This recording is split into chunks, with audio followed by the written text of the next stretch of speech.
Good afternoon, folks.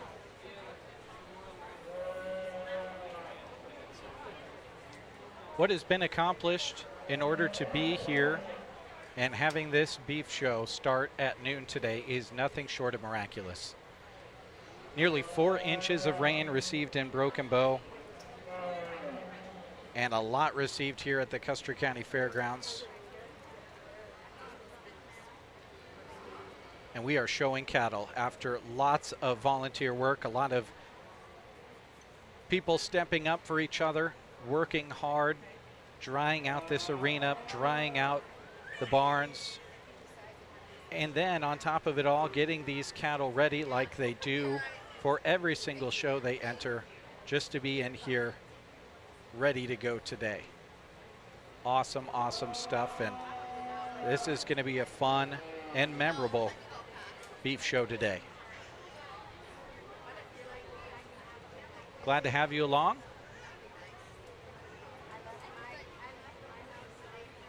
My name is Jeremy Shipe, and I'll be here on the coverage with you on the Sandhills Express YouTube and Facebook pages. We're starting with the 4-H Beef Show. The FFA Beef Show will be after. This is senior showmanship that you are looking at right now. I'll give you a rundown of the names that we have out there in the show ring at the moment. Let me get to the right page here. We have 4 groups of senior showmen. This is the first group: Barrett McIntyre, Callie Nelson, Jack Barron, Skylar Smith, Casey Nelson, Trip Oxford, Emma Stahlbaumer, Blake Slocum, Emmett Palmer, and Maggie Peterson. Had the chance to travel the country showing heifers on a national level. She attained her degree in animal science and ag communications at UNL and was a member of a highly competitive 2021 livestock judging team.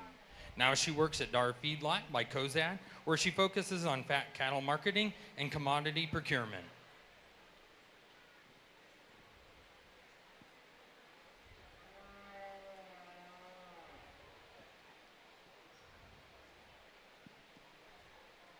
Second call, Beef Showmanship Senior Group 2. Second call, Beef Showmanship Senior Group 2. First call, Beef Showmanship Senior Group 3. First call, Beef Showmanship Senior Group 3.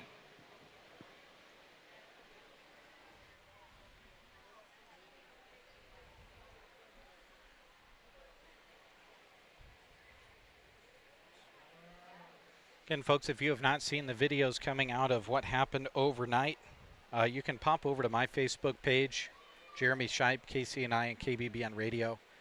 There's a video up there that was provided to us by our friend Allison, and really shows what was happening here at the Custer County Fairgrounds early this morning due to all of that rain.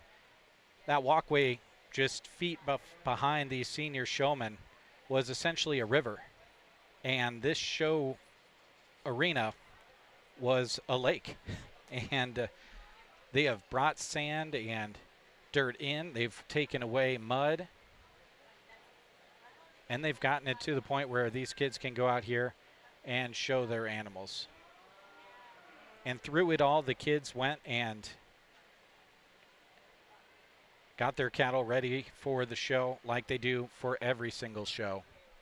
Truly amazing that this is able to happen here today after all the rain that came through.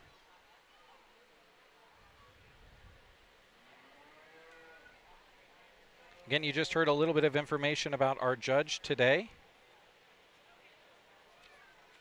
Her name is Melina Lindstrom. Happy to have her here. And this is the first of many beef events that we'll have today. 4 groups of senior showmen to get us started.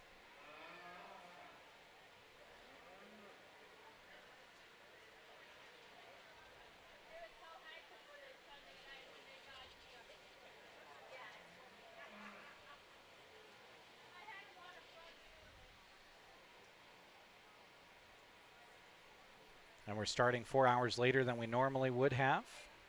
We were scheduled to start at 8 a.m. this morning. But that time from 8 to noon, and certainly well before 8, starting in the early morning hours this morning.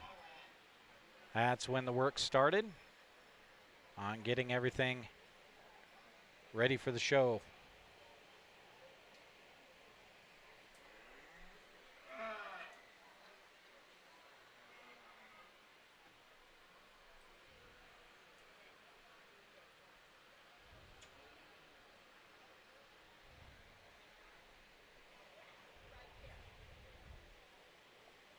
Again, this is Beef Showmanship Senior Group 1.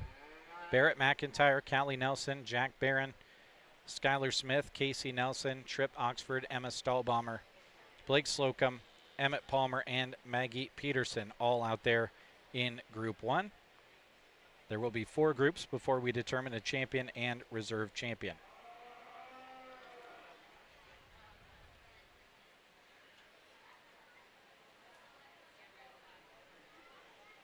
Looking forward a little bit, we're going to have 4 groups of junior showmen as well.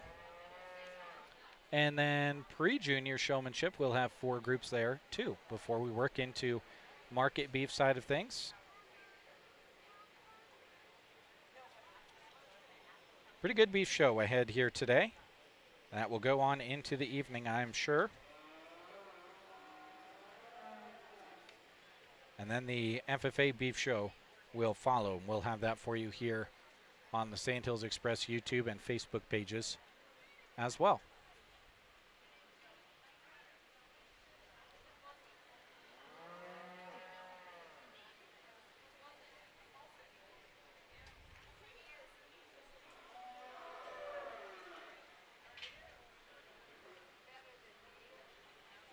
Judges pulled aside a couple of showmen already. And looks like we're going to hear from her right now.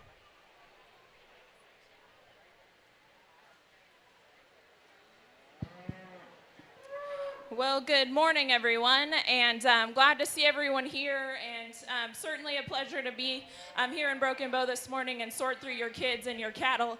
We'll keep rolling today. I know we had a delayed start, but I'm glad that you guys got some moisture and that we were able to still do the show today. So with that being said, I'll keep the 3 young ladies that we pulled into the fence. In an effort to kind of keep it moving, I'll give my general comments to the kids that I'm going to leave behind.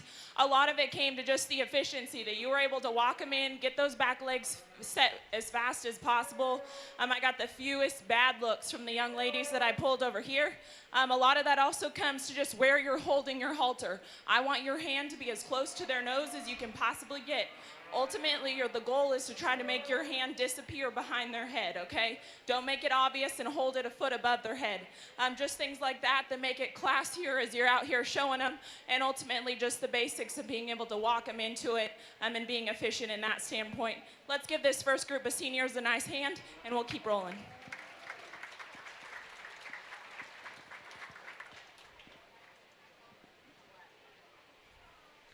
Okay, so these 3 young ladies that will lead everybody out are the first 3 that will move forward, and they will compete for champion and reserve champion in senior showmanship after we have our final 3 groups.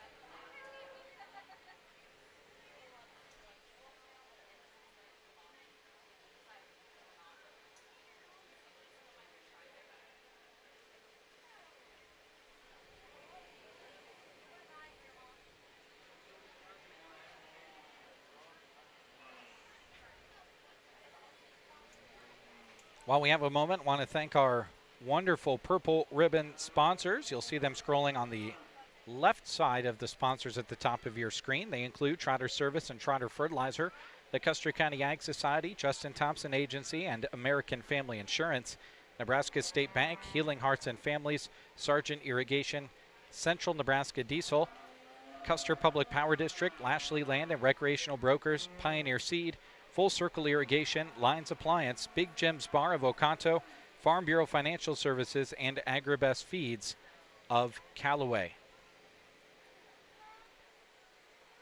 Thank you to each and every one of them for helping bring this video broadcast to you. They're also supporting the radio side of things on KCNI Pure Country, which is 1280 AM and 96.3 FM. Dave's got a lot of interviews that'll be playing all throughout the fair and have already been playing. Some of those interviews we've been gathering for a couple of weeks now at events like the fashion show and the dog show and beyond. Shooting sports. Here comes our next group of senior showmen as we wait to hear who was a recipient of ribbons there in that first group, which I'm sure will come through here shortly. Group 2, Annalise Smith, Shaylee Coleman, Mallory Bartok, Ashton Longfellow, Jenna Bartok, Camden Coleman, Kagan Wittoon, Kazan Kaufman-Smith, Addison Stump, and Braxton Reinierson.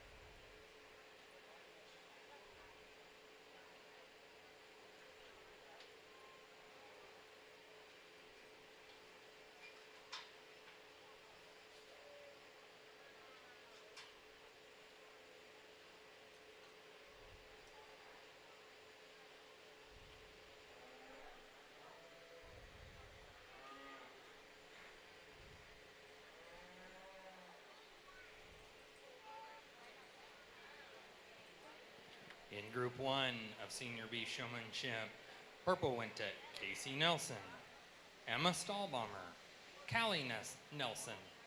Blues went to Maggie Peterson, Emmett Palmer, Trip Oxford, Skylar Smith, Jack Barron, Barrett McIntyre, and Blake Slocum.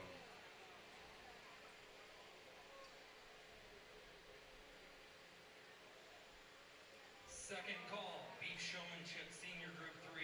Second call, B Showmanship Senior Group 3. First call, B Showmanship. 4 groups of senior showmen, First call, B Showmanship. junior showmen, and pre-junior showmen here today. We'll go through the 4 groups of senior showmen first and then determine a champion. And then we'll do the same for junior and pre-junior as well.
I think I saw Braxton Reinierson pulled up. Addison Stump as well.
We get out here into the second class of senior showmen, and I'll go ahead and just pull two to come back for our finals out of here.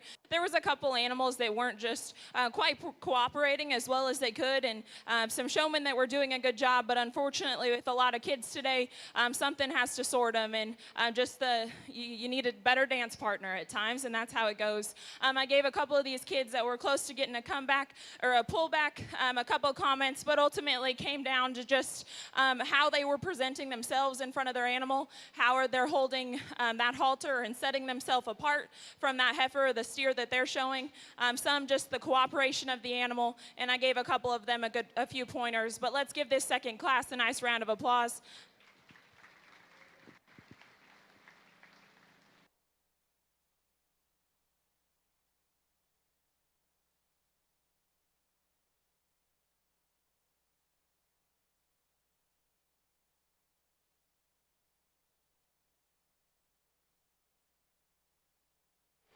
All right, so I believe that was Braxton Reinierson and Addison Stump that were pulled aside. So we will hear them announced as purple ribbon recipients here, I'm sure, shortly as the second group leaves.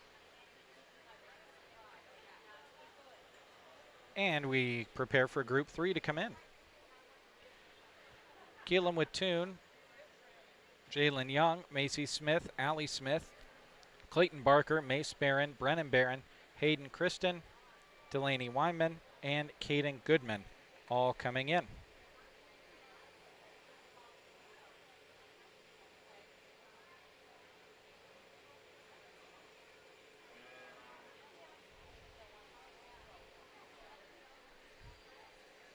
And here they come.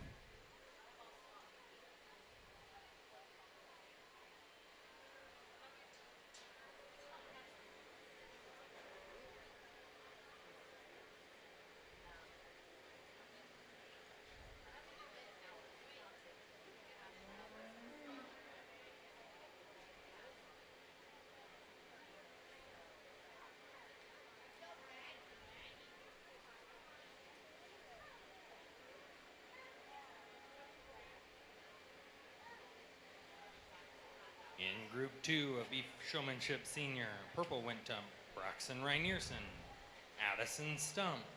Blues went to Kagan Watoon, Jenna Bartok, Ashton Longfellow, Annalie Smith, Camden Coleman, Shaylee Coleman, Mallory Bartok, and Kazen Kaufman Smith.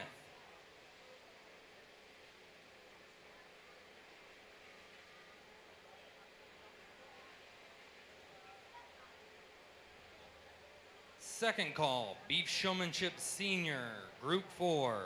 Second call, Beef Showmanship Senior, Group 4.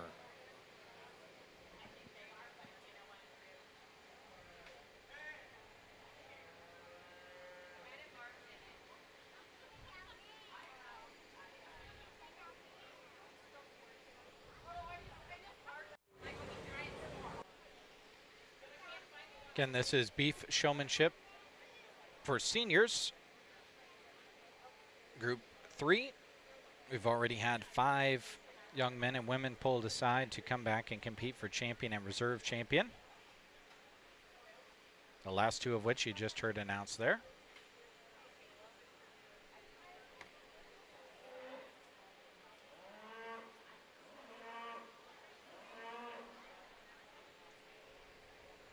With Group 3 of Beef Showmanship Senior in the arena, we'd like to thank our 2026 Custer County Fairground sponsors. Thank you, Adams Land and Cattle, Agri Affiliates, Acres Equipment Solutions, Ansley Lumber, Aero Aviation Incorporated, Custer Federal State Bank, Custer Transfer Station Incorporated, Evans Feed Company, Pizza Hut, Power Solutions, Ranchland, Runza, Sargent Irrigation, and Dalporter Livestock.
While we have a moment as Group 3 of Senior Showmanship continues their work, we want to thank some of our Purple Ribbon sponsors, including Agribest Feeds of Callaway, offering loose minerals and room and edge tubs for your cattle. They also have posts, Red Brand barbed wire, and any other fence supplies you need. ATV drive-over gates or an automatic wireless hydraulic gate are also available at Agribest Feeds in Callaway. Thank you as well to Farm Bureau Financial Service. Local agents Travis Hansen, Jack Lindstrom, and Lloyd Johnson are proud to serve the community to help protect what matters most, your family, home, farm, business, and your future. Stop by 616 South C Street in Broken Bow or call 308-872-6433. And thank you as well to Big Jim's Bar in Oconto. It's simple, folks. If you have not had pizza from Big Jim's Bar, you are absolutely missing out. It's delicious, it's flavorful, and it's made to order. And you can enjoy it in a friendly small-town atmosphere. They're open at 5 Monday through Friday, and Saturdays and Sundays they're open at 3. You can dine in or call ahead for takeout at Big Jim's Bar of Oconto.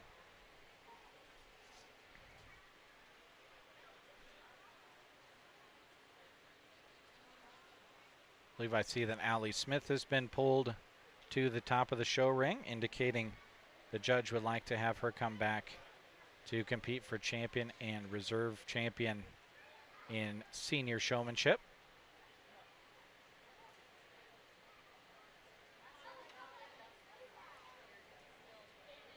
As you're watching right now and throughout the day, feel free to drop us a line.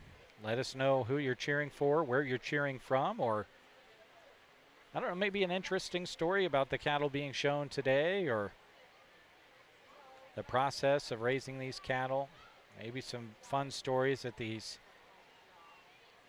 kids went through in order to show these cattle outside of having to battle a flood that happened this morning in order to get this show ring ready and their cattle brought out of the flash flood waters in order to prepare them for the show today. That's a great story. I know that they all experienced coming into today. Jalen Young being pulled to the top of the show ring as well. She and Allie Smith up here.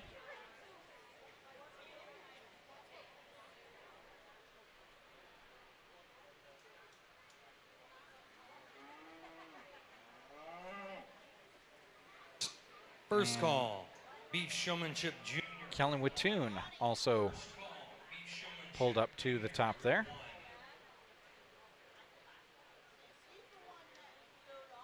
And Clayton Barker being pulled up as well.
And I apologize for taking a little extra time, but by far the deepest set of senior showmen that we've had so far in this class. I went through and gave a couple of them just some little comments that sorted it, in my opinion, today. But an excellent group of senior showmen. I went ahead and pulled 4 to come back for our finals, but let's give this group a nice round of applause.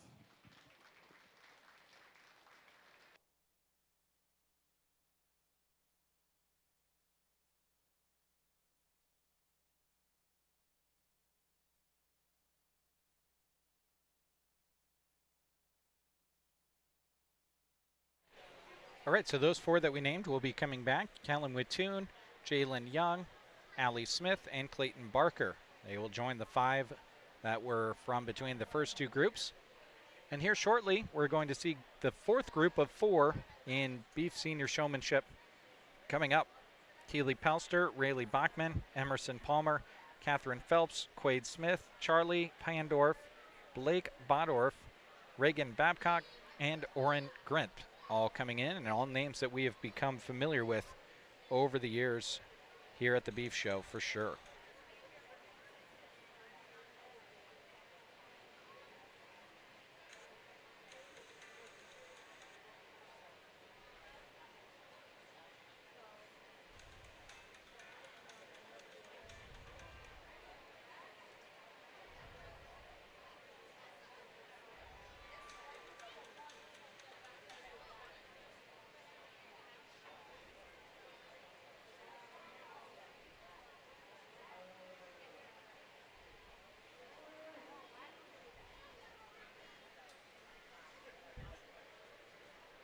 And here they come. Packed house here as it often is at the start of Beef Show Day. Most of the stands full.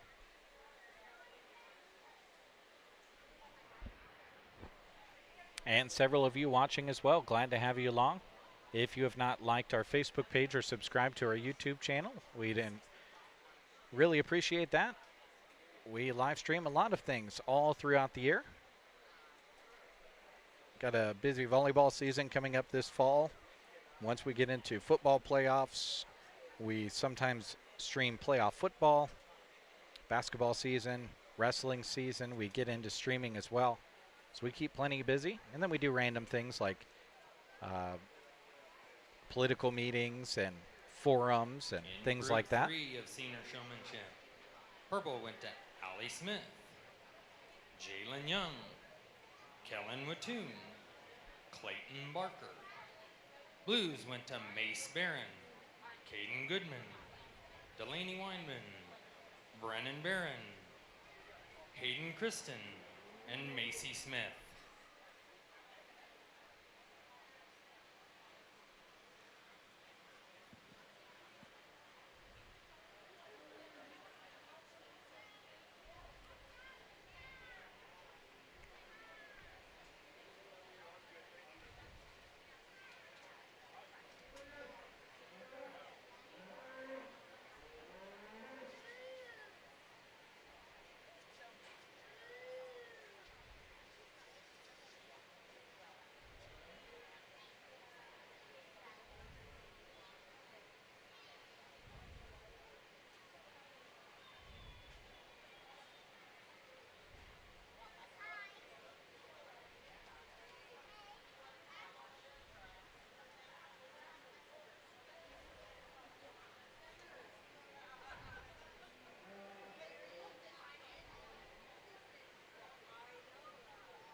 And they'll bring them around and give a look on the other side.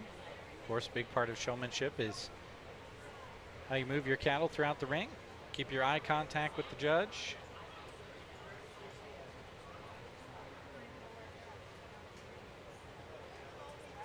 Keep that show stick up.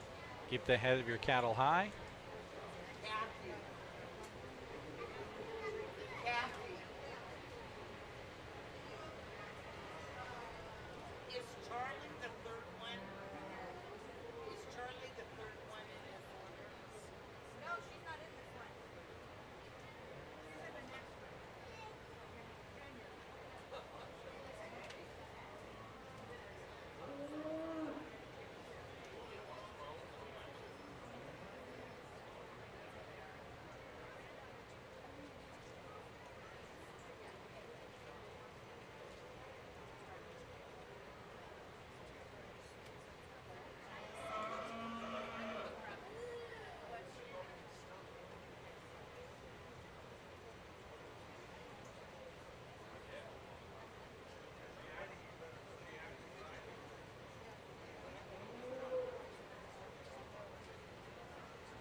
Connie, thanks for sharing your comment.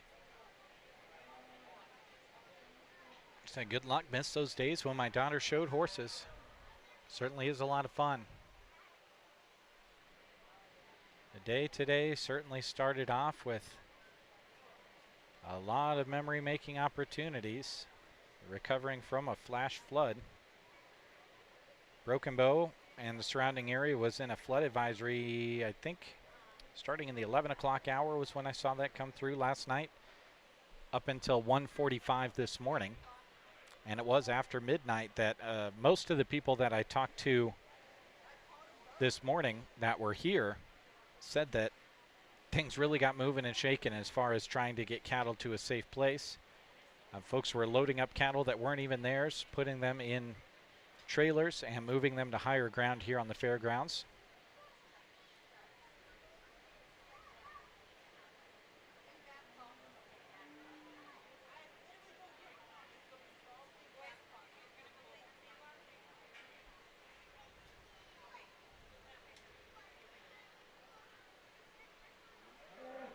We've had two young ladies pulled up to the top of the show ring.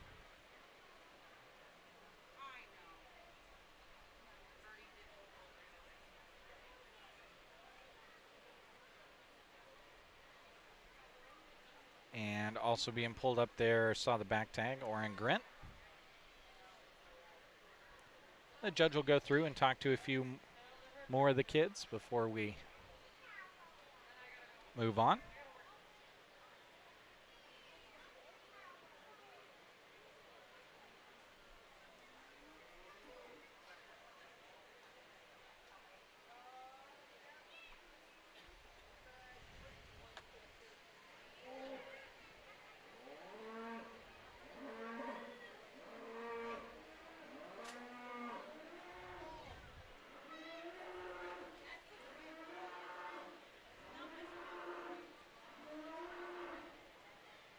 Again, this is our final group of senior showmen. After this, we'll bring out the purple ribbon winners in each group to compete against each other and determine a champion and reserve champion in senior showmanship. We'll then do the same for juniors and pre-juniors. Then they'll all come out and compete against each other to determine an overall showman, grand champion.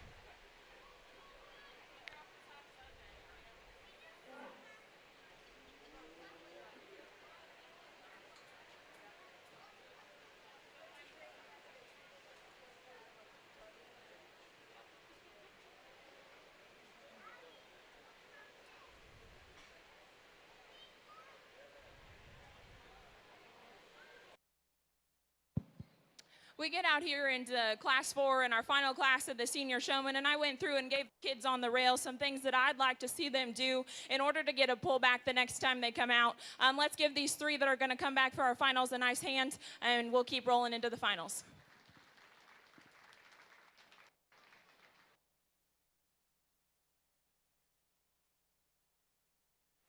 All right, so those 3 will go back and then roll right back in to compete for champion and reserve champion here in senior showmanship. Second call, beef showmanship junior. This is our first Group.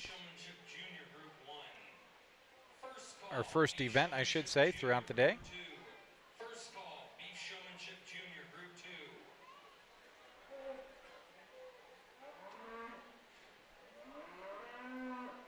And we'll confirm which 2 young ladies were the other 2 to be pulled out there with Oren Grint from that final group, and then we'll just give you a full rundown of all of the kids that are competing for champion and reserve champion.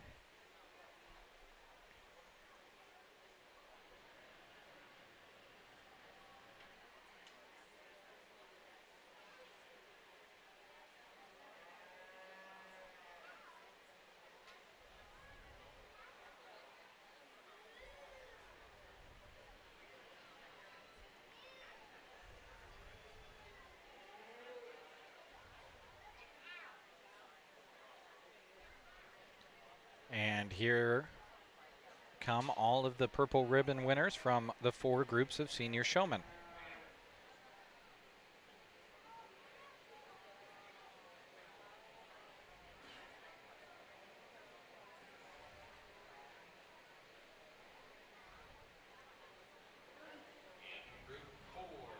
Purples went to Reagan Babcock, Charlie Pandorf, and Orrin Grin. Blues went to Blake Bodorf, Quade Smith, Emerson Palmer, Rayleigh Bachman, and Keely Pelster.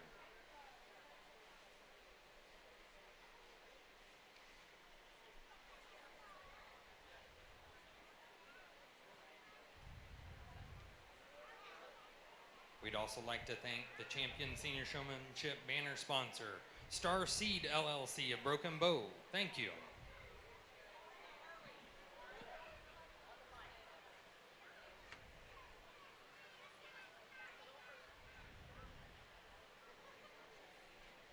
All right, here are all of the kids competing in senior showmanship for champion and reserve champion.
Got a few being pulled up to the top so far.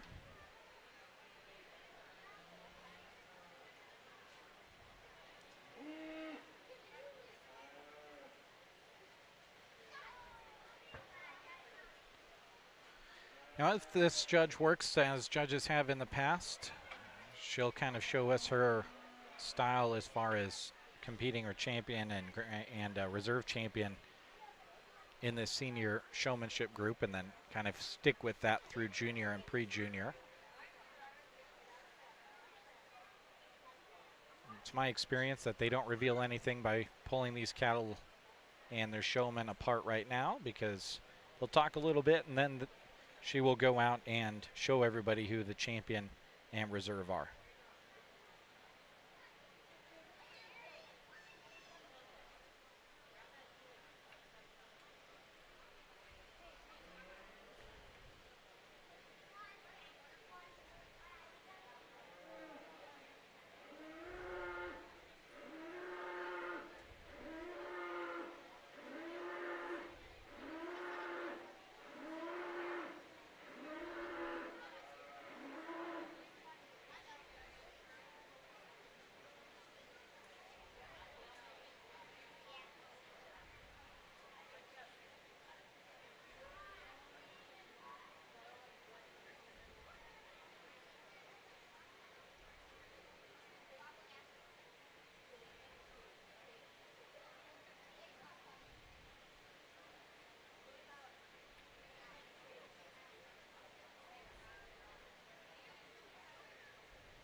Well, we get out here into the finals of our senior showmanship, and ultimately I've sorted it down to our top 5 that are still here on the rail. I think as a group, all did a tremendous job, even some of the kids that went back to the barn. I would tell you not to be frustrated. There's a lot of kids, there's a lot of cattle to sort through, and sometimes, unfortunately, I just get a bad look that leaves an impression in my mind.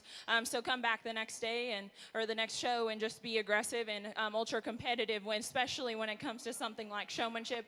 I thought these were the 5 that just best replicated the kind of intensity that I can appreciate.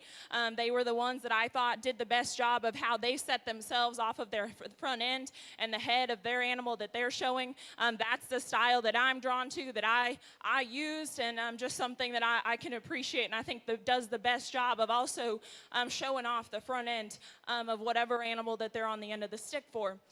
With that being said, I'll go take one more look and select our grand and reserve, but let's give all these senior showmen a nice round of applause.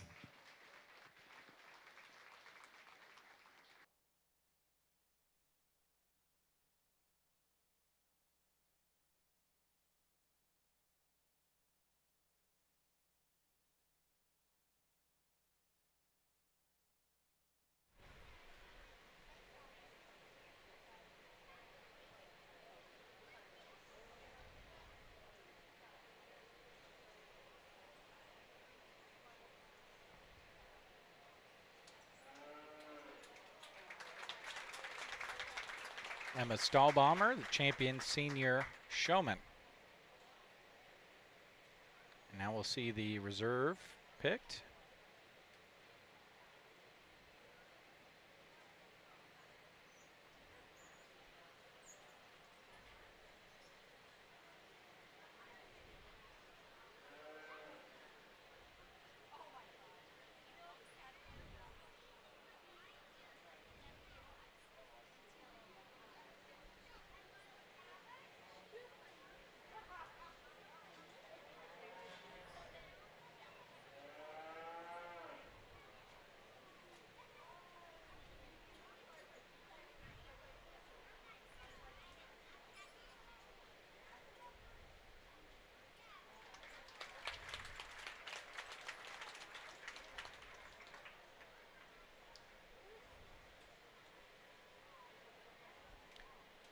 And there is your reserve champion in senior showmanship.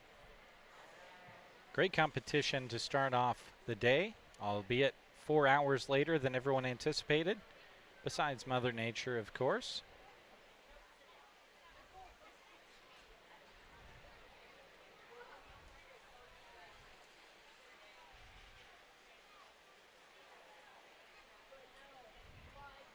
The reserve champion was Addison Stump.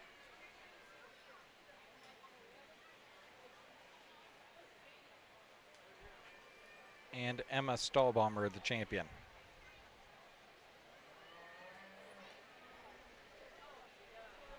That will bring us right into the junior showmanship side of things. They are preparing to come in right now, as you can see.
Champion senior showmanship went to Emma Stahlbummer. Reserve champion senior showmanship went to Addison Stump.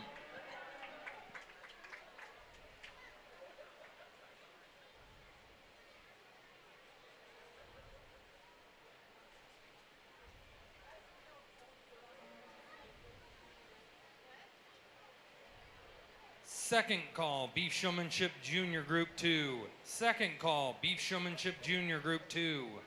First call, Beef Showmanship Junior Group 3. First call, Beef Showmanship Junior Group 3.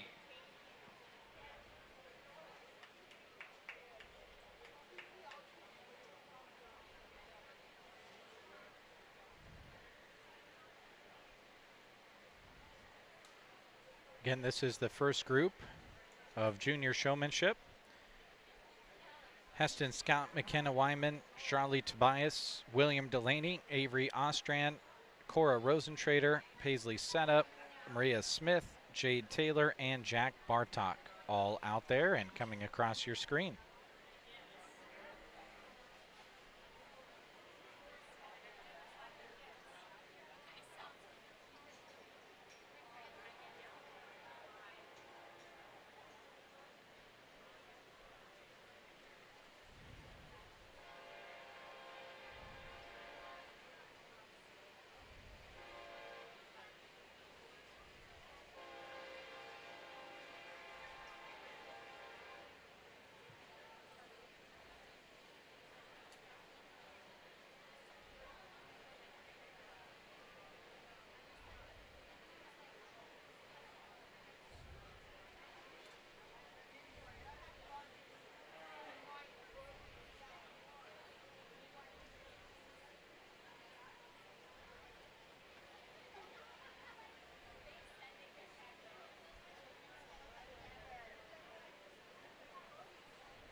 They'll bring them around.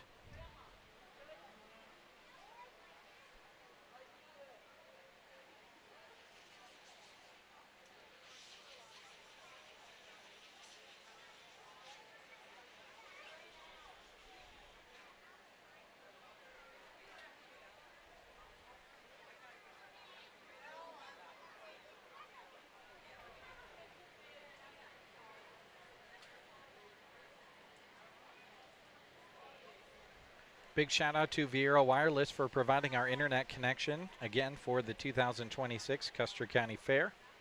Obviously can't bring this video stream to you without an internet connection. And it's because of Viera Wireless that we are here able to do this with such an awesome internet connection. Yesterday we streamed for nearly 9 hours at 30 frames a second, which means every second that we are live, we send 30 pictures of visuals to you.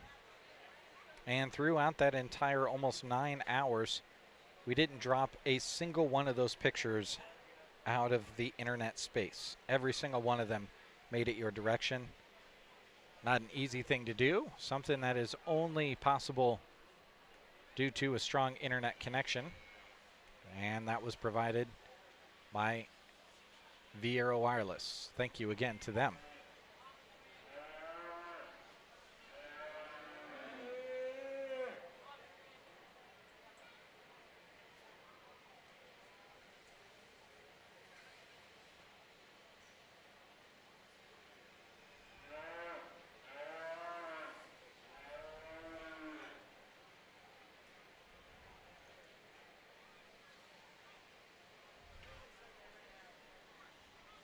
Again, you're looking at the first group in junior beef showmanship.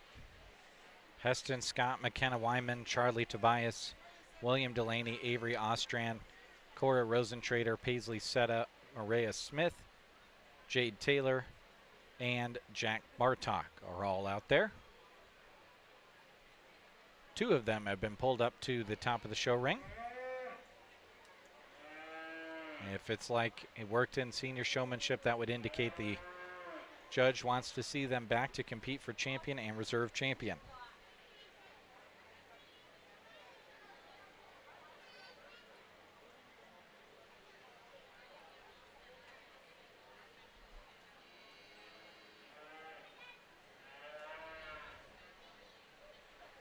Judge going through and talking to a few of the kids about some pointers for the future.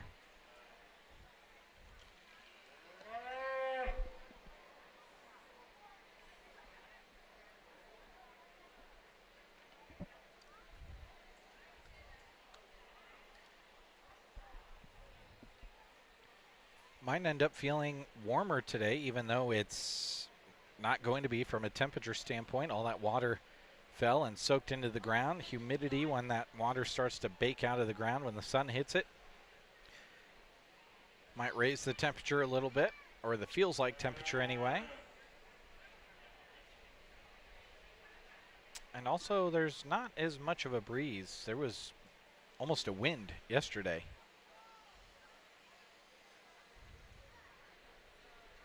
Which kind of made it a little bit more bearable. We'll see if that wind kicks up today and what the clouds do as well.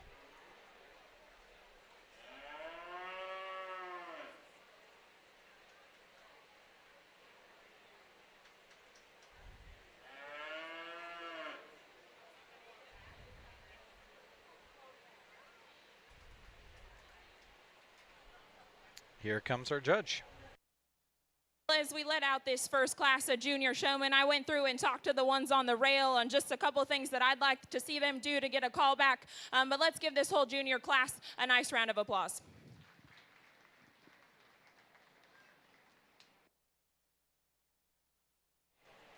Okay, so just like that, first group of juniors in beef showmanship are done.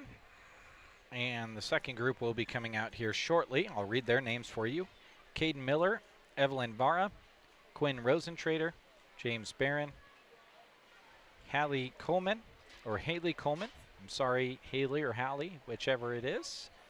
I hope it's one of those two. Cordell Kristen, Elizabeth Phelps, Aspen Taylor, Sienna Sterner, and Bree Blowers, all coming out here very, very soon. Over there in the waiting area.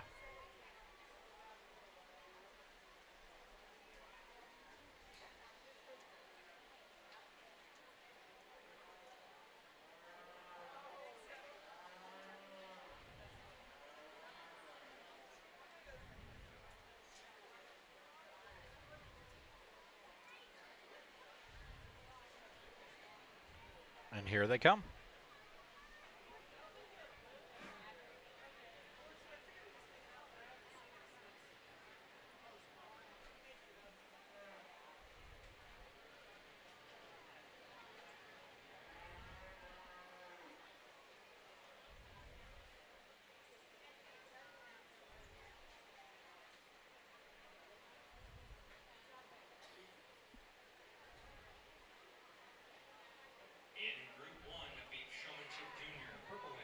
Avery Ostrand. Heston Sky. Blue went to Charlie Tobias. William Delaney. McKenna Weinman. Cora Rosentrader. Paisley Seta. Jade Taylor. Jack Bartok. And Maria Smith.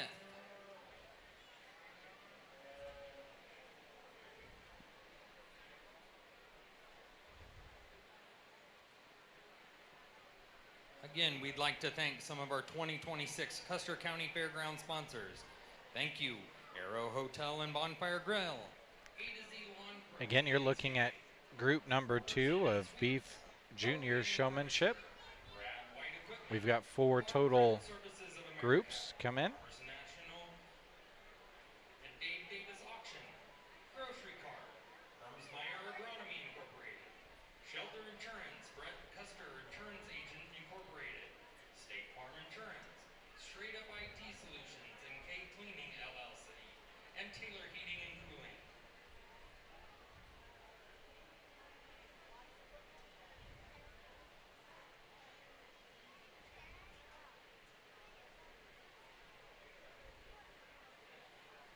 Second call, Beef Showmanship Junior Group 3.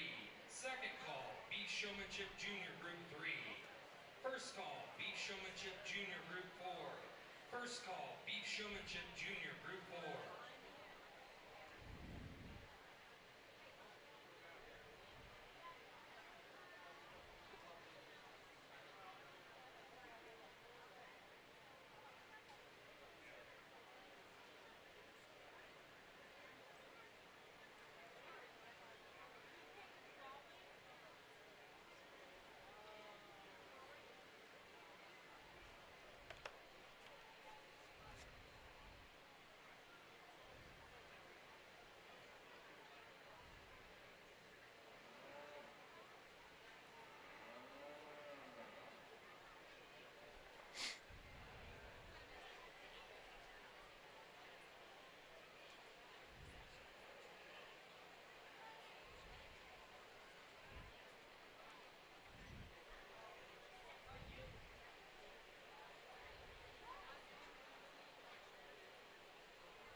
Being pulled up there, Sienna Sterner and Bree Blowers to the top of the show ring.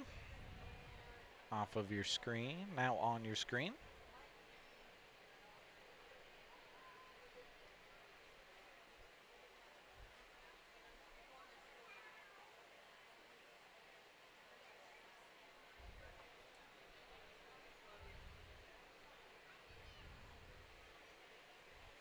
Judge taking a look over more things.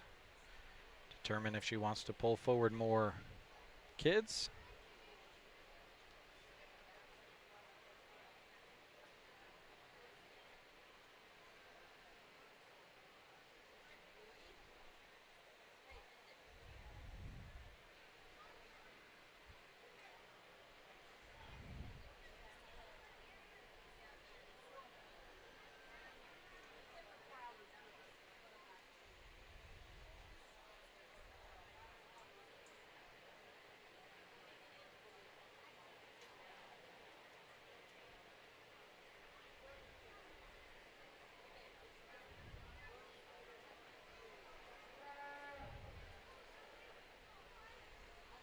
And also going up to the top, Quinn Rosentrader.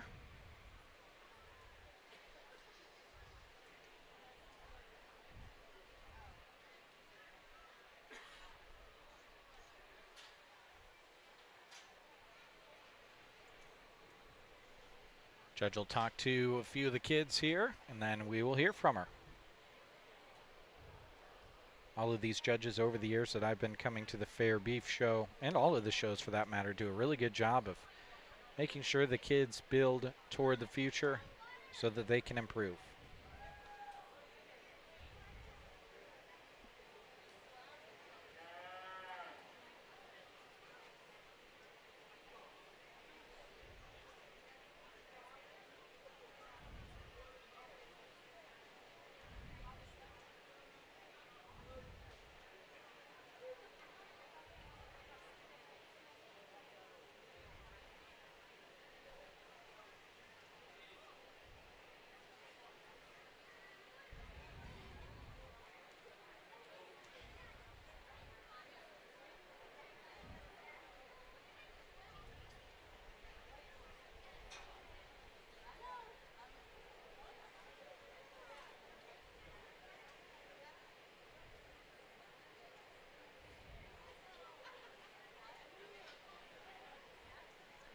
If you folks want to see kind of a video recap of all that had to happen in order to have this beef show today, I invite you to go over to my Facebook page, Jeremy Shipe - Casey and I on KBBN Radio.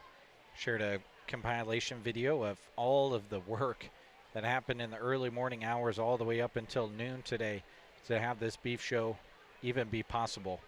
It took many hands, it took a lot of collaboration, and it took a lot of resolve. It was really cool to be out here and witness the final few hours of it, which happened right up until the very start of this beef show.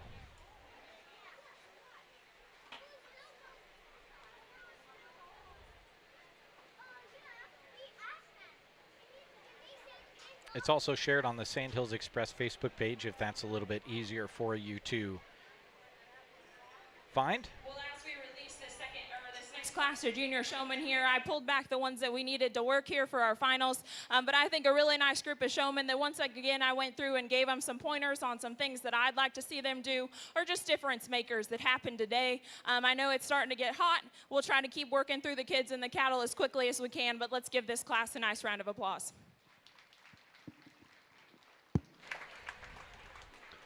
As I was saying, if you want to go and find the video on the Sandhills Express Facebook page, it is available to you there as well. And if you want to give me a follow, I'm always posting things like that that I find interesting as I make my way around central Nebraska, covering things as I fill in as news director at Sandhills Express and Casey and I KBBN. By the way, if you know anyone who would like to work in radio and news, it's a super fulfilling job. We've got a great crew that will teach you everything you need to know to be awesome at the job. Sorry for the side note there. Yeah, I share a lot of cool things on the Facebook page. I like to think so. Just did a story last week up in Arcadia about the refurbishment of their library there. A little video story that I posted on my Facebook page. So, yeah, check it out. And sounds like we're going to be hearing about Group 2 results now. In Group 2, a beef showmanship junior. Purple went to Bree Blowers, Sienna Sterner, Quinn Rosentrader. Blue went to Caden Miller, Aspen Taylor, Cordell Kristen, Evelyn Vera, Hallie Coleman, Elizabeth Phelps, and James Barron.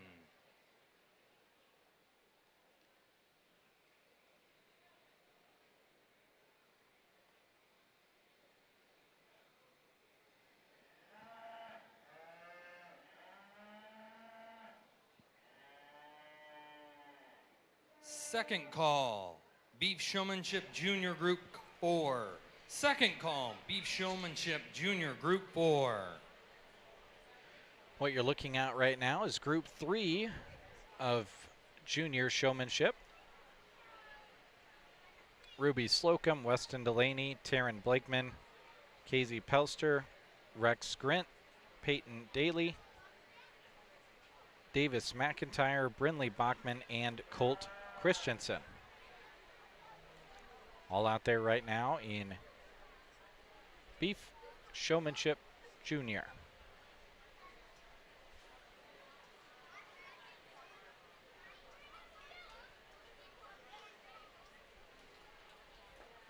While we have a moment, let's thank a couple more of our Purple Ribbon sponsors.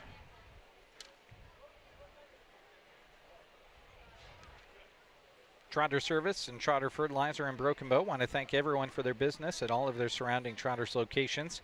Whether you're visiting Trotter Service, Trotter Fertilizer, or one of the many Trotters Will and Goes, they've enjoyed serving you in central Nebraska since 1962. Thank you as well to our hosts here at the Custer County Fairgrounds, the Custer County Ag Society. They want you to come out and take in the fun. They also want to encourage you to look at the calendar of events for the Custer County Fairgrounds throughout the year at custercountyfair.org. You don't want to miss out on any of the activities that are going on. And thank you as well to Justin Thompson Agency with American Family Insurance. Whether you're protecting your home, vehicles, farm, business, or your family's future, their team is there to help find the protection that fits your needs with local service you can count on. They're proud to support the Custer County Fair and wish all of the exhibitors, families, and fairgoers a safe and successful week. And speaking to the Custer County Ag Society, those men and women were out here working hard. Well, last night they were working at the bull riding event, and then early this morning they were helping with cattle and the water that was flowing through the fairgrounds and getting ready for this beef show going on here today. Casey Cooksley was on the tractor. He's still walking around out here, chatting with folks, keeping himself busy.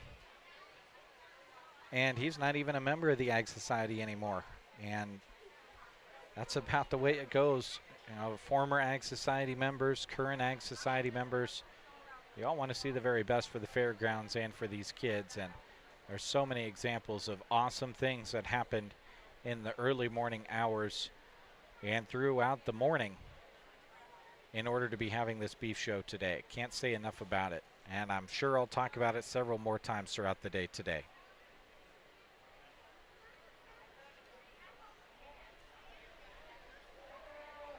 Then this is our third group of 4 in junior showmanship. We've got 4 groups of pre-junior showmen coming up soon as well.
Scott, thanks for checking in, cheering on Davis McIntyre. Kelly, thanks for tuning in. We do have cameras that can capture the whole ring, but there's a reason I zoom in, because you wouldn't be able to tell really who is who. I can kind of show you here. I mean, it'll capture most of the ring. But when I zoom out this much, I mean, you can't really tell. I just try to get close shots, and then those shots when they're moving around the ring as well. I can show the ring in 2 camera shots, kind of like this with one swing in the camera. My other camera I've got positioned down as a remote camera wirelessly. If I had it turned to the left a little bit, it could obviously show the whole show ring, but you wouldn't be able to see what's going on over there or see the judge up close talking to the kids. But I've got that one positioned so we can get a close-up of the kids as they leave the show ring. Just trying to work the camera with one hand, the zoom and the camera switcher with the left hand, and then talk to you folks at the same time. Trying to do her all as best as I can for these kids up here. I wish I could do 15 cameras at once on the screen and give all the kids a close-up the entire time they're out there in the show ring, but unfortunately that's not in the budget.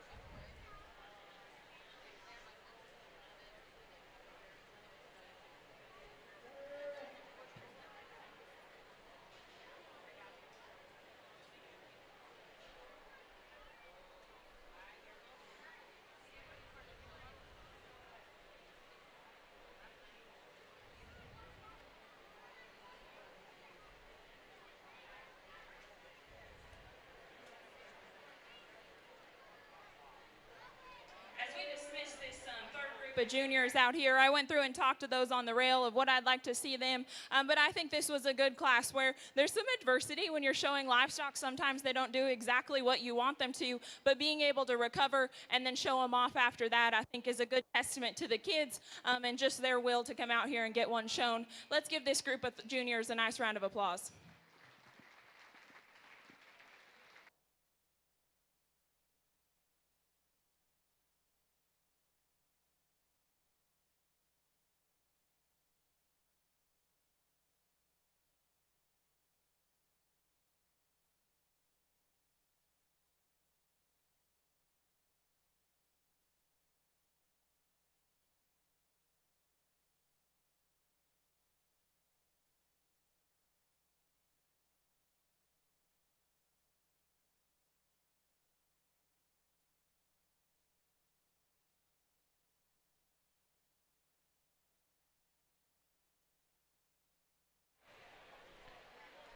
Next group waiting to come in here shortly. We'll hear who are the purples and hear those confirmed. They're really working the flow here really well. They pull the kids up. She starts the conversations immediately. She's not talking too much about what she wants to see and not see before these other groups come out, not to get them an advantage before they come out. So things working really efficiently here so far.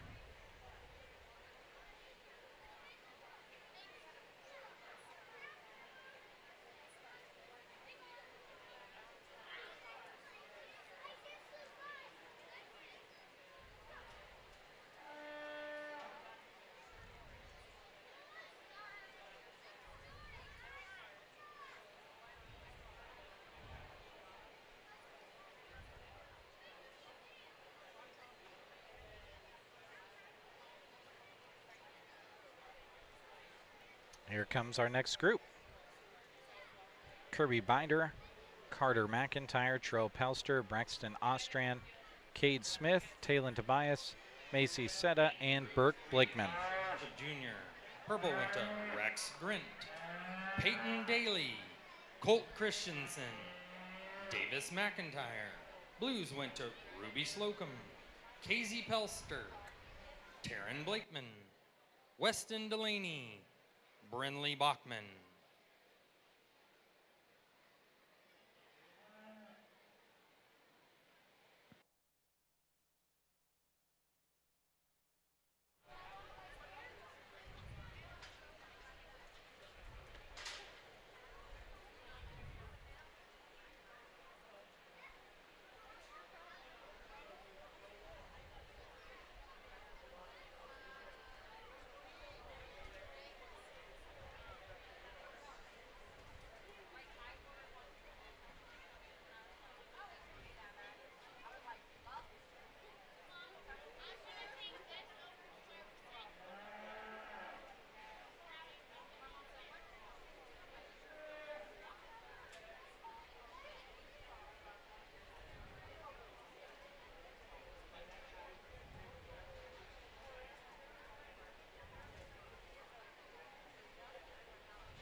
I'll bring them around.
These kids have already been pulled up to the top of the show ring. Did so pretty quickly. I couldn't get a catch of their back tag numbers.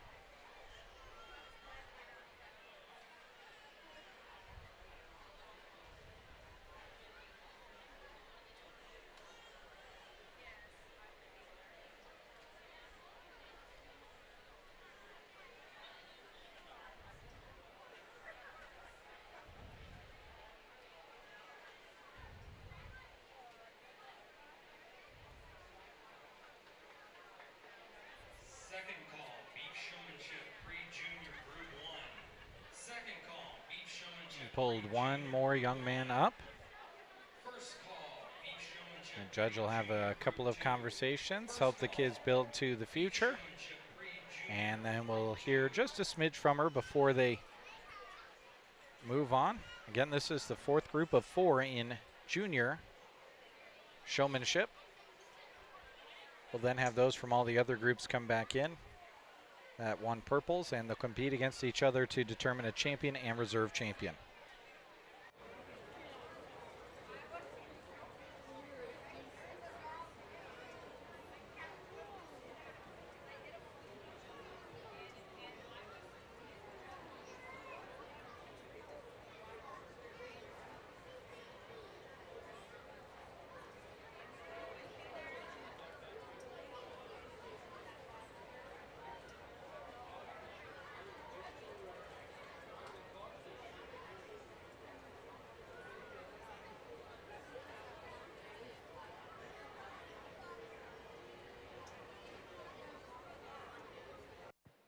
We get out here into the final class of junior showmen, and a really, really nice class. It took a little extra time, and I pulled a few more than normal. I think as a whole, all of these kids did a very, very good job. I tried to keep it even, thinking back to my other heats that I pulled kids as well.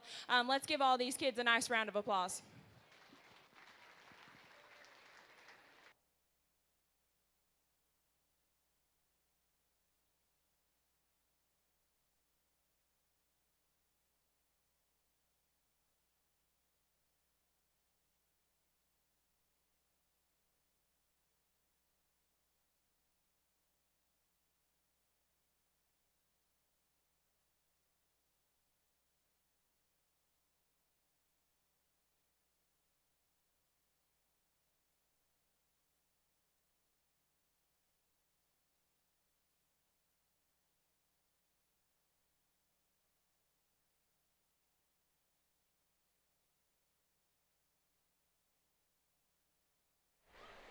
All right, here shortly we'll hear who the purples from that group were. They're handing the sheets over now. In the meantime, they're going to roll through and just bring the kids right out to compete for champion and reserve champion in junior showmanship. While we hear those last few purples, that'll fall into the back of the line and come out here and compete.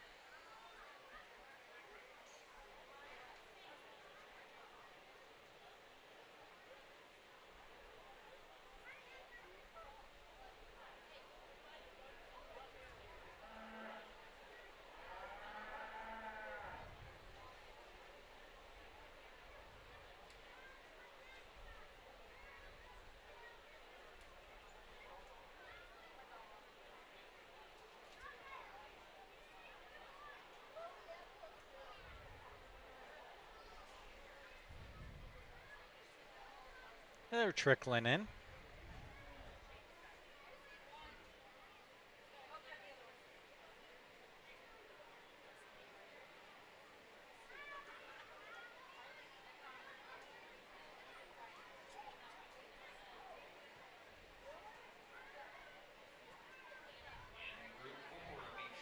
Junior. Purples went to Brexton Ostrand, Burke Blakeman, Taylon Tobias, Carter McIntyre, and Kirby Vider. Blue went to Macy Setta, Trell Pelster, and Cade Smith. So we're going to have 14 kids out here as they continue to come in on your screen.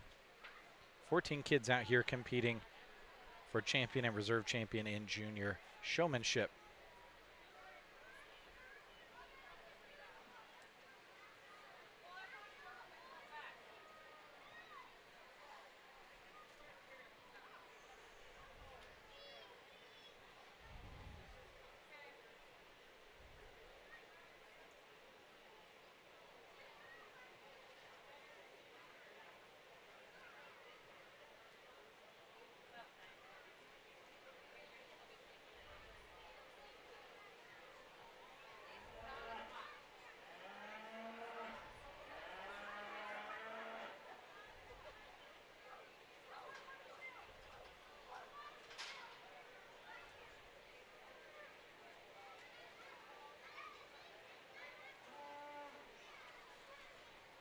Have a traffic jam.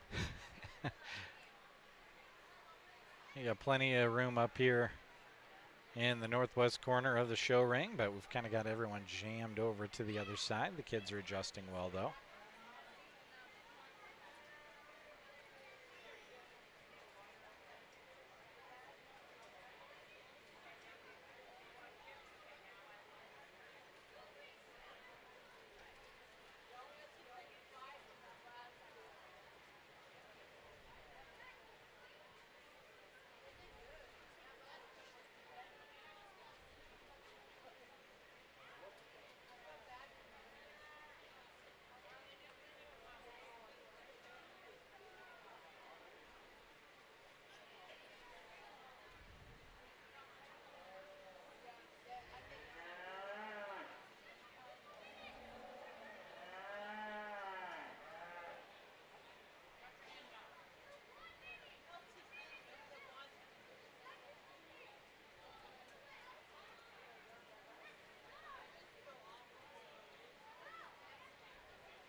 Slowly working them all around. Again, we've got a lot of kids out there. 2 from the first group, 3 from the second, 4 from the third group, and then 5 from the fourth group. All competing. Judges got a tall task here. Choose one singular champion and one reserve champion.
As the sun continues to get brighter around the side of the show ring, unfortunately, when they're close to the sides of the show ring,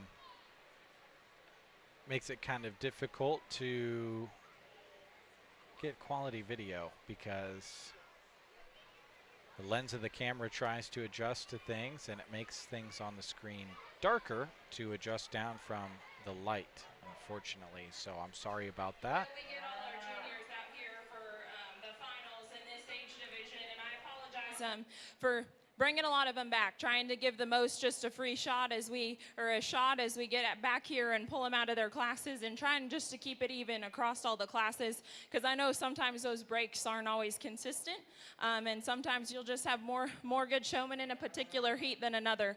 But I think it is a good lesson for all these kids and all of those standing ringside, because even in our senior division, we had a little bit of trouble with just spacing and making sure when there's a lot of kids out here, you stay all the way to the outside rail as you're walking around. You are in charge of your own destiny a little bit when it comes to this. You have to make your own space. You have to save space for yourself and think a little bit ahead. And that's a hard lesson to learn when you're a little bit younger, but it's one that will benefit you a lot down the road if you can get that figured out now, because it sure makes your life a lot easier. I think there was a few individuals that did a better job of that in this scenario. It is hard sometimes, and sometimes you just get stuck in a bad spot. But ultimately, I want you to just take that out of this experience. With that being said, I'll go out and select your Grand and Reserve. I thought they were a couple individuals who did a great job and were very consistent all the way through.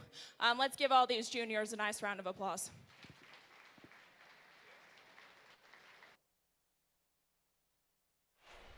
All right. So now I'll go to judge tracking mode here and follow her. And the first person she shakes the hand of is your champion here in junior showmanship.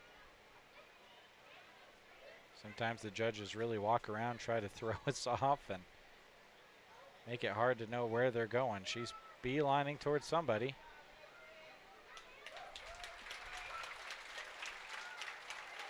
That young lady right there is your champion.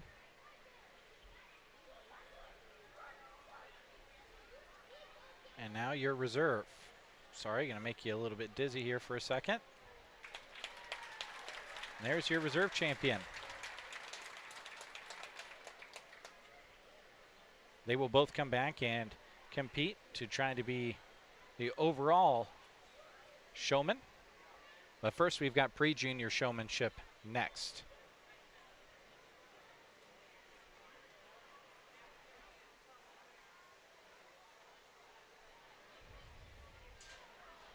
Avery Ostrand, your champion.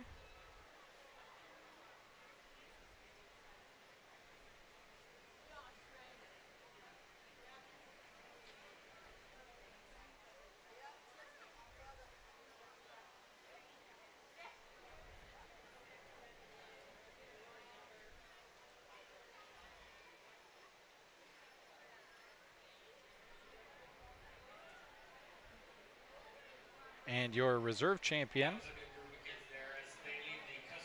was Brexton Ostrand.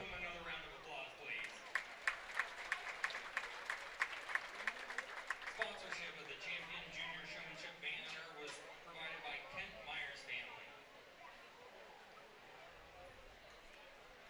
So we'll get those large numbers out and we will bring pre-junior showmanship up next. Champion beat showmanship junior went to Avery Ostrand. Reserve champion went to Brexton Ostrand.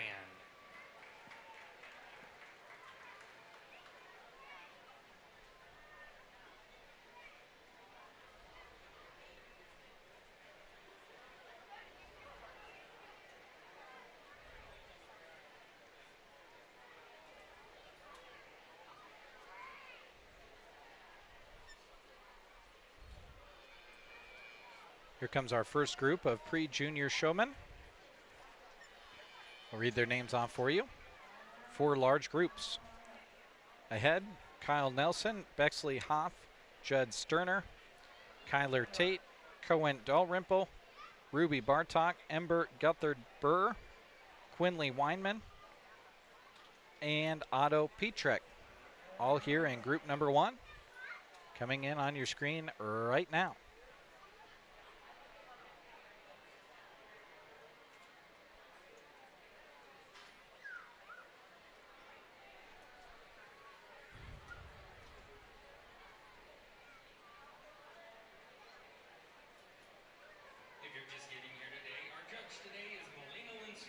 Creek, Nebraska. She grew up on her family's row crop and commercial cow-calf operation. She had the chance to travel the country showing heifers on a national level. She attained her degree in animal science and ag communications at the University of Nebraska-Lincoln. And there, she had a number of highly competitive livestock judging team experiences. She now works at Dar Feedlot by Cozad, where she focuses on fat cattle marketing and commodity procurement.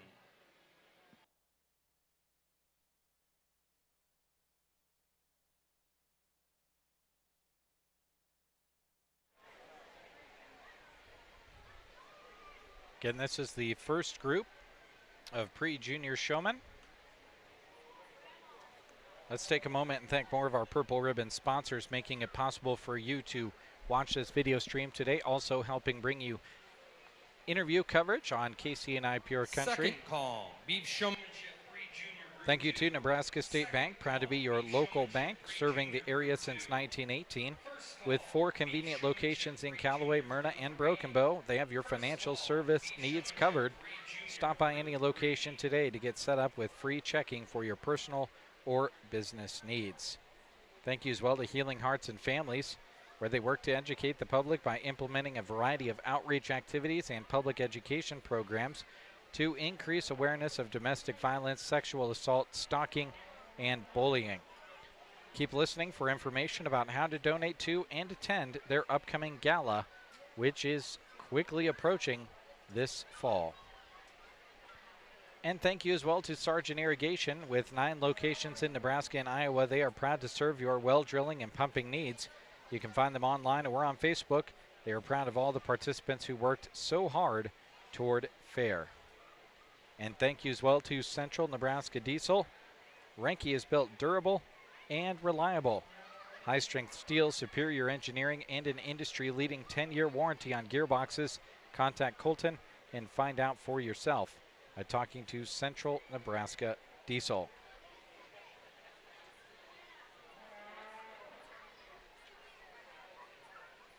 Again, this is our first group of pre-junior showmanship. 9 out there for this first group at the moment. All of them on your screen there at once.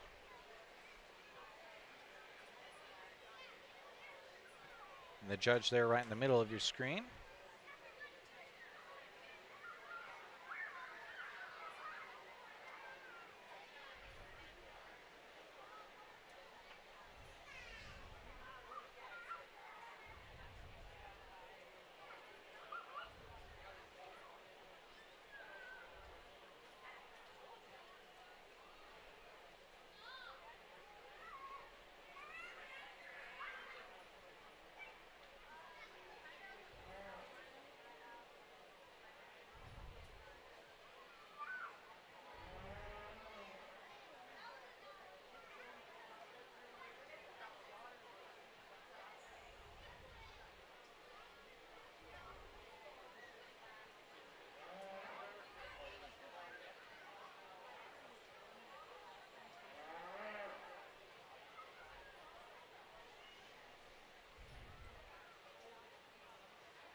Judge continuing with the process, having some conversations.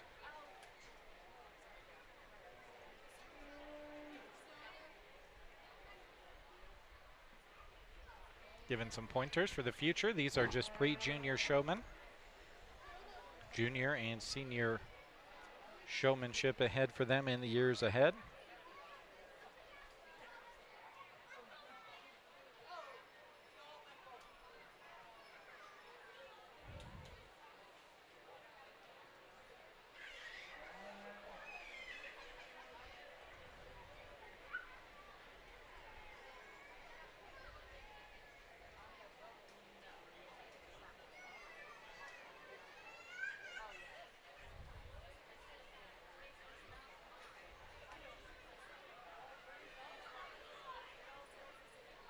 They're doing really well at moving things along efficiently. The kids that got purple ribbons that were pulled to the top of the show ring are already being allowed to exit.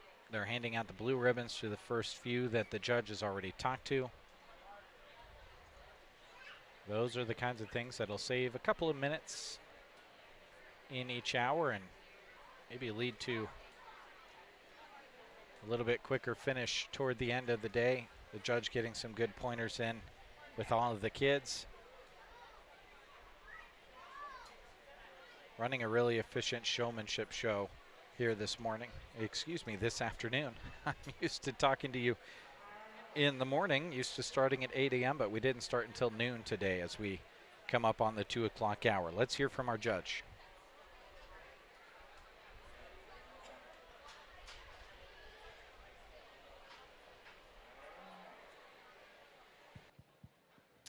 Well, a great group of our pre-juniors, I believe is what we call them here. And I chose to keep 2 back to come back for our finals. I think a really nice group. Ultimately, it came down to those who could just the most quickly walk them into place, understood the correct foot placement and how we stagger those back legs. But I think a really great group of kids that you can tell spent some time with their projects. Let's give that group a nice round of applause.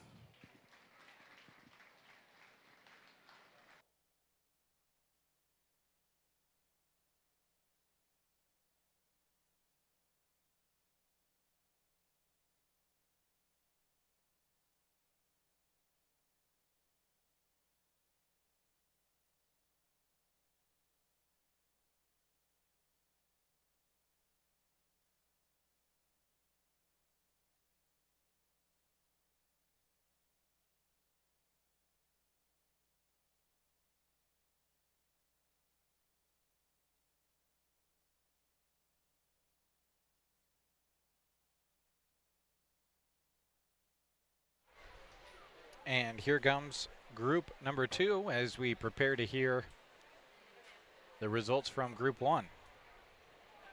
In Group 1, a beef showmanship pre-junior, purple went to Cohen Dalrymple, Judd Sterner. Blue went to Bexley Hop, Otto Dietrich, Kyler Tate, Ruby Bartok, Kyle Nelson, and Ember Guthard Burr, and Quinley Weinman.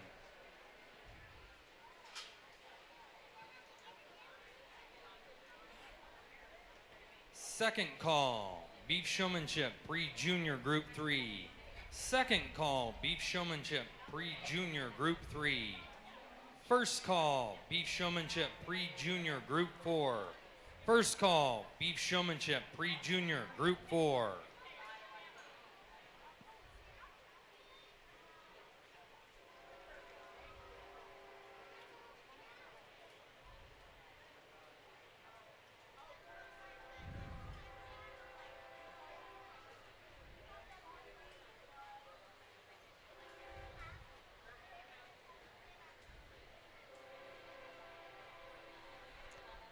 Again, this is group 2. Hudson Varup, Livia Foken, Zane Smith, Kason Christensen, Eva Smith, Quinn Blakeman, Baron Rosentrader, Brody Blowers, and Hayes Barron all out there. And as you heard, out of that first group, 2 purples that'll be coming back to compete for champion and reserve. That was Judd Sterner and Cohen Dalrymple.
All right, they'll push them to the rail. And they'll have them loop around right here in the middle of your screen. I've got that camera kind of preset. And this is day 2 of 3. We've got another day full of streaming for you tomorrow. Hopefully Mother Nature doesn't come into play there, and we'll get started early in the morning with you.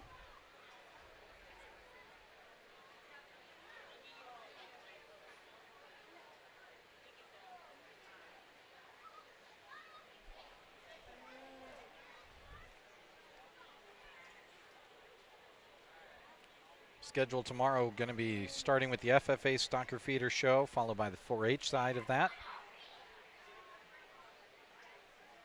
Bucket Calf interview judging is at 9. 4-H breeding heifers and Clover Kid Bucket Calf Parade, Junior Herd and Best Group of 3 beef at 9 a.m.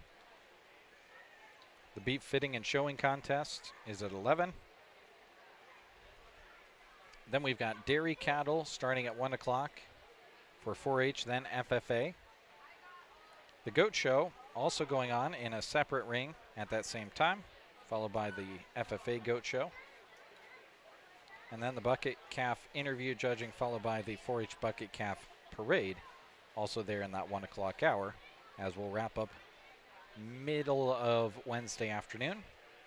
And then our last streaming event will be on Thursday, the 4-H and FFA livestock sale here at the Custer County Fairgrounds and Farm Bureau covered arena. Those will kind of be the last few things that we have.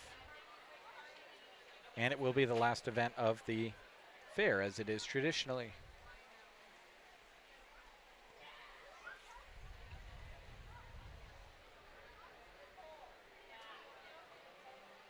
Again, this is the second of 4 groups here in pre-junior beef showmanship.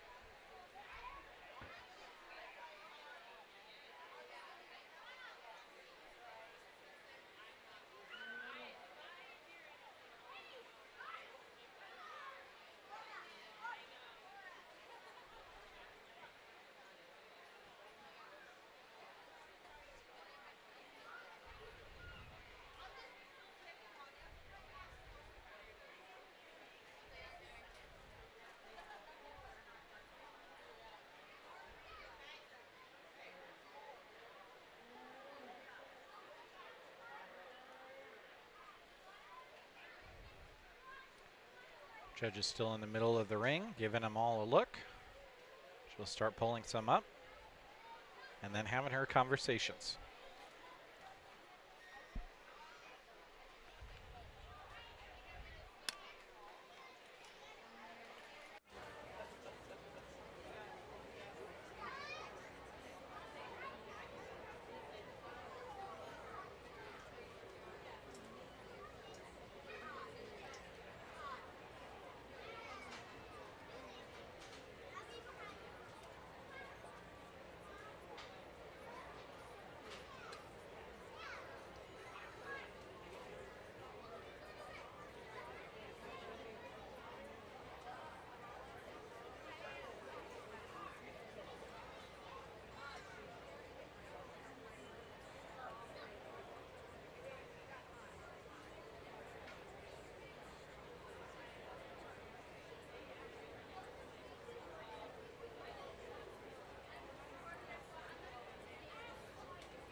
Few kids have been pulled up to the top so far.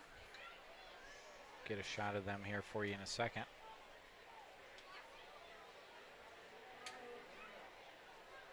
If we can see them over their cattle, which we can't. They're hiding back there.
Well, we get out here into the next class of the pre-juniors, and I think a nice class. We struggled a little bit with cattle at times and just staying focused on what we were doing out here. I understand that that happens. I just ask that they keep making good eye contact and always check and see where I'm at in the ring, and then always work to make sure that we just have those back legs set right.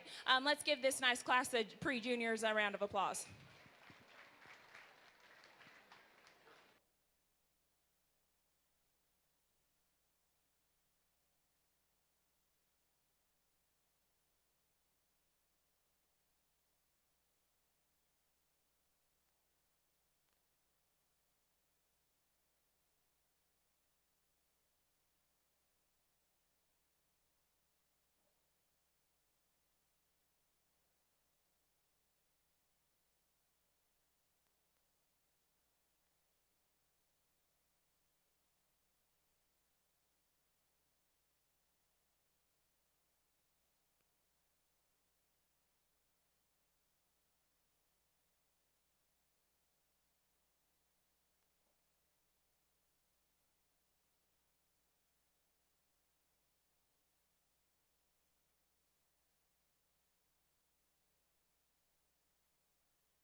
In Group 2 of Beef Showmanship Pre-Junior, purple went to Eva Smith, Kaysen Christensen, Livia Foken. Blue went to Quinn Blakeman, Zane Smith, Baron Rosentrader, Hudson Vera, and Hayes Barron.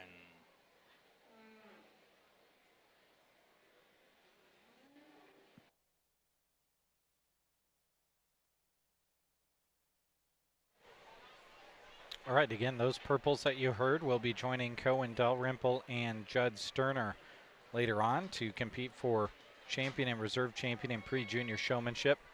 We still have 2 more groups to go now. And group number 3 of 4 is coming into the show ring here shortly. You kind of see the staging and getting ready area right there in front of you.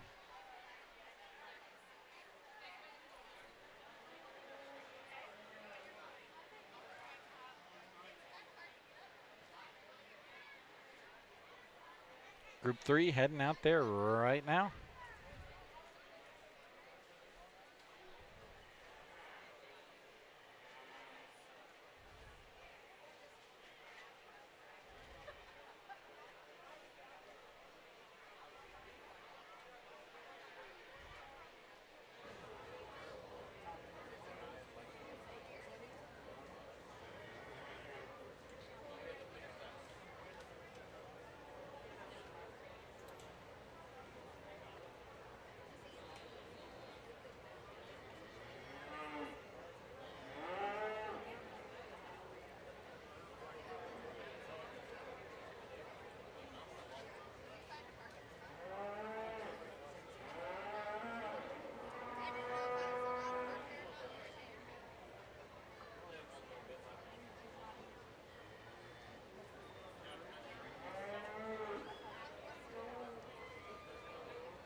Showmanship, 3 Junior Group 4.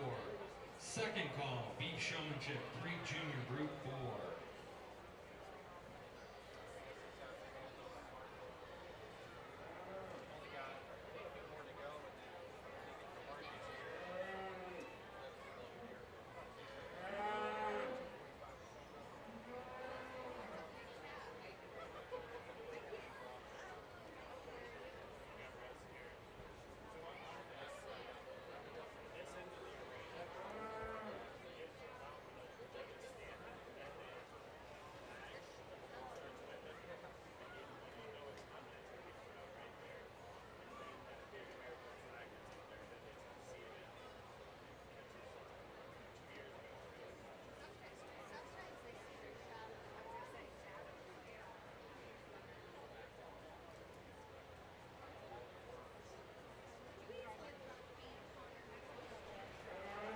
Again, out there right now here in Group 3, Retley Cookson, Kensley Pelster, Ridge Seta, Adley Smith, Ricky Biter, Eva Bartok, Joe Barron, Remy Dexter, and Ava Rosentrader.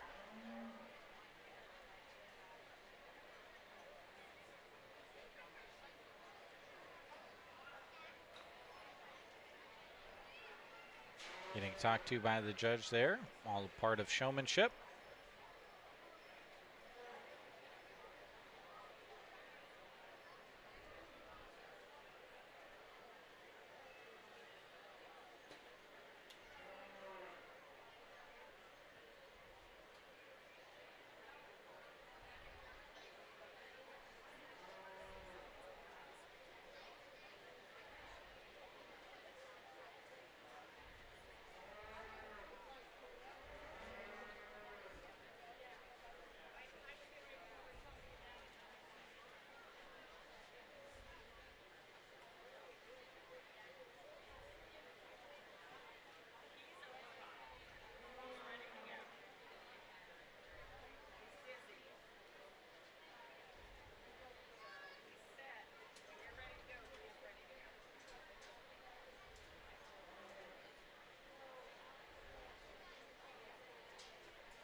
And this is group 3 of 4, pre-junior showmanship for beef.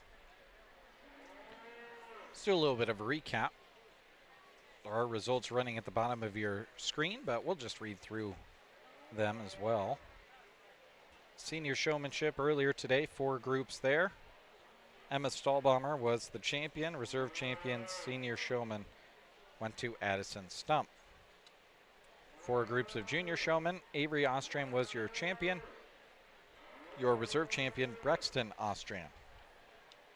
And that brings us here to pre-junior showmanship, where we've got 4 groups. This is the 3rd group of 4. Retley Cookson, Kensley Pelster, Ridge Setta, Adley Smith, Ricky Viter, Eva Bartok, Joe Barron, Remy Dexter, and Ava Rosentrader all out there at the moment.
Well, the judge might not have been able to see it as zoomed out as we are, but she just kind of gave a smile and a nod of approval. Looking at several of these kids trying to judge here in this 3rd group of pre-junior showmen, it really looked like, at least to me, my interpretation of it was, man, these kids are doing amazingly. I think she's really impressed by what she's seeing here. Just saw Kensley Pelster pulled up to the top alongside a young man who I can't see the back tag of, but the judge has pulled 2 out of this group so far.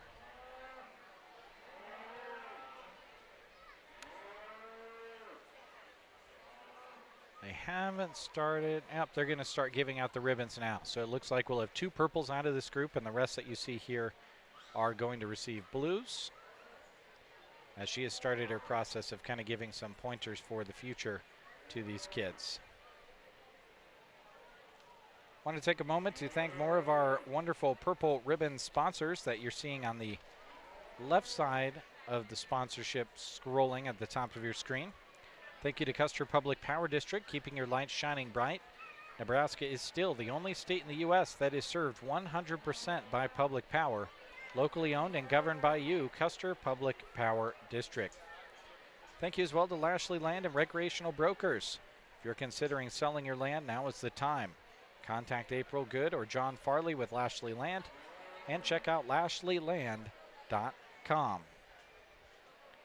And thank you as well to Pioneer Seed. Monty Hermsmeyer and Sargent, Mike and Justin Bailey and Ansley, and Larry Leapart and Lacey Hopp of Anselmo are your Pioneer Seed reps in the area. Contact Monty, Mike and Justin, or Larry and Lacey to see what Pioneer can do for your fields.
class of pre-juniors out, went through and talked to them, and we had a few just issues there throughout the class, but I thought the kids recovered really well and tried to get them shown out of that and continue on.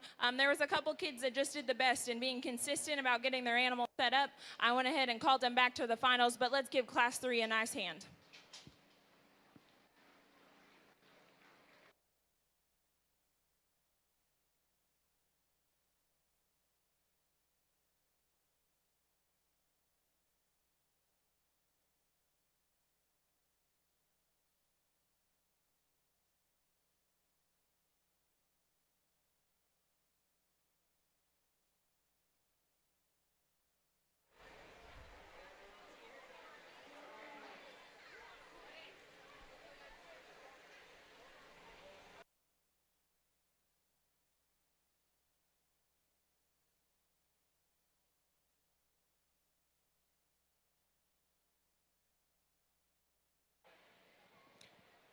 In Group 4, Beef Showmanship Pre-Junior, purple went to Ricky Vider, Kensley Pelster,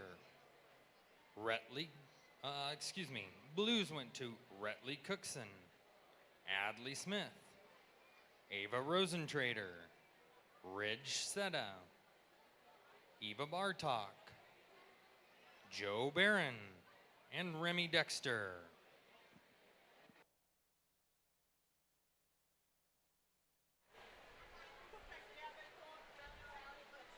Okay, so there were your announcements of the purples and blues out of that last group, and that brings us to this fourth and final group of pre-junior showmen. I missed one of the purple recipients in that group. Apologize. We'll try to catch them when they come back in. As the purples re-enter for the Beef Showmanship Pre-Junior, we'd like to thank Trotters Grain and Fertilizer Surgeon for sponsoring the Champion Pre-Junior Showmanship banner.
Again, would love to hear from you in the comments, folks, where you're watching from, who you're cheering on.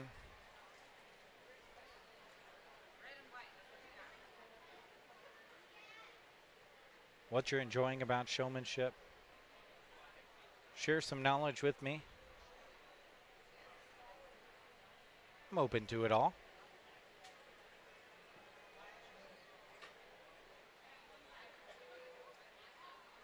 Glad to have you along here on the second day of video streaming from the Custer County Fair. Much later today, getting started than we were anticipating. Mother Nature had other plans. Dumped about 4 inches of rain on Broken Bow. I was watching the radar last night. Rainstorm came in and sat on top of Broken Bow. Did not move for a very long time or progress to the east or anywhere for that matter. And I live on the north side of Broken Bow, just outside of city limits, and I've got to tell you, it's been a while since I've been attempting to go to sleep and have heard thunder that is effective at keeping me awake. There were some lightning flashes that were coming through the skylight in our master bathroom that I could see through my eyelids, and some crashes and bangs that had me concerned for my neighbors or the tree in my backyard. I don't have a very good way of gauging just how close lightning is, but it seemed close, and it was very, very loud. But for the most part, I think everyone came out okay on the other side of it. Got a lot of rain, some flashing lightning and thunder. Fairgrounds are continuing to dry out here, and these kids overcame a lot to get these cattle ready for the show today. And we're having a show. Extra dirt was put into the show ring. Tractors ran for hours. Everyone came together in order to have this happen today. It's awesome, awesome, awesome to see. And for it to get started just 4 hours late after what this show ring looked like not that long ago, it's absolutely incredible. I did put together a compilation video of some of the things I saw just the last couple of hours before they got started here in the show ring today in order to get this thing started off. I invite you to go and check out that story. I shared it on my page, but then also shared it on the Sandhills Express Facebook page if you want to check it out. Again, this is our fourth group of pre-junior showmen.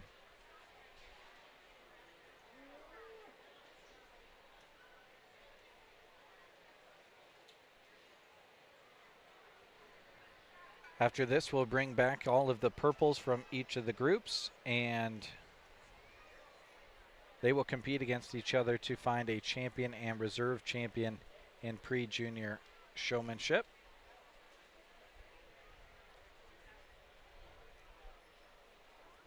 And then we will bring out the juniors and the seniors, as well as the pre-juniors, champion and reserve champions. And they'll all compete against each other to determine our grand overall champion and our reserve champion.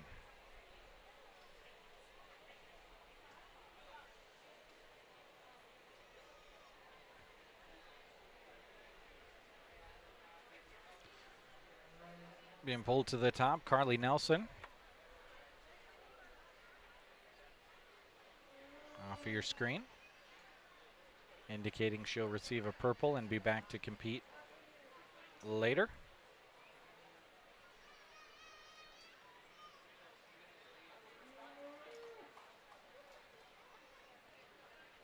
Also being pulled up, Coulter Daly.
as we dismiss this last class of pre-juniors today. I think a really nice group of kids that worked through cattle maybe not wanting to cooperate completely. Ultimately, I sorted the two that were just the quickest to get them walked into place, and I thought looked the most professional as they stood in front of their animals.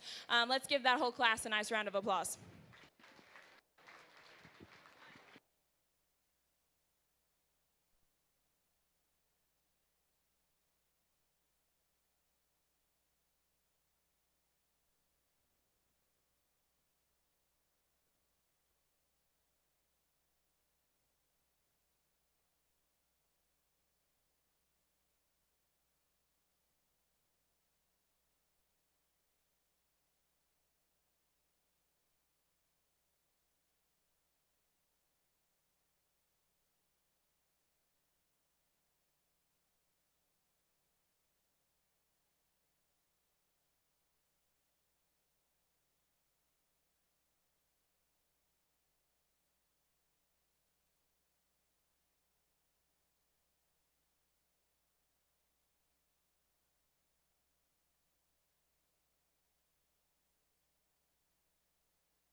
All right, here shortly we're going to have all of the pre-junior purple ribbon winners come back in, and looks like they're going to start coming in right now.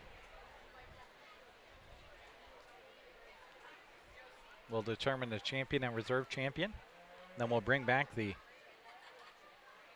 champion and reserve from junior and senior as well, and they'll all compete against each other for a grand overall.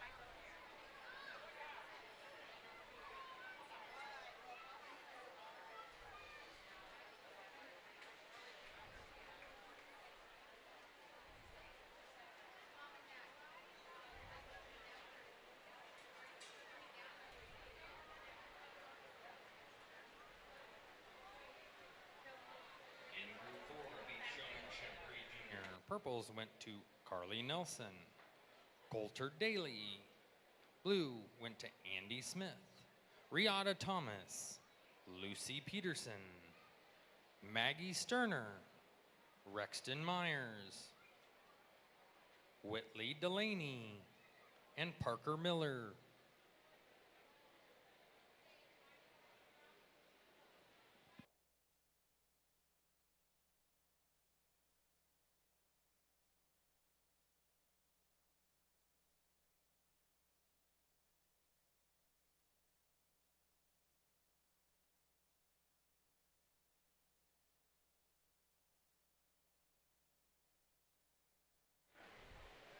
Okay, so our full group has come out now.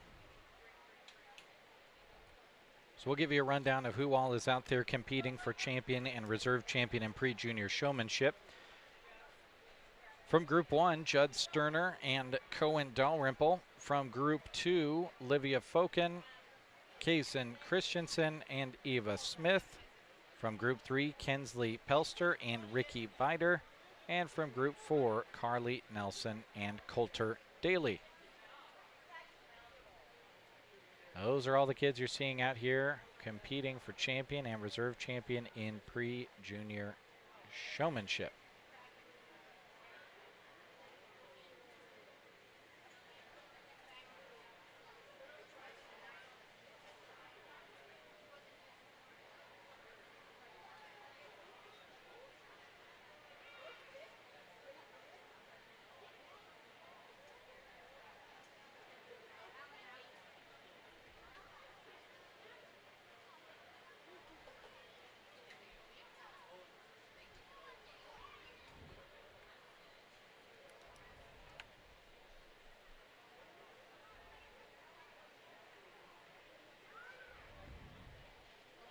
While we allow the judge to walk around a little bit more, let's thank more of our wonderful purple ribbon sponsors. Full Circle Irrigation. Contact Todd Wardine at their office in Litchfield or Broken Bow for all your irrigation parts, technology, and service needs. They are your local Valley dealer. Thank you as well to Lyons Appliance, offering very competitive pricing on all appliances and ready to price match if you find a better deal. It's simple. Don't waste your time or gas driving out of town. Support local and support those who support our community. Thank you to Big Jim's Bar in Oconto, known for their flavorful, made-to-order pizzas and friendly small-town atmosphere. They're open at 5 Monday through Friday, and Saturdays and Sundays open at 3. Dine in or call ahead for takeout. Big Jim's Bar in Oconto.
Well, we get out here to our pre-junior showmanship finals, and I think a great group of kids that made it out here for probably just being the quickest about getting their calves walked into it, knowing where feet were supposed to be most of the time.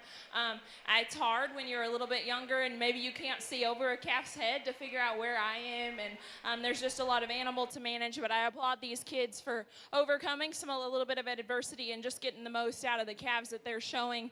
A couple just housekeeping items, and for the kids, for the parents, whoever's sitting out ringside, I think there's a few things that makes life a lot easier for your showman. The first would be taking some vet wrap and wrapping that chain so you can keep your hand or their hand as close up to their head as possible. They can keep their head up better. It's not slippery. They have a better grip. So just a cheap, easy thing to do. The next would be going through and cutting those leather straps so they don't go any farther below their knee. If those calves get their head down, they won't step on those straps, that they don't get caught up in the kids' legs, some different things like that. So just safety, but also just keeping it out of their way. Ultimately, great time sorting through your showmen today. I thought there was 2 pre-juniors were sorted up pretty handily. I'll go select your grand and reserve, but let's give all these kids a nice round of applause. All right, so judge camera time as she selects the champion.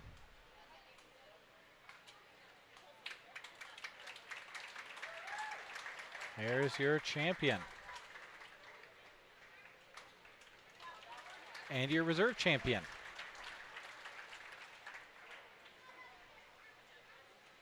Carly Nelson, your champion.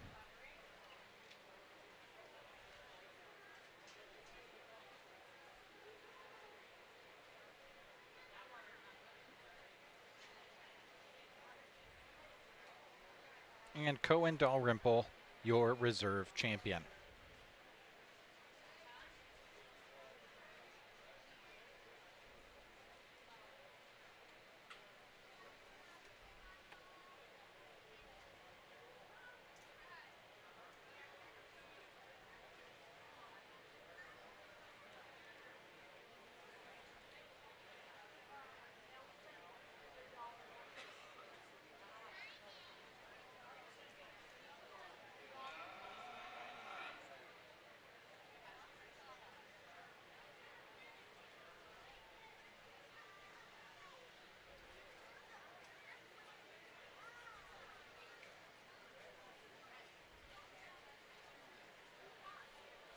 All right, that'll bring us into the overall competition. So we look back on the senior side of things.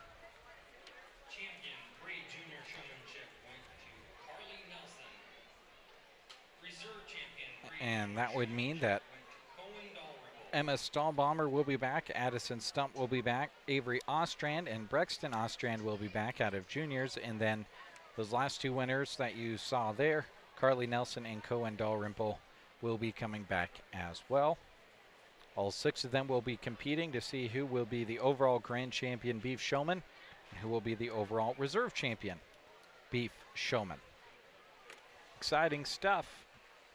And that's going to be starting here in just a few moments. As you see, they're kind of preparing there and lining up to come on in and put a bow on showmanship here this afternoon.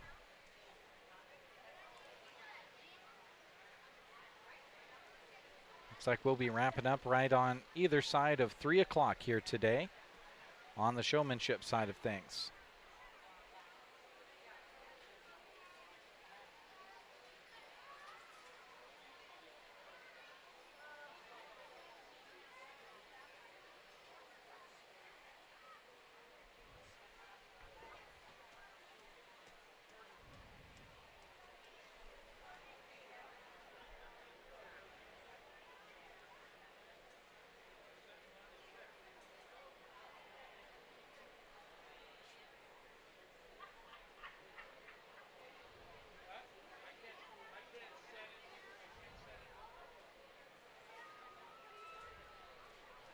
And here they come.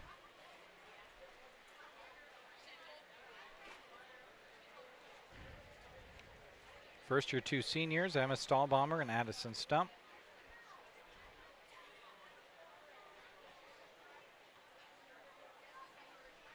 Avery Ostrand and Brexton Ostrand,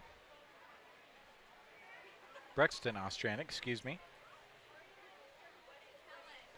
And then finally coming in last would be your pre-junior champion and reserve, Carly Nelson and Cohen Dalrymple.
Well, we get out here and just to the overall selection for our champion beef showman, and I think it's a cool thing that you guys do in this county to bring all the different ages out here and get together. There's no doubt that seniors just have an advantage, and from a maturity standpoint and just size, in all honesty. But that's not to take away from our pre-juniors and even our juniors who are out there. I think they could outstick a lot of older kids that are out there. Sometimes it comes down to just the animals that you have and some minute little differences like that. But I think ultimately, in my mind, it comes down to the two seniors in the front and then the young lady who won our pre-juniors. Let's give all these kids a nice hand, and I'll go out and select your champion reserve overall showman.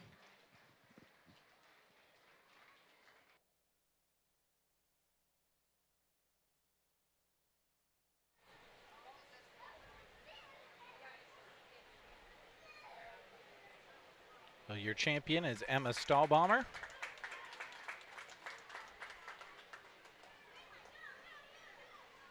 And your reserve champion will be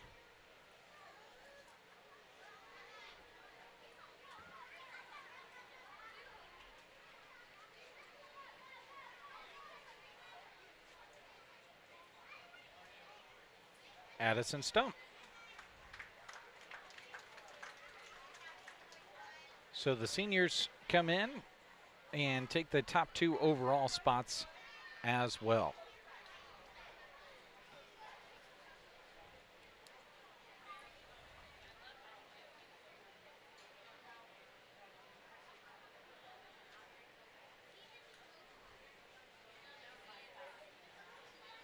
Overall, grand champion beef showman to Emma Stahlbaumer.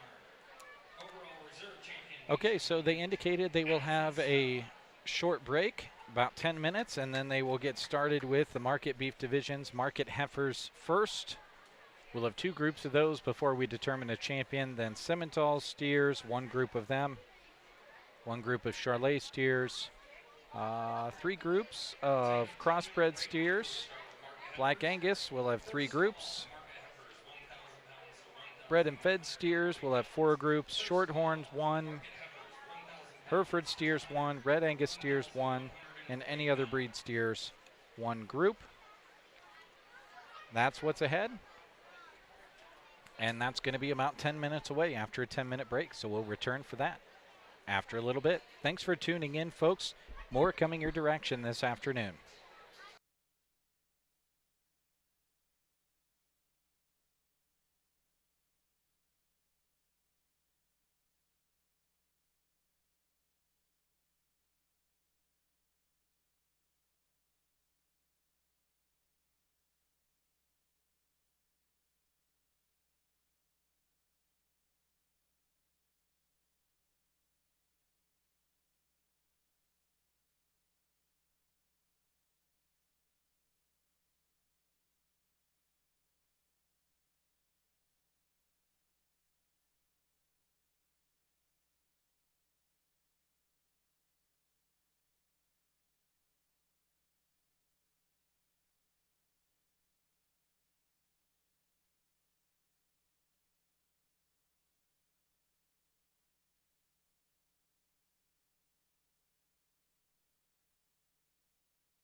Here we go, first group of market heifers.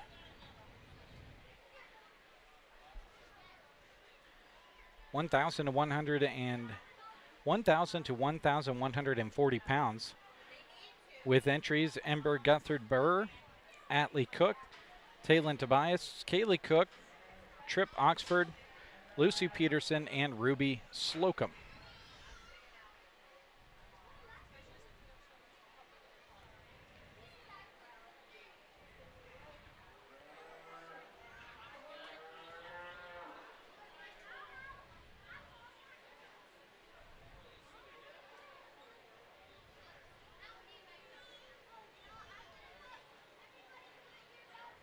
Second call, market heifers, 1,170 pounds to 1,420 pounds. Second call, market heifers, 1,170 pounds to 1,420 pounds. So we switch our focus from the main focus being the showman to now the focus being the cattle. Obviously, the showmanship side of things always a focus, but they just want to get the best look at these animals, and great showmanship allows them the best opportunity to do so.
A couple have been pulled up to the top. When the judge talks to us, we'll kind of find out what that means compared to how she would judge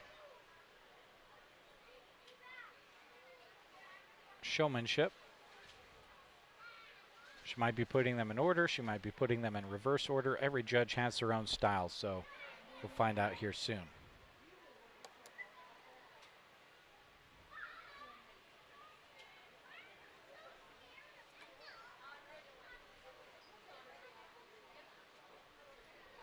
We'll hear now.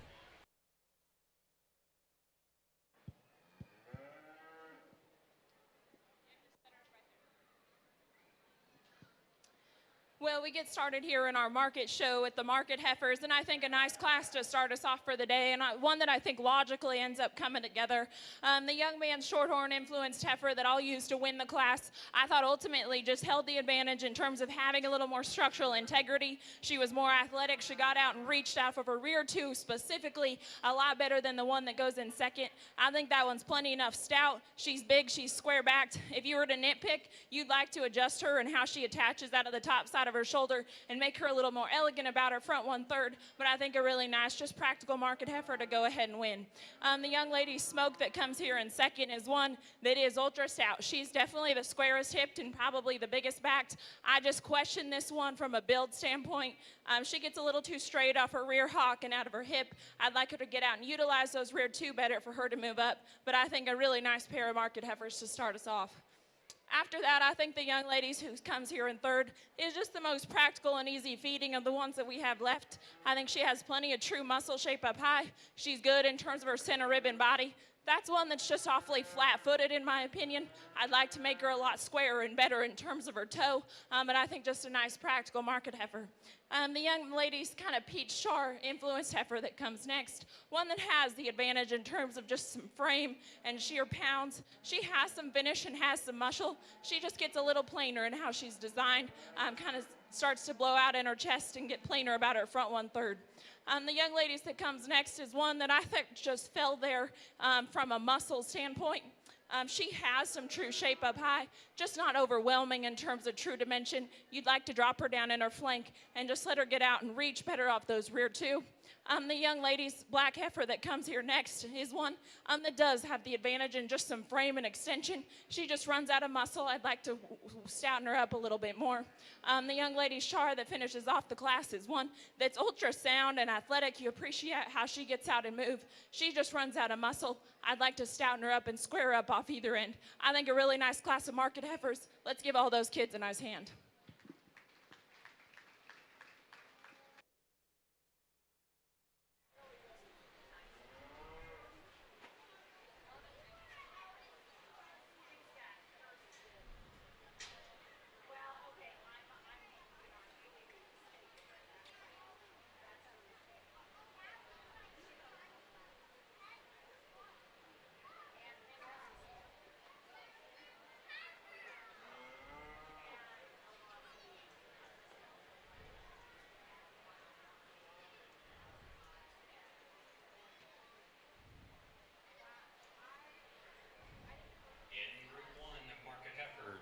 First purple went to Trip Oxford. Second purple went to Talon Tobias. First blue went to Ruby Slocum. Second blue went to Lucy Peterson. Third blue, Kaylee Cook. Fourth blue, Atlee Cook. Fifth blue, Ember Guthard Burr.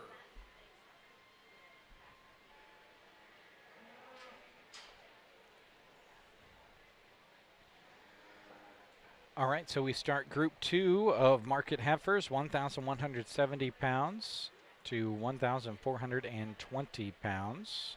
Allie Smith with the smallest in the group, largest in the group, shown by Adley Smith.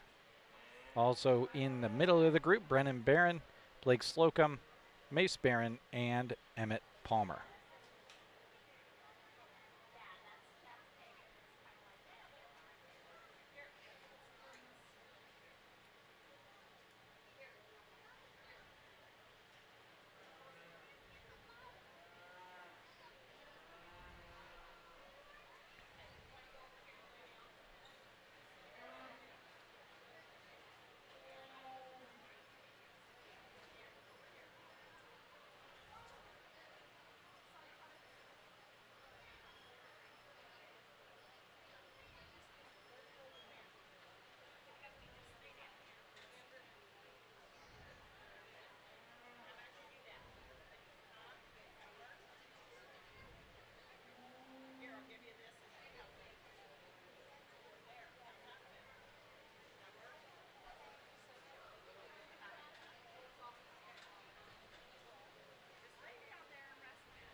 Second call, Semitol steers, 1,230 pounds to 1,585 pounds. Second call, Semitol steers, 1,230 pounds to 1,585 pounds.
So it looks like Allie Smith will have first out of this group, and second out of this group will be Adley Smith.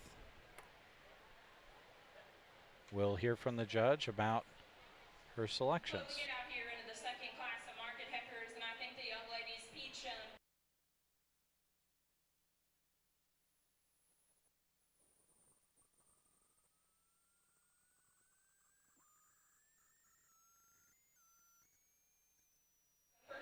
Sorry folks, my mic receiver died.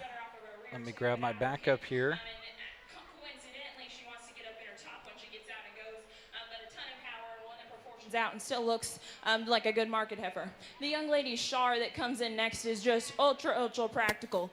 You love this one's kind. She's ultra heavy muscled. She's still good in terms of finish. One that just gets out and goes with plenty of flexibility. Just a really nice complete one that meets all the market fundamentals, and you applaud the young lady for that. The young man who comes out in third with the black heifer is one that I think honestly probably is one of the heavier muscled females we saw in the class. She's big backed, has tons of true shape up high. Unfortunately, this one wants to get a little coarser in how she gets out and reaches with her rear too. She'll get up in her loin when she gets out and goes, but I think a really heavy muscle, just pounds heavy type of a female. The young man's that comes next is probably one that carries a little bit extra finish in comparison to the one that goes ahead of her. I think, and that's a good thing. I think you can appreciate her for how even she is in terms of her cover, especially as you get her hands on her. This one just didn't quite have as much true muscles. You got in behind her. You'd like to square her up high. The young man's who comes next is one who I think is similar in terms of finish and condition. That's one, though, that you'd like to just make a little bit prettier, more elegant about her front 1/3 and just reach a little bit better off her rear 2. But we finish off the class with a young man's heifer that does have some shape and has some good finish. That one just probably was the plainest in terms of true muscle. A really nice class of market heifers. Let's give all those kids a nice hand.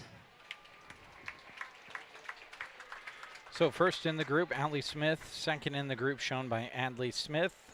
They'll bring back out Trip Oxford, who was first from the first group, and Taylon Tobias, who was second from the first group. And they'll all compete to determine a champion and reserve market heifer. First call, Charlotte steers, 1,155 pounds to 1,595 pounds. First call, Charlotte steers, 1,155 pounds to 1,595 pounds.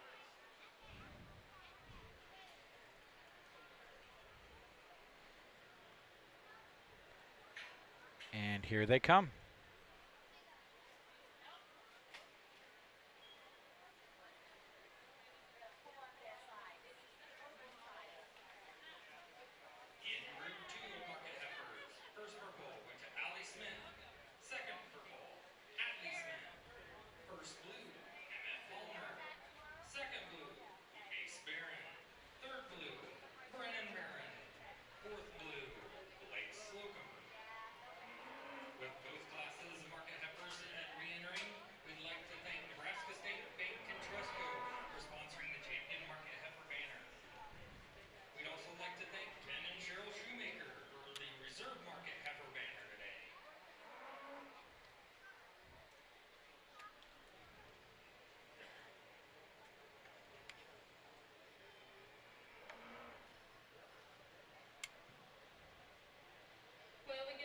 into our division lineup for the Market Heifer Show, and I think a couple of nice classes. You know, the Shorthorn Influenced Heifer that won the first class, I think this one did. She was the structural upgrade in that particular top pair, one that's still heavy muscled and has some feature at the ground, and she's good in terms of how she handles. That one, you could say you could nitpick her and how she attaches that to the top side of her shoulder, but I think one that honestly in this lineup is probably the structural upgrade. The young lady's Peach, who won that second class, is one that has tons of true power. She's parked, and you can appreciate how she proportions out. She holds the advantage in terms of just true feature at the ground. I'd like her to get out and go better. She needs to reach and flex out of her rear to hawk a lot better.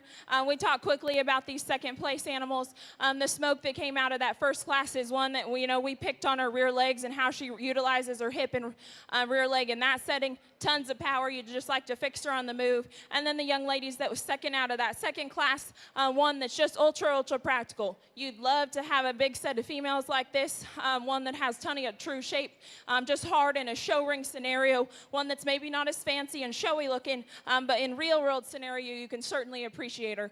Let's give all these exhibitors a nice hand, and I'll go select your grand in reserve.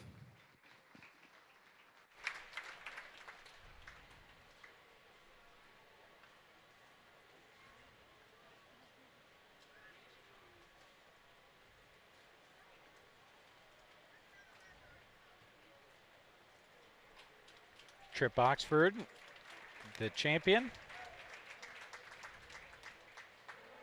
And reserve will be Allie Smith.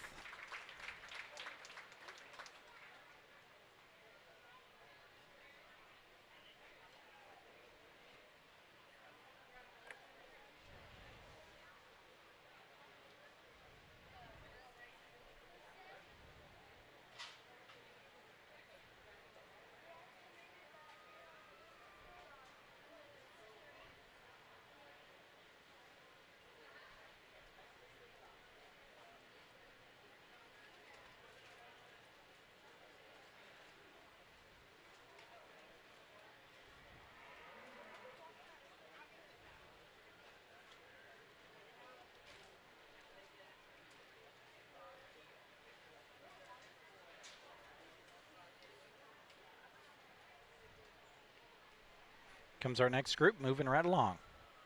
Simmental steers, 1,230 pounds to 1,585 pounds. One group, very large group. Brecken Reinierson, Emmett Palmer, Andy Smith, Carly Nelson, Clayton Barker, Catherine Phelps, Slayton Cook, Strand Greenlee, Elizabeth Phelps, McCrae Eberly, and Caden Miller.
Cross your fingers for some clouds to give some relief from the heat of the sun, but also to quit doing a number on our camera trying to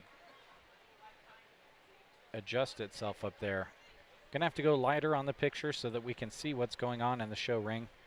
Use the auto feature. It makes everything in the show ring dark to compensate for the light on subjects that are not in the show ring. So that's why we're gonna go a little bit lighter on the camera.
Again, this is Simmental Steers, Brecken Rainierson, Emmett Palmer, Andy Smith, Carly Nelson, Clayton Barker, Catherine Phelps, Slayton Cook, Strand Greenlee, Elizabeth Phelps, McRae Eberly, and Caden Miller all out there right now.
Custer County Fair is made great by our contestants and our sponsors. So we'd like to thank our 2026 Custer County Fairground sponsors. Thank you, Bruning Bank, Central Nebraska Electric, Cobblestone Hotel and Suites, Insurance of the Heartland, K&K Backco and Irrigation Co., Manco LLC, Myers Construction Incorporated, Team Physical Therapy, the Cattlemen's Cut, the Jones Group, and Third City Christian Church. Thank you.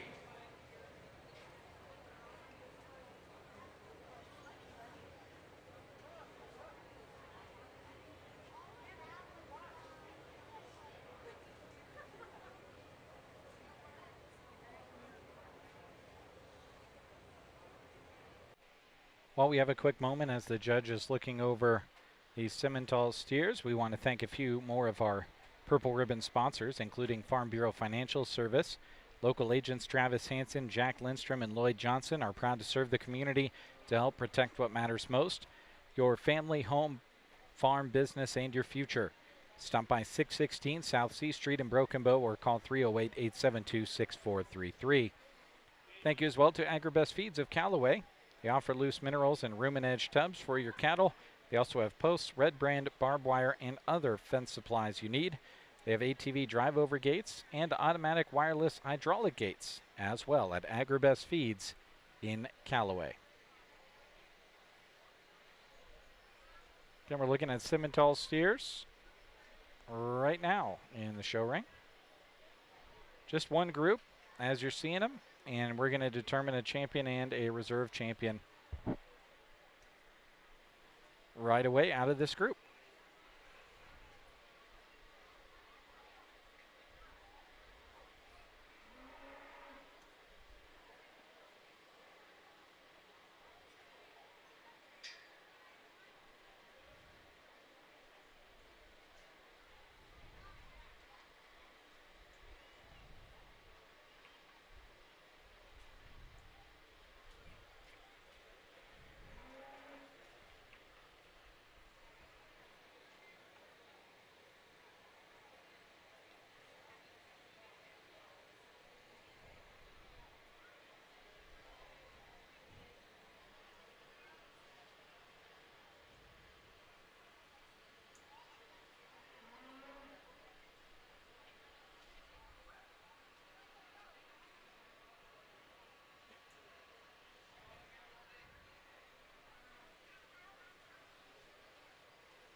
All right, she's chosen her top two, and we'll hear a bit about them.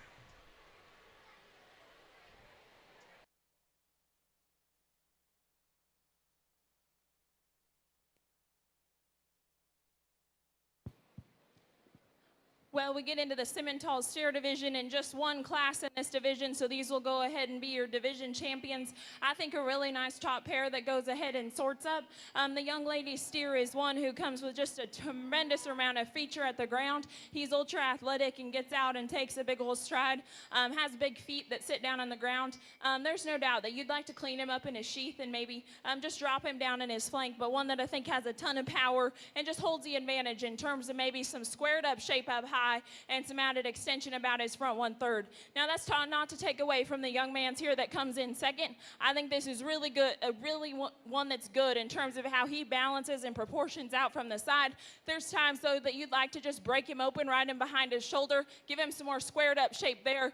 He just didn't have as much feature and just manly character as the one who wins this division, but I think a really, really nice top pair of steers. After that, the young man then brings in the 3rd place steer. I think one that's just ultra practical, really, really heavy muscled, real stout. You can appreciate the feature, and then he gets out and goes with some structural integrity. He's just not quite as fancy as the two that go ahead of him. The young man that brings the next one out is one who probably holds the advantage in terms of just having some added finish. He just starts to get a little plainer, drops out in his chest floor and lower about his front 1/3, but an ultra practical fat steer. The young lady who brings Kevin out next, one that's just really practical, kind of emulates the steer that goes ahead of him. He's not ultra framey, but has a ton of true power and practicality.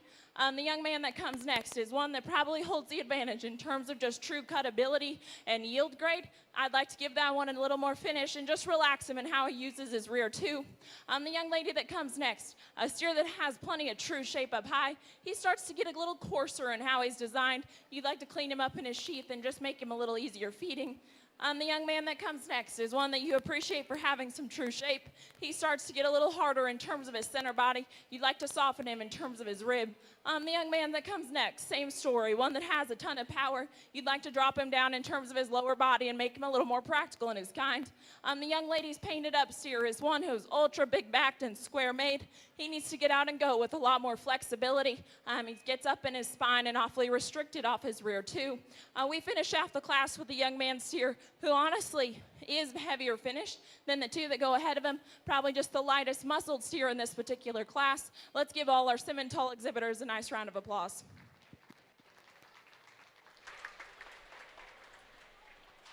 So your champion, Carly Nelson, your reserve champion, Brecken Reinierson in Simmental steers. Brings us to our first group of Charolais steers, 1,155 to 1,595 pounds, coming into the show ring now.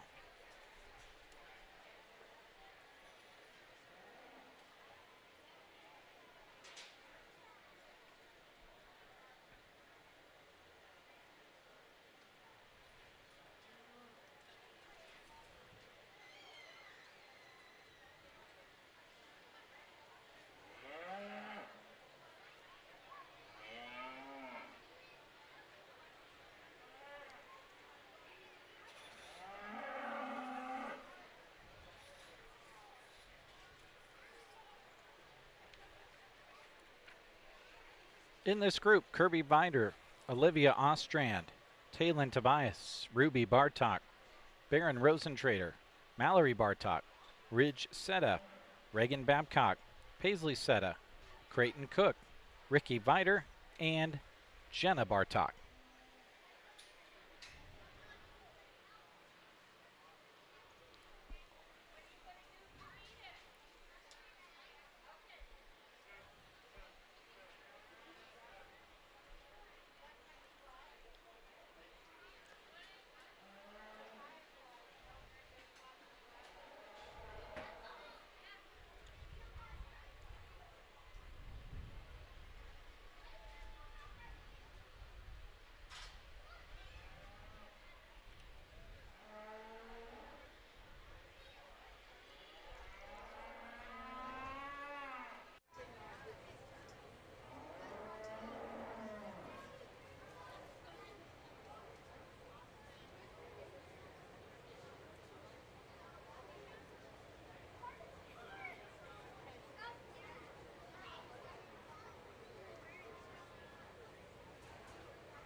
Second call, Group 1, crossbred steers, 1,030 pounds to 1,265 pounds.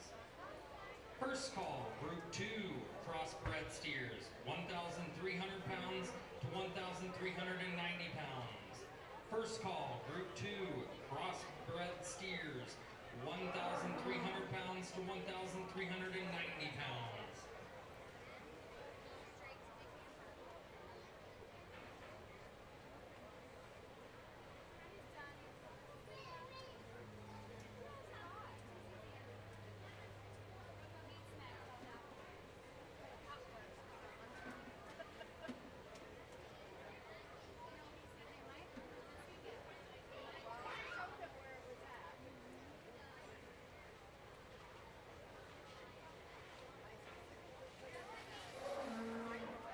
Semitole market steers. Champion went to Carly Nelson. Reserve went to Brecken Rainierson. Third went to Slayton Cook. Apologies for that, folks. Camera's going to stay stopped for a second. I've got to get up, unhook myself from all of this equipment here, and change a battery on the video receiver now. Give me 1 second. Emmett Palmer.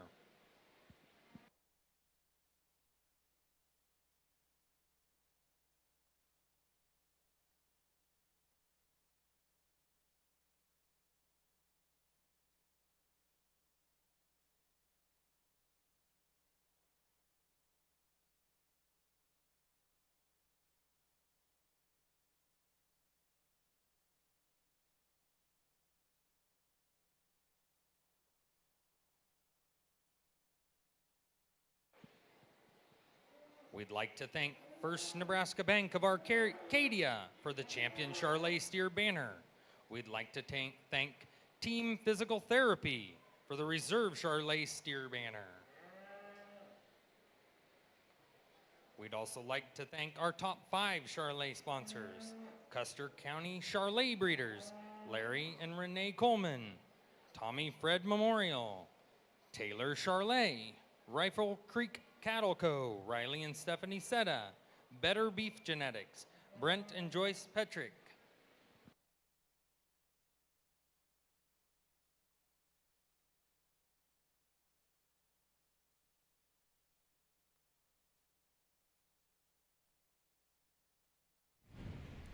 Okay, I think I've got that all figured out. Again, we're still here in the Charlet steer side of things. Largest one out there shown by Jenna Bartok, 1,595 pounds. Out of curiosity, let's see what the largest cow being shown today is. We'll flip through this program quick. It's like Peyton Daly has got a 1,805 pound steer, Black Angus steer, coming up later on today, and that is the heaviest I'm seeing in the program.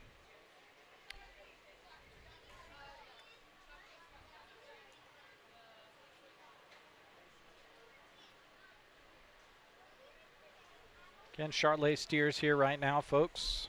Just one group here, so she's looking at all of these and determining a champion and a grand champion and a reserve champion right away.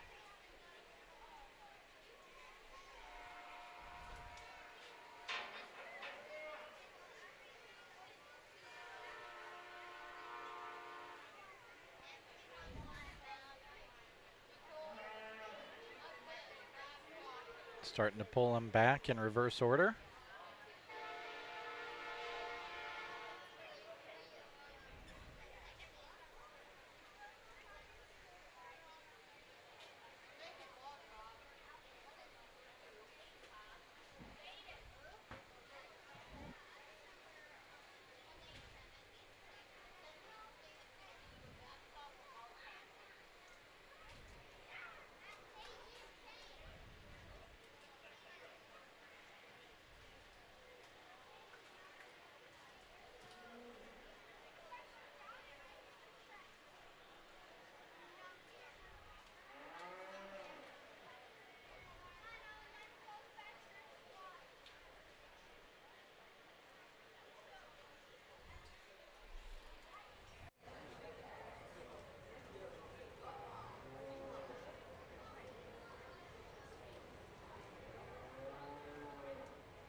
She grew up on her family's row crop and commercial cow-calf operation and had the chance to travel the country showing heifers on a national level.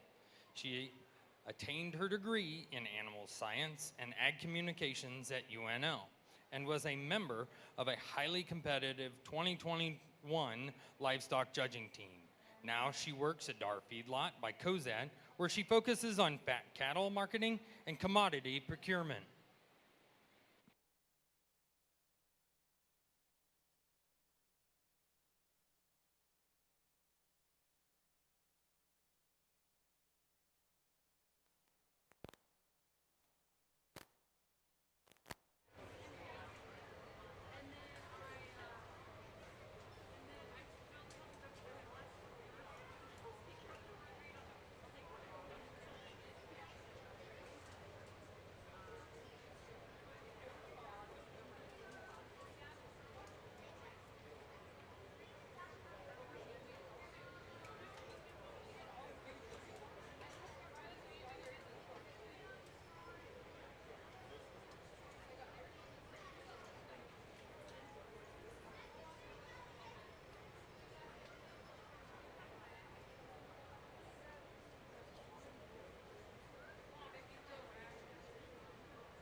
Looks like Reagan Babcock will have the champion short-laced steer here.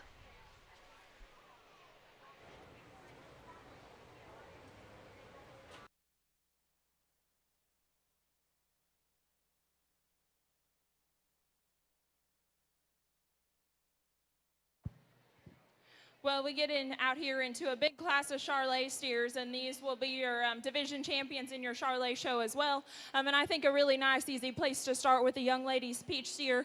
He's been up a while, I know, because he was in showmanship first thing this morning. I think that one that's ultra manly and burly. He is huge in how he goes to the ground and still gets out and goes with plenty of flexibility. He's really big topped and still good in behind his shoulder. I think a really nice steer, gives you a cool look and will be fun to bring out here later.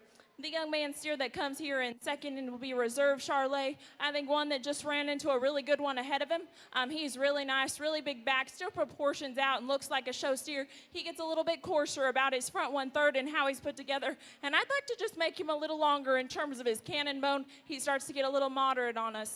The young man that comes out in third is one who I think you can appreciate for how he balances and proportions out. He doesn't come with extra bells and whistles in terms of having some fuzz and just true bone work at the ground, but I think real good practical cattle, and I can appreciate how he still comes together from the side.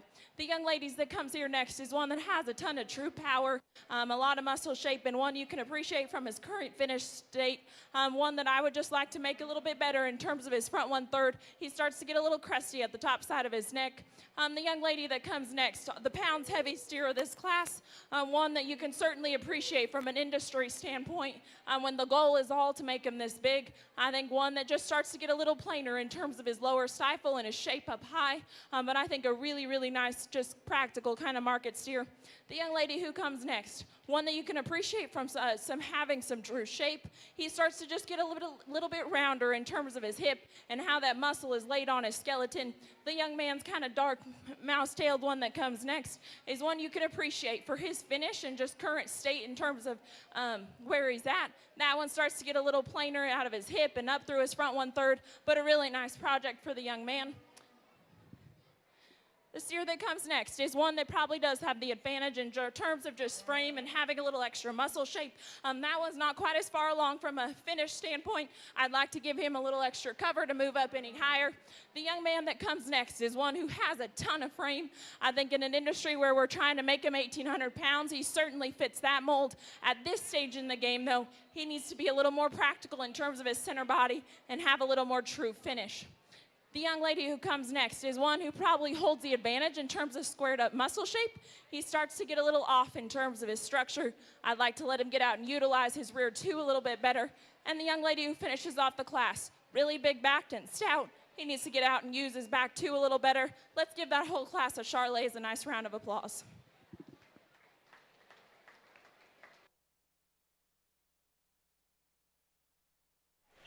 All right, so again, champion out of the Charlet steer side of things, Reagan Babcock. Reserve champion was Olivia Austrian. Olivia wasn't showing the animal. Saw her over there. She was wearing a boot on her foot. Hope she's okay, but she looked plenty happy, had a big smile on her face. The reserve Charlet steer. Comes our next group. These are crossbred steers. Now we're going to have several groups of these. We will not determine a champion and a reserve right away. This first group, Casey Pelster, Rihanna Thomas, Livia Foken, Charlie Tobias, Taryn Blakeman, and Jalen Young.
Second call, Group 2, crossbred steers, 1,300 pounds to 1,390 pounds.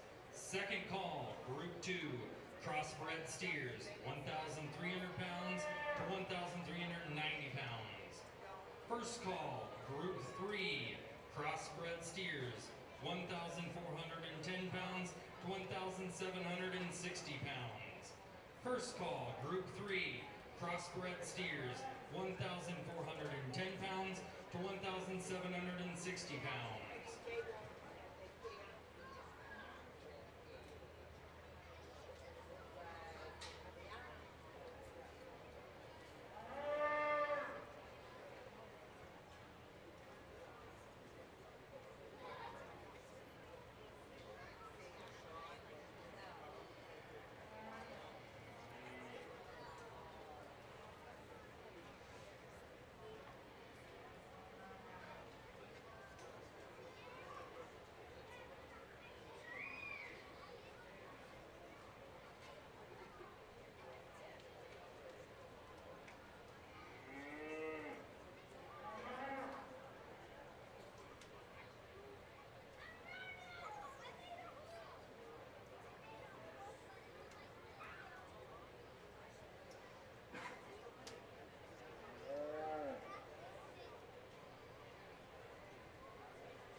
Third place went to Ridge Senna. Fourth, Mallory Bartok. Fifth, Jenna Bartok.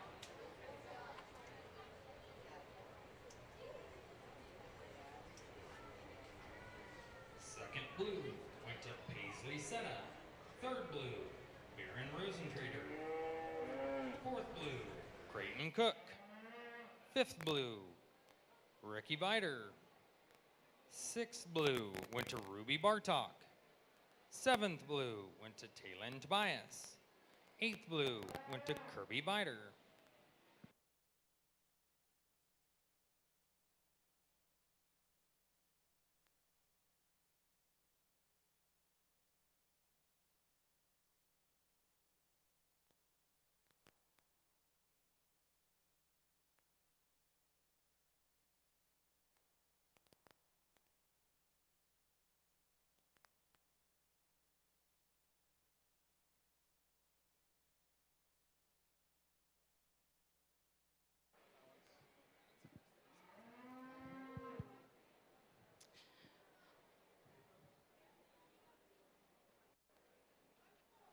We get out here into the first class of crossbreds and what I believe is your like lightweight division, lightweight class. And I think two steers that logically sort up in my mind. The young lady's kind of white blade bellied steer will go ahead and win. I think one that when you parked him on the side, you can appreciate how he proportions out. He still looks like a fat show steer. One that you would like to give a little more finish. Obviously, it's a lightweight class. He is a little harsh handling when you get your hands on him. I mean, in a perfect world, I'd like to set him back to the angle of his knee, but I think a really nice show steer to go ahead and win this particular class. The young lady who comes next is one that I think you can appreciate for coming with the right kind of true power and shape.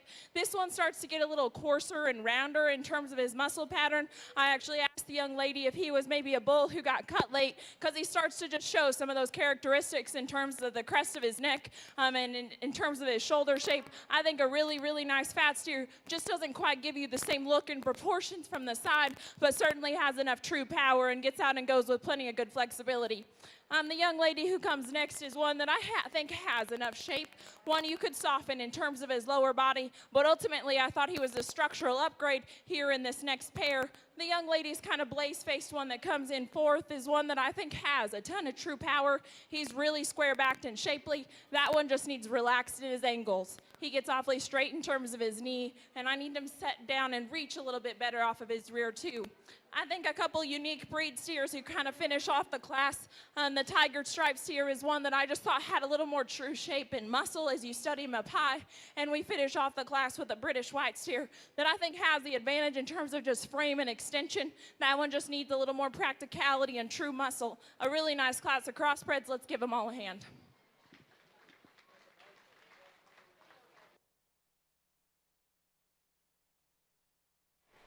Okay, so first out of that class, Livia Fokin. Second out of that class, Jalen Young. That brings us to Group 2 of crossbred steers. You see there preparing to come in. Taryn and Quinn Blakeman, Hayden Kristen, Casey Nelson, Macklin Eberly, Burke Blakeman, Brecken Reinierson, and Livia Fokin. Going to turn right around after winning the last class and come back and come out with another crossbred steer.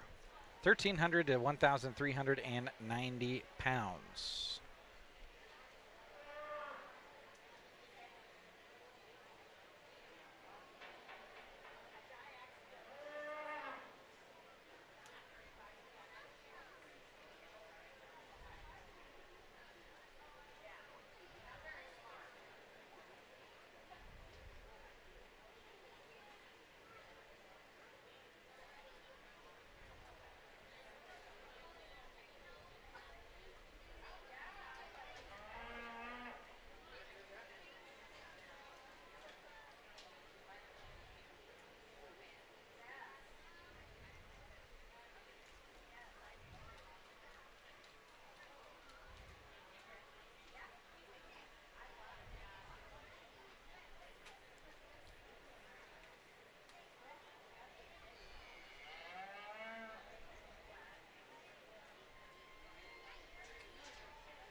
First blue, Aaron Blickman. Second blue, Matt Tobias. Red, Heather Thomas. And Casey Custer.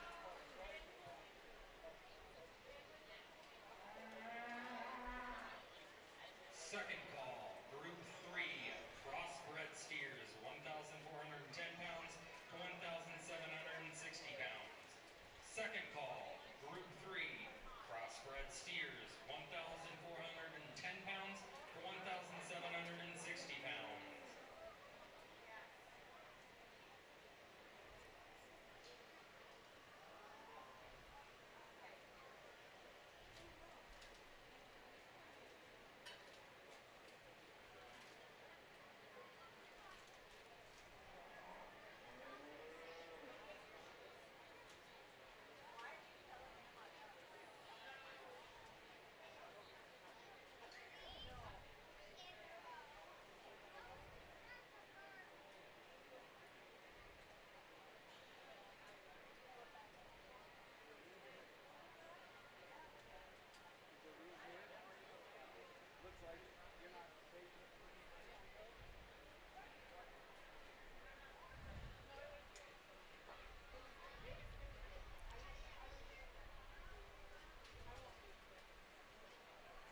And this is the second group of crossbred steers between 1,300 and 1,390 pounds.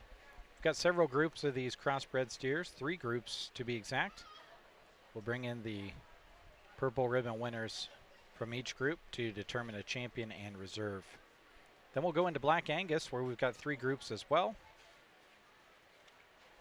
And then we'll round out with bred and fed steers, 4 groups there. Shorthorn steers, a single group. Hereford steers, 1 group. Red Angus steers, 1 group. Any other breed steers, 1 group. And then we will determine an overall champion and a reserve champion overall in market beef.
We get out here into the middleweight class of our crossbreds, and I think two steers that soared up ultimately in my mind. The young ladies is one that you really appreciate from a presentation standpoint. There's no doubt that he balances in proportions as well as any. One that certainly gives you a cool look from the side. I think he has plenty enough true square shape up high. You start to question maybe what's fuzz and what's there, but I think one that still ultimately sorts up and needs to go ahead and win this class. The young man that comes in second is one who has a ton of just grotesque shape up high. You can appreciate that. It's kind of to his detriment. He doesn't have any fuzz. He starts to look a little coarser and rounder about his shoulder and front end, and I'd like to fill him in there right behind his shoulder, but I think a nice steer to sit in second. The young man who comes in third is one who has a ton of squared up shape up high. He's ultra big backed. I kind of wish I could make his feet and his legs match him a little bit and proportion out. He starts to get a little finer in terms of his feature, and you'd like to lengthen him and extension him and give him some extension about his front 1/3 to compete with the two ahead of him. The young lady who comes in next is one that I think kind of similar story there. He has some shape, he has some muscle, one that balances out pretty decent. You get right in behind him though, and I wish he was more genuine and square in his base width as he went to the ground. I think a really nice steer for the young lady though. The young gal who comes next is one who is ultra big backed. He's really square, he's really shapely. Unfortunately, you get him out on the move, and he is a little too straight and restricted off both ends. I'd like to relax him in his angles and let him get out and go to move up any higher in this particular class. The young lady who goes next is just ultimately really practical. One that has some muscle shape, is really good in terms of his lower rib and body. He just doesn't come with some extra bells and whistles of the steers ahead of him. The young lady Shar who comes next is one who does have some squared up back shape up high. I'd like to drop him down in terms of his flank and make him just a little more easier feeding in his look. The young man's black baldy that comes out next is one who does hold the advantage in practicality in that bottom pair. I'd like to give him a little more true shape up high and just blow him apart off either end in terms of dimension. A really nice class of crossbreds. Let's give all these kids a hand. Okay, so first out of that group, Casey Nelson, second, Brecken Reinierson. Group 3 coming your way next. Crossbred steers, 1,410 to 1,760 pounds. Burke Blakeman, Brinley Bachman, McKenna Wyman, Eva Smith, Reagan Babcock, Parker Miller, Macy Smith, Colt Wells, and Delaney Weinman, joined by Strand Greenlee, who's hiding on the bottom of the page there. This will be our final group of crossbred steers. We'll then bring the top two from each group in, and they will compete to determine who is champion and reserve champion.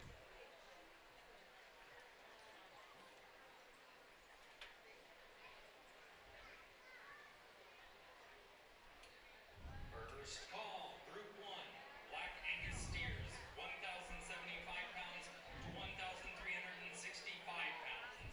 First call, Group 1, Black Angus steers, 1,075 to 1,365.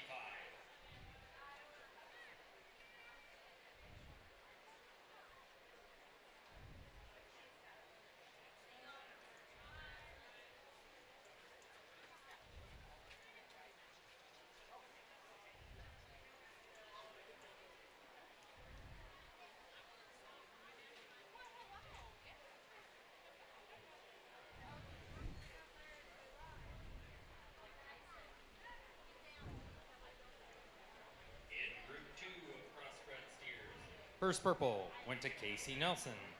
Second purple went to Brecken Reinierson. Third purple went to Burke Blakeman. Fourth purple went to Quinn Blakeman. Fifth purple went to Livia Boken. First blue went to Hayden Kristen. Second blue went to Taryn Blakeman. Third blue went to Macklin Everly.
as our judge looks over Group 3 of the crossbred steers. We'd like to thank again our 2026 Want to take a moment to Thank you. thank Viera Wireless again, providing our Custer County Farm Bureau internet coverage for the 2026 Custer County Fair and our coverage of it.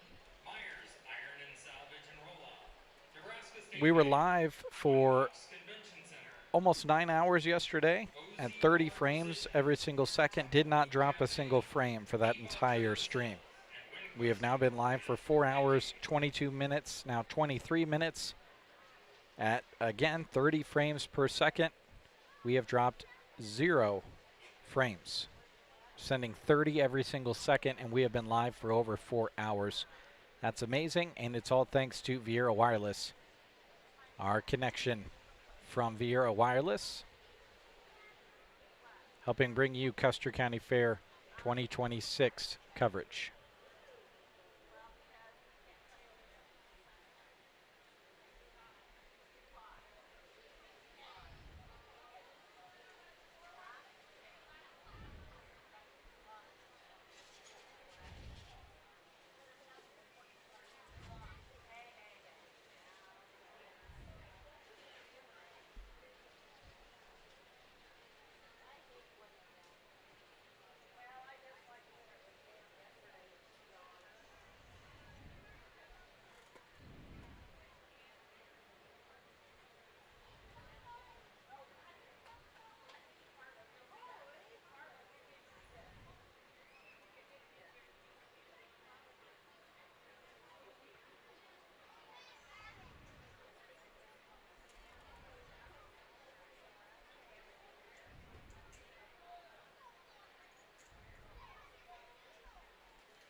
Starting to pull some kids aside.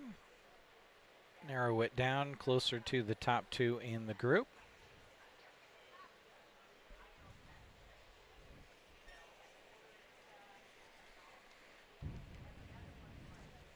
Thank you to Purple Ribbon sponsored Trotter Service and Trotter Fertilizer. They want to thank everyone for their business at all of the surrounding Trotters locations. Whether you're visiting Trotter Service, Trotter Fertilizer, or one of the many Trotters Will and Goes, they've enjoyed serving you in central Nebraska since 1962. Thank you as well to our hosts this morning, the Custer this afternoon, since we started at noon, not the morning. It's 4:30 in the afternoon, and I have no idea what time it is. They want to welcome you to the Custer County Fair, and they urge you to come out and take in the fun. They also want to encourage you to look at the calendar of events for the Custer County Fairgrounds throughout the year at custercountyfair.org. You don't want to miss out on any of the activities going on, and they do have a great variety of them all throughout the year. Thank you as well. Well, we don't have time for one more ad read. The judge is going to speak.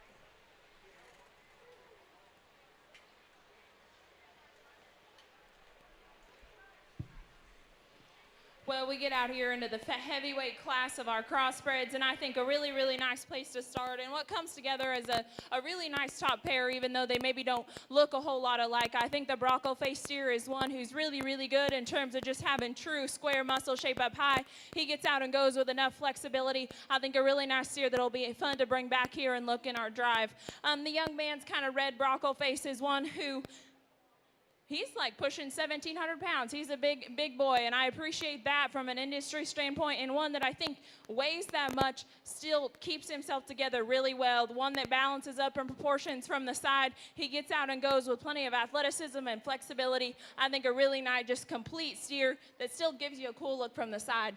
The young lady's kind of marked up steer that comes here in third is one who I think emulates our class winner in terms of just look and proportions. He has a ton of shape up high. That one starts to get a little more rigid off of his rear two. I'd like to make him bigger footed and get out and just reach off of those rear two a little bit better, but I think a really nice steer for the young lady. The young man's red steer that comes in next is one that's just really complete and practical. He has muscle shape up high. He balances out well from the side. That one just doesn't come with some of the bells and whistles of the ones ahead of him. I think a really nice, just complete steer. The young man's that comes next probably is square and bigger backed up high. When he gets out and goes, though, I just question him a little bit. I'd like to make him a little better in terms of his hock and a little less rigid as he gets on the move. The young lady's Bronco-faced red steer that comes next is one that I think you appreciate for just being super practical and easy feeding. That one has some shape. He starts to get a little plainer, though. You'd like to make him a little more extended about his front 1/3. The young lady's big black steer that comes next does have the advantage in terms of just having some added frame and just true pounds. Unfortunately, I like to just drop him down in his center body and especially his flank, make him a little more practical at this stage in the game. The young man's cool marked red steer that comes next is one that I think similar in terms of having some true shape, has some dimension, starts to get a little plainer in terms of his front 1/3 and how he's put together. The young lady that comes next is one that has some muscle shape, kind of same story. You'd like to clean him up about his front 1/3 and let him balance up a little better. And the young lady's Baldy that comes next is one that you appreciate for some added length and extension. That one's probably the lightest muscled steer in the class. We'd like to break open with some more true dimension. A nice class of crossbreds to finish out this division. Let's give them all a hand.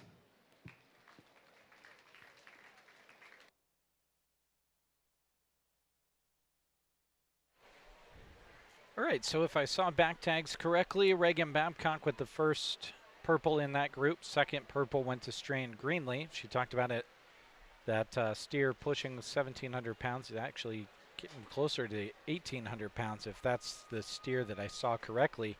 1,760 pounds is the steer for Strand.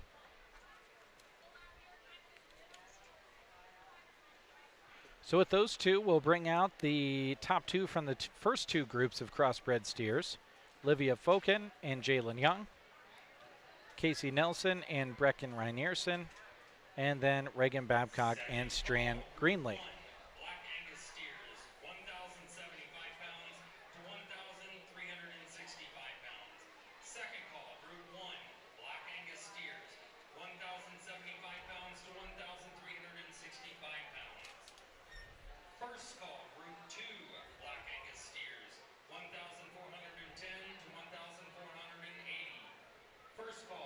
So those first three through were your 1,410 to top 1,480. purple in each group, and then these second three through were the second purple in each group.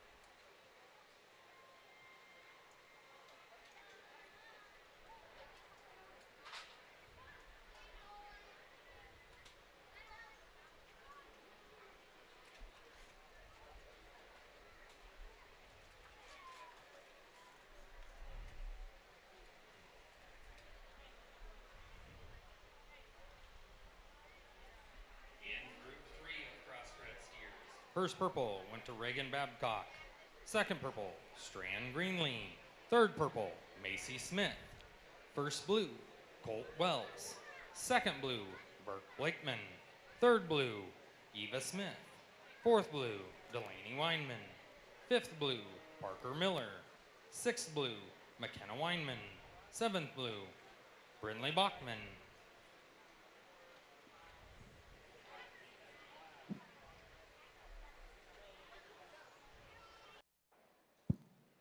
Well, we get out here into the crossbred division drive, and I think a really nice group of 6 representatives that came out of their class. Really quick to recap, if we go into the lightweight crossbreds, I thought one that proportions out and gives you a really cool look from the side. He's plenty big-backed and square-hipped, and he gets out and goes good enough. This was one that we talked about. You'd like to set him back to the angle of his knee, and ultimately is the lightweight in this particular division. The young ladies who comes out of the second class is one that gives you a really, really sporty look from the side. You appreciate how he balances and proportions out and still does give you enough square shape up high. One that I think is really good and really athletic as you get him out here. The young ladies brockle that comes out next is one that I thought is probably sets the standard in terms of just true power. He is the squarest hipped and the biggest backed. This one's maybe not quite as cool in how he balances up from the side. You'd like to make him a little bit smoother in how he transitions out of the top side of his shoulder, and that's definitely a man. My only other thing, what I'd like to give him a little bigger foot to match everything that's above him, but I think a really nice set of crossbreds. I'd say the same about the ones behind him. Let's give all these kids a nice hand, and I'll go select your grand in reserve. All right, I've called it Judge Cam. We'll bring it back. We'll follow her. Your champion, Casey Nelson.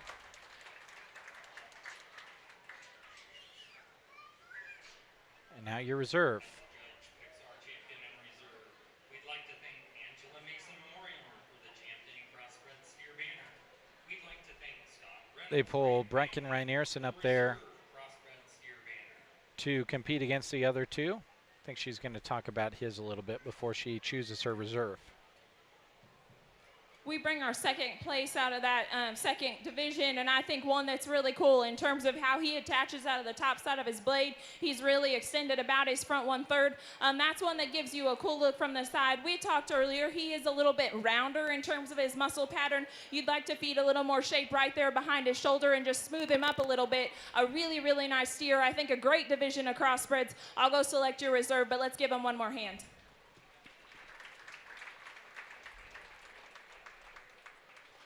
Your reserve will be Reagan Babcock.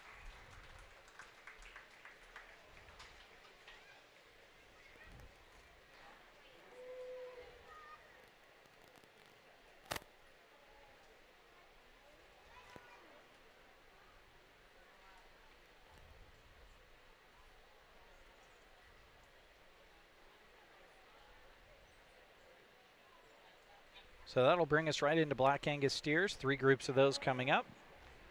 Champion crossbred steer was Casey Nelson. Reserve crossbred steer was Reagan Babcock.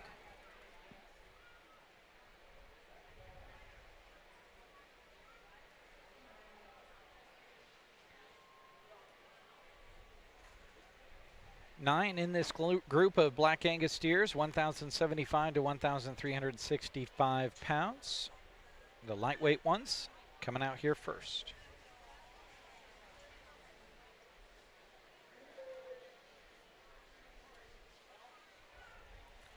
And coming in here shortly.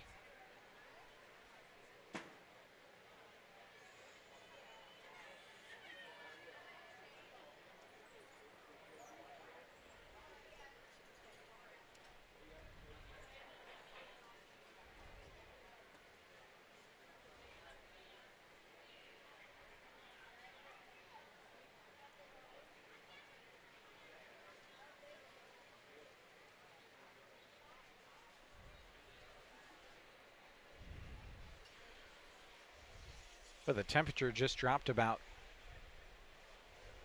6 degrees. I think the sun went behind a cloud. I can't see. All I've got above me is metal roof, but certainly feels that way.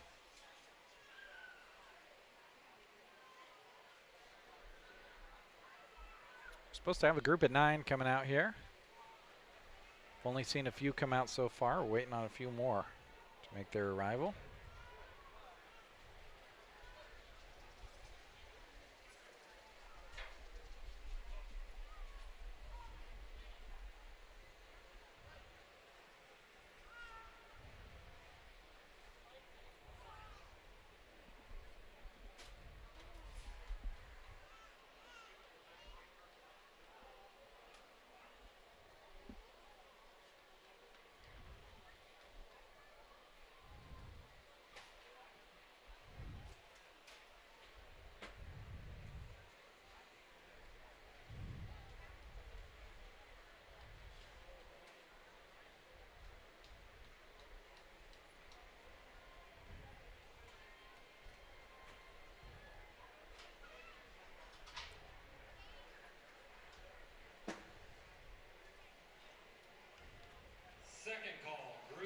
While we have a moment, let's thank a couple more of our Purple Ribbon sponsors.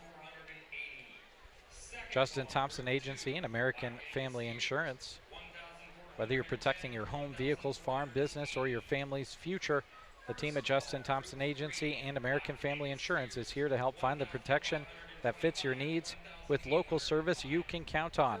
They are proud to support the Custer County Fair, and they wish all of the exhibitors, families, and fairgoers a safe and successful week. Thank you as well to Nebraska State Bank. Proud to be your local bank, serving the area since 1918. With 4 convenient locations in Callaway, Myrna, and Broken Bow, they have your financial service needs covered. Stop by any location today to get set up with free checking for your personal or business needs.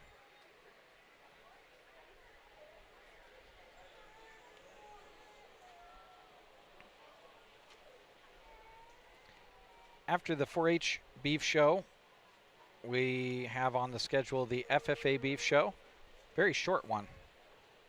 Looking at the schedule here, it's just 1 page on the front, not even front back. So that won't take too long, but that'll be coming up after we go through 4-H beef, which we're just a few pages into. I'd say we're maybe about halfway when you take into consideration the showmanship side, now the market beef side. This is the first of 3 groups of Black Angus steers out there. Keely Pelster, Cameron Eberly, Kensley Pelster, Braxton Reinierson, Braxton Ostrand, Camden Coleman, Aubrey Eberly, Haley Coleman, and Trell Pelster.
right into our Angus division, and I think a nice pair to sort up. Ultimately, two that are very different in their kind, and I'd like to fix a couple things about each of them. Ultimately, I'll sort up the added structural integrity of the young man's steer that goes ahead and wins. I think this one balances and proportions really well from the side. He gets out and goes with a lot more athleticism and reach off both ends of his skeleton as he just sets better in terms of his angles. One you could square up in terms of his shape, but I think he has plenty enough to go ahead and win this particular class. The young man that comes in second, this is one that sets the standard in terms of having some square shape, feeding some true muscle right in there behind his shoulder. It's when I get out and let him move that I need him to reach better off both ends and just have a little more flexibility, one that you really appreciate from a muscle standpoint. The young man's that comes next is one that has some muscle, balances out pretty good from the side. This one just doesn't come with the added proportion and balance as you study him from, as you get right off of him. The young man's that comes next is one that has some shape up high. I'd like to square him up in terms of his pin and ultimately drop him down in his heart and his flank, but I think a nice project for the young man. The young lady that comes next, she's one that balances out from the side. Unfortunately, you get right in behind her and you'd like to square her up in terms of true shape. The young lady that comes next is one that probably does have a little more true shape up high. Unfortunately, he wants to get really round out of his hip and kind of camp underneath himself as he gets out and goes. But I think one that's plenty practical. The young man that comes next is one that I think does balance from the side. He's good in terms of his center rib. I'd like to blow him open and give him a little more square shape up high. And we finish off the class with two steers that I think have some true muscle. I'd like to give them some more real dimension and make them balance up better from the side. A nice class of Angus steers. Let's give all these kids a hand.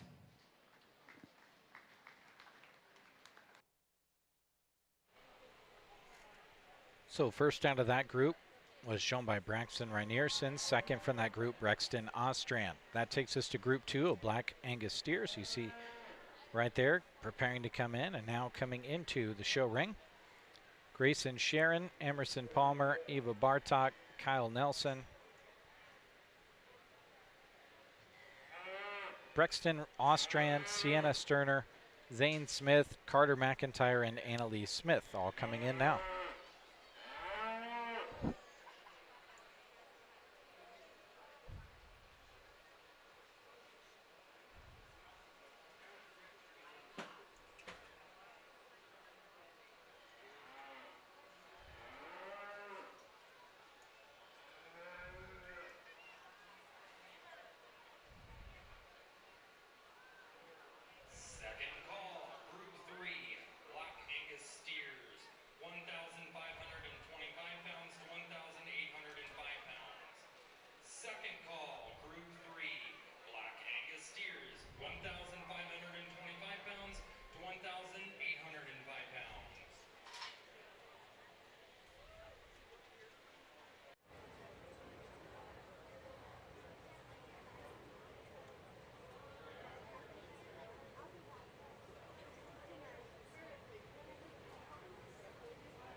Group 1 of black Angus steers.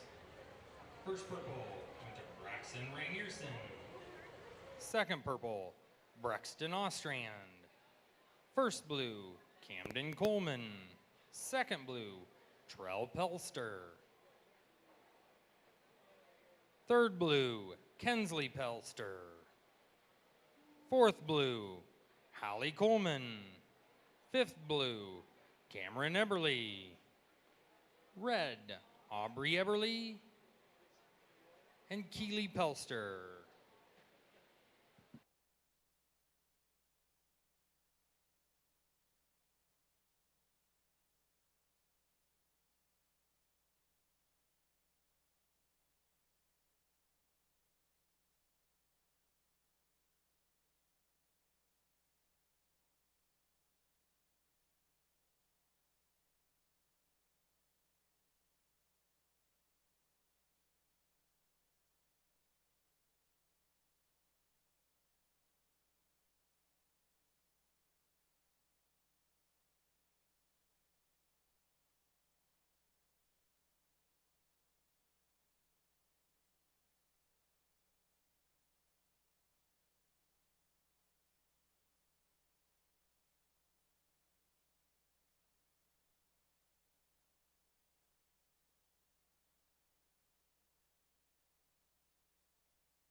First call, Group 1, bred and fed steers, 1,195 pounds to 1,390 pounds.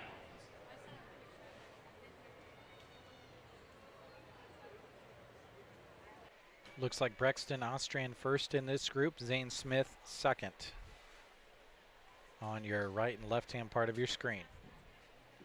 Well, we get out here into the next class of our Angus steers, and I think a nice top end to this whole class. I think there's a lot of give and take in some different things. Ultimately, I'll sort up the steer that I genuinely think is the heaviest muscled. I think he's the squarest and freshest in terms of his shape up high. I think he works the most true shape back into his pin and is the squarest out of his hip. He gets out and goes good enough, and I think one that does have the right kind of extension and look about his front 1/3. He might not just be a real sexy show steer, but I think one that has the right kind of balance. The young man that comes next, this one, he's just a lug. He gets out and goes pretty good. There's a lot of steer to move around. I think you can appreciate this one's feature and just foot size as you study him at the ground. He is really good in terms of just having a good hoof and foot shape. I think one that has a ton of shape up high, just ultra practical, and still balances up and gives you a cool look from the side. The young man that comes out in third, that is a steer that I think you can appreciate for how he balances in proportions. He has enough true shape. It was just when it got into this top pair, I didn't think he had the right kind of square true dimension in comparison to the two that goes ahead of him. I'd like to square him up as his pin and make him a little more genuine down through his stifle. The young lady that comes in fourth is one that I think is really practical, easy feeding, has tons of muscle. In this class, he started to get a little plainer, a little rounder out of his hip, crestier about his neck, and just plainer about his front 1/3. The young man that comes next is one that has some shape. This one can give you a cool look from the side. Unfortunately, he starts to get a little choppy and kind of wants to stab his rear legs instead of really just sitting down. But I think one you appreciate for the look that he gives you from the side. The young man that comes next is one that I think has some squared up shape up high. He is probably stouter pinned than the one that goes ahead of him. That young lady's steer just needs to get out and reach and have a little more flexibility off either end. But I think a really nice steer for the young lady. The young gal that comes next is one that's really practical, really easy feeding. My big hang up on this one was his feet. He is ultra flat-footed, and I'd like to correct him in terms of his hoof, but I think a nice practical kind of calf. The young lady who comes next is one who has some shape and practicality, easy feeding in his kind. He starts to get a little plainer and off in terms of his look in this particular class, and we finish off the class with a young man who has a ton of frame and extension. This one needs a little more squared up shape up high. You'd like to drop him and make him a little more practical in terms of his center body. A nice class of Angus steers. Let's give all these kids a nice hand.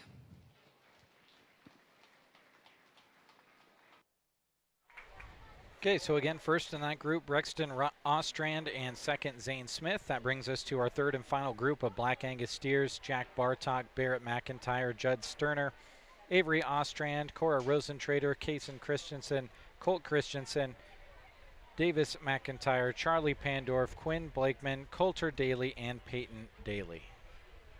Here they come.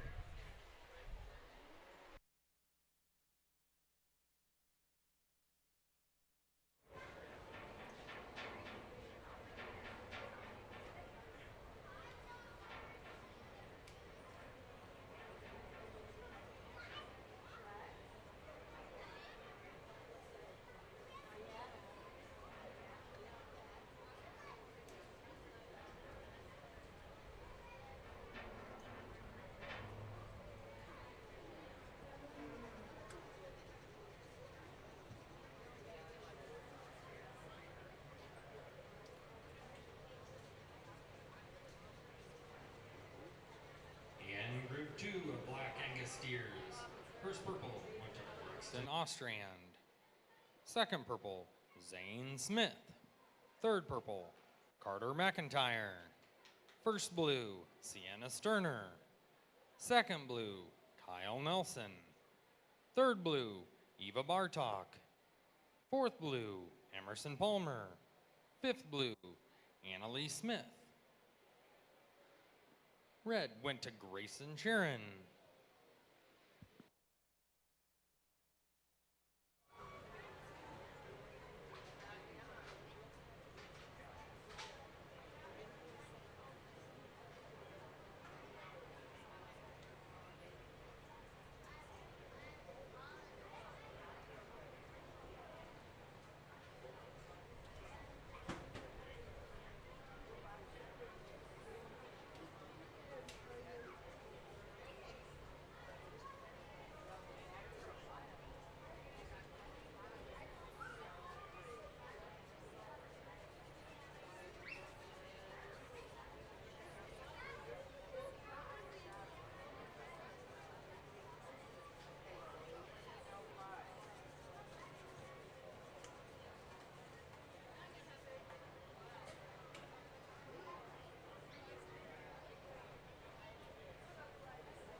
Again, this is our final group of Black Angus steers already making their way to compete for champion and reserve champion, were Braxton Reinierson, Brexton Ostrand again in Group 2, and then Zane Smith. Now we've got this group out here: Jack Bartok, Barrett McIntyre, Judd Sterner, Avery Ostrand, Cora Rosentrader, Kaysen and Colt Christensen, Davis McIntyre, Charlie Pandorf, Quinn Blakeman, and Coulter and Peyton Daly.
Down to 7 steer down here at the bottom that she's trying to put in order. 5 of them pulled to the top of the show ring.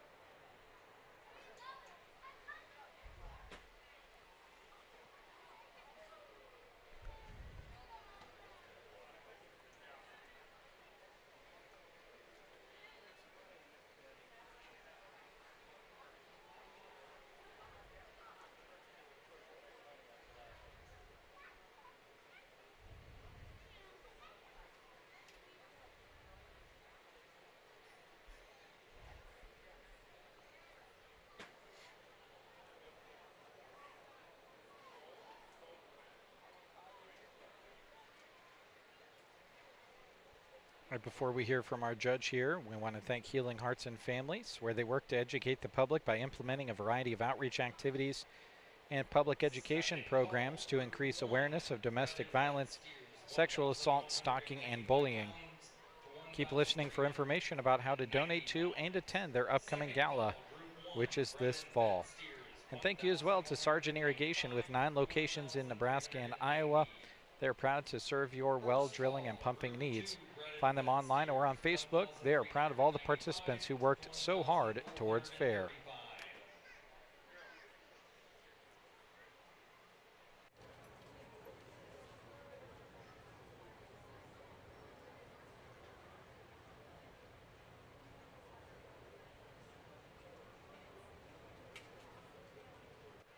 Down to the final 4 here.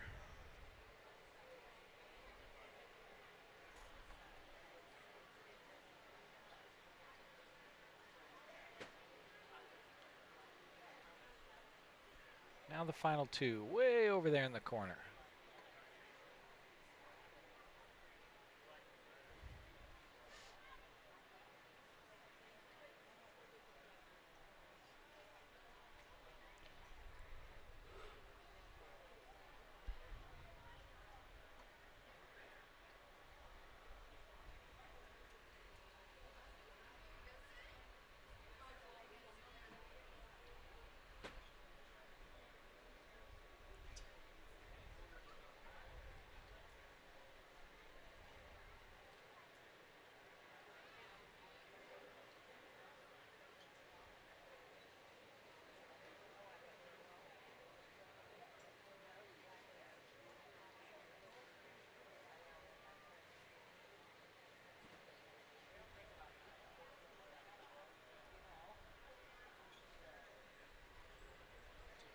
Okay, she answered 2.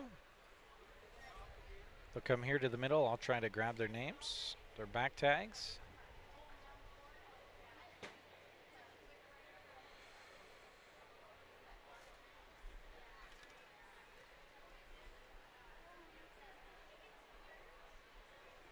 Looks like first will be Colt Christensen, and second is Avery Ostrand. On your right and left, respectively. I apologize for taking a little bit of time on our heavyweight Angus steers. A lot of cattle to sort through in this particular class, but I'm happy with the top pair that I landed on. I think the young man and the young lady had the cattle that paired up and matched the most. I thought they were the best in terms of kind of being a cutability advantage, having a little bit of yield grade while still having enough finish. I'm not saying that these guys are 12 o'clock and ready to go to town. I just like them the most for the kinds of muscle shape that they fed up high. They still gave you a cool, fresh look from the side and ones that you can appreciate just from a yield grade and cutability standpoint. Ultimately, I thought the young man's was one who was a little bit squarer out through his pins, and I thought a little fresher about his front 1/3. I think a really nice top pair of steers. Let's give those two a nice hand. We move there from there, and I think there's a big weight difference from front end to back end of this class, and we start to get into some really big boys that land here in the 3rd and 4th holes. Ultimately, I think it's the heavyweight steer, I believe, in this particular class that lands in 3rd. I think that one does a really good job of carrying that much weight and still being fresh and having some true muscle shape. I'm not saying that he's perfect from a finish standpoint, but I think he's just about right. I think one that you can appreciate for that kind of practicality, easy feeding, and still being that sound when he carries that much pounds of product. I think one you can certainly appreciate from that standpoint. The young lady that comes next is one that I thought had some true shape, power. I thought he did balance up pretty good from the side. When it came down to those two, I would have liked him to be a little bit better in terms of his lower stifle and how he carried the genuine base width down to the ground. The young man that comes next is one that I think you can appreciate for having some shape. He started to get a little plainer when you stood out to the side. He wanted to get a little down in his chest floor and up in his flank. I like to balance him up a little bit better there, but I think a nice calf for the young man. The young lady that comes next is one that I think is just plenty practical and is kind. He's easy feeding, same story. He started to get a little coarser and plainer about his front 1/3. You'd like to freshen him up in that regard. The young man that comes next is one that had some true shape up high. It was as we got him out to the move, he got a lot frailer and didn't want to reach and set down as good on his rear too to move up any higher, but I think one that had plenty of true muscle shape. The young lady that comes next is one that you can appreciate for having a ton of true shape. This one started to get a little harsher in terms of his center body. You'd like to drop him down in his flank and let him get out and reach a little bit better off of his rear too. Another one of our really big heavyweight steers that came next. This is one that I think has some shape up high. I'd like to square him up and freshen him up there. He starts to carry a little bit extra finish in my opinion, but I think one that you certainly applaud the young man for feeding on this one and getting him to where he is today. The young man that comes next is one that I think has some true shape. He started to get awfully plain. When you compare him to the ones that go ahead of him, he kind of wants to camp underneath himself and not just reach quite as well off his rear too. The young man that comes next is a steer that I think you can say has some shape up high. I'd like to just square him up in terms of true dimension. He starts to get a little plainer from the side. And we finish off the class with a steer that has some muscle shape. You'd like to square him up off either end and make him a little more attractive about his front 1/3. A nice class of Angus steers. Let's give all these kids a nice hand. So again, first from that group, Colt Christensen. Second from that group, Avery Ostrand. So now we'll bring in Brexton Ostrand, Zane Smith, Braxton Reinierson, and Brexton Ostrand again with their top two from the first two groups. And we will determine our champion and reserve champion.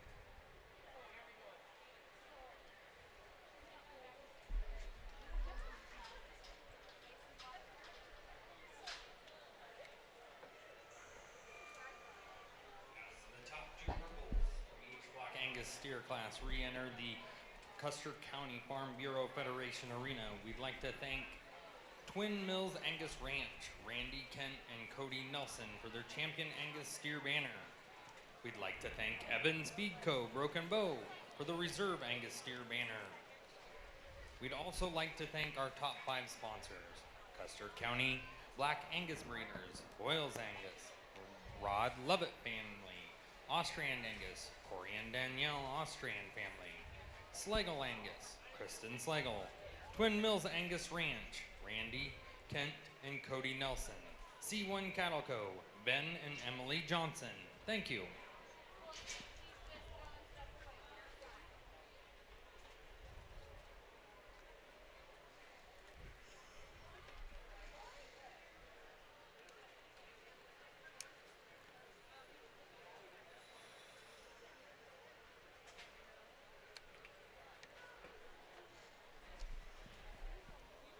From Group 3 of Black Angus steers. First purple went to Colt Christensen. Second purple, Avery Ostrand. Third purple, Peyton Daly. Fourth purple, Quinn Blakeman. First blue, Kason Christensen. Second blue, Charlie Pandorf. Third blue, Davis McIntyre. Fourth blue, Cora Rosentrader. Fifth blue, Coulter Daly. Sixth blue, Judd Sterner. Seventh blue, Barrett McIntyre. And a red, Jack Bartok.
this county represented like this. Just to talk him really quick, out of our lightweight class, the young man steer was one who landed there for just being the most athletic and flexible. He's not just the stoutest steer that you'd ever see, and I think if you can compare him to the two behind him, you could give him a shot more just true square muscle up high, but one that has plenty enough, and you still appreciate how he balances and proportions out from the side. The young man that came out of the second class was one who had the most, just an advantage in terms of cutability, having a ton of shape, still really evenly finished as you got your hands on him. He's not just the coolest about his front 1/3, but I think one that still proportions out. The young man that came out of the last class, one that had a ton of true shape, probably the squarest and cleanest in terms of how you study his muscle up high and back through his pin set. I think just a really, really nice complete steer and a pair that really fit together well. I'll go take one more look and go select your top 5 of your Angus steers, but let's give all these kids a nice hand.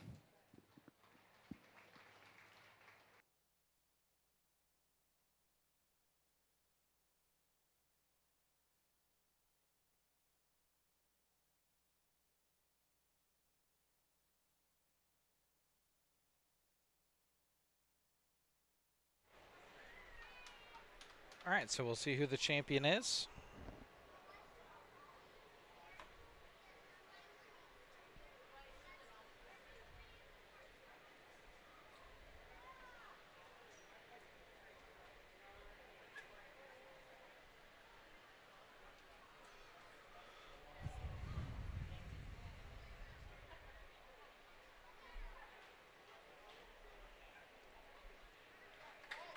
Champion is Colt Christensen right there.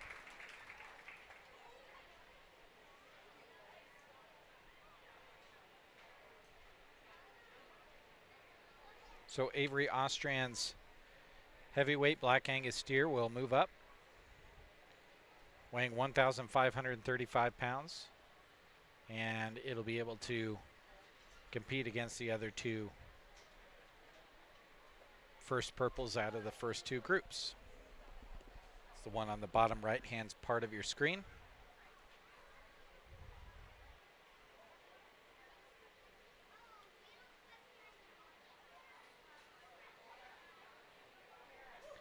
And it will be Avery Ostrand out of that heavyweight group. The reserve Black Angus steer.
All right, so we flipped a page.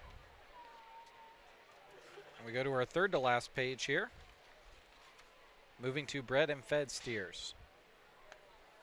Cameron Eberle's on top of it. He's out there first. Waiting on Lucy Peterson, Ashton Longfellow, Joe Barron, Aubrey Eberle, Maria Smith, Jack Barron, and Camden Coleman. 4 groups of bred and fed steers now.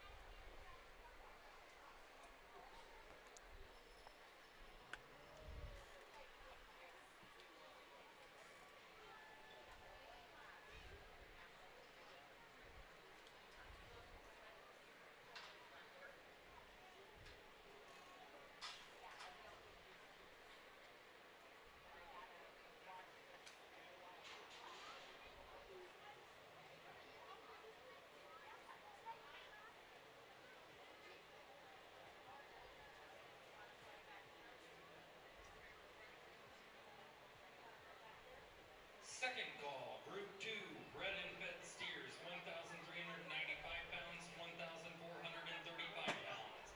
Second call, Group 2, bred and fed steers, 1,395 to 1,435.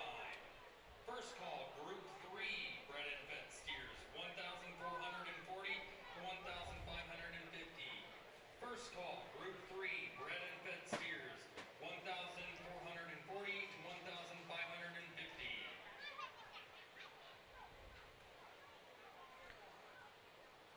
Thank you to Central Nebraska Diesel. Ranke is built durable and reliable, high-strength steel, superior engineering, and an industry-leading 10-year warranty on gearboxes. Contact Colton and find out for yourself with Central Nebraska Diesel.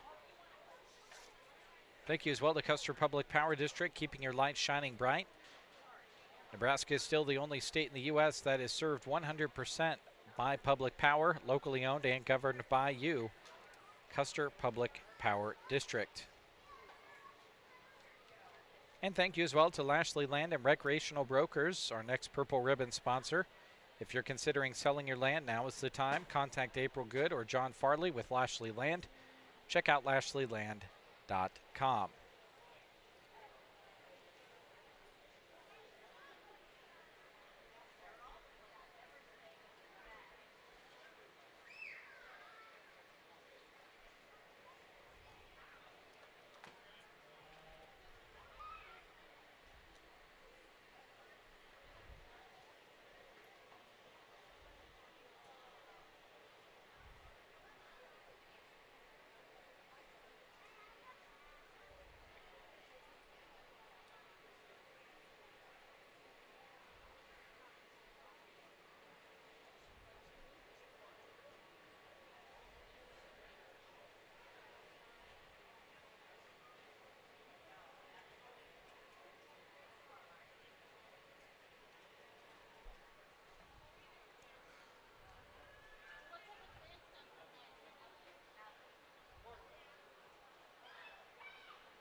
Judges count it down to the last 3 in front of you here.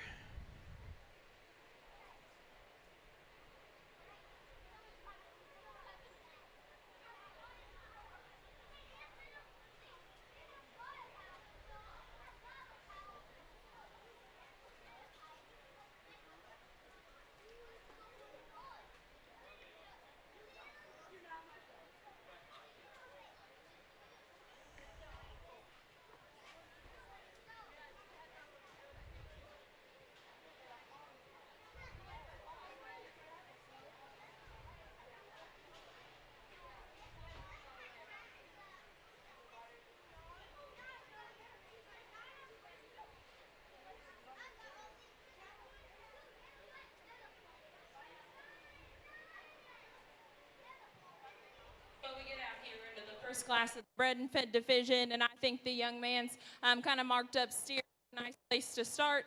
I think probably the heaviest muscled, or it's the pair of heaviest muscled steers in this particular class. He's not at the right stage in terms of finish at this point, but I think if you just want to muscle sort him, there's no doubt he's the stoutest. He's good on his feet and legs. He gets out and moves and still can give you the right kind of balanced look from the side. The young man's Baldy that sits in second and I think emulates our class winner in terms of having some big back and true shape up high. He's really stout out of his pin and carries it down to his stifle. I'd like to give him a little more upper rib shape and maybe just clean him up in terms of his front 1/3, but I thought the 2 heavy muscled steers that needed to sort up to the top. The young lady that comes in third is one that I'll give the advantage in terms of finish. This one handles a lot mellower and I think has a little bit more finish on him. He just doesn't have the right kind of muscle shape to move up there with my 2 class winners. The young ladies that comes next is one that I think does have some finish and some power up high. This one starts to get a little off in terms of his balance. His deepest part is in his chest floor. The young lady's marked up red and white one that comes next is one that can give you a balanced look from the side. He's ultra flexible. I'd like to drop him down in his flank and just give him a better look of balance from the side. The young man's that comes next is one that does have some market fundamentals checked. He has some power and has some finish. He gets kind of off from a balance standpoint. I'd like to let him reach better off of his rear too. The young lady that comes next is one that may have the advantage in terms of power in that pair. I'd like to let him go out and move better off of his rear too. The young man that finishes off the class I think is easy feeding and efficient. You just like to give him a little more true muscle shape and a better look from the side. A nice class of bred and feds. Let's give all those kids a nice hand.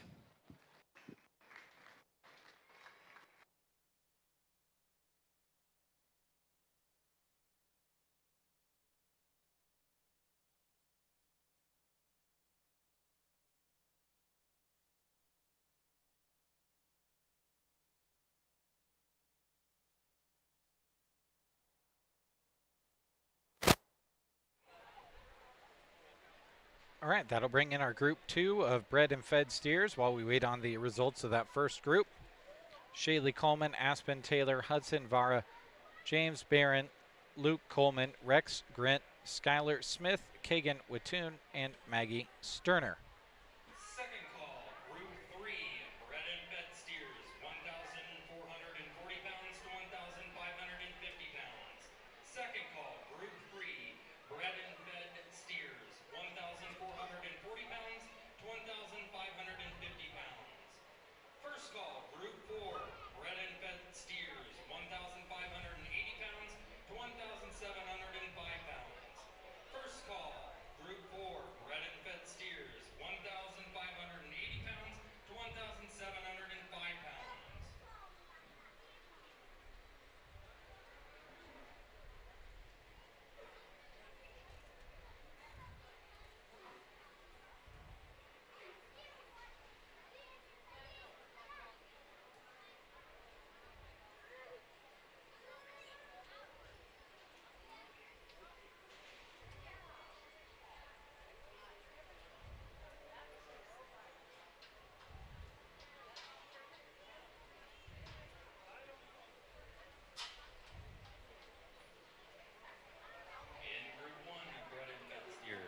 First purple went to Jack Barron. Second purple, Joe Barron. Third purple, Maria Smith. First blue, Ashton Longfellow. Second blue, Lucy Peterson. Third blue, Camden Coleman. Fourth blue, Aubrey Eberly. Fifth blue, Cameron Eberly.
Those are the last three that haven't been pulled aside, indicating they'd be the top three.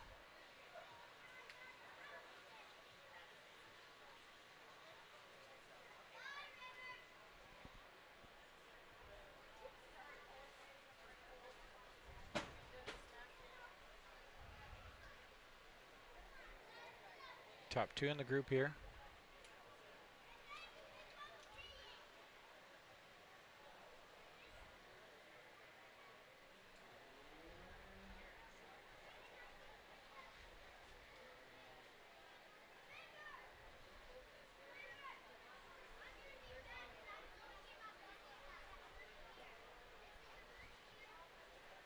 Top on your right, second in the group on your left.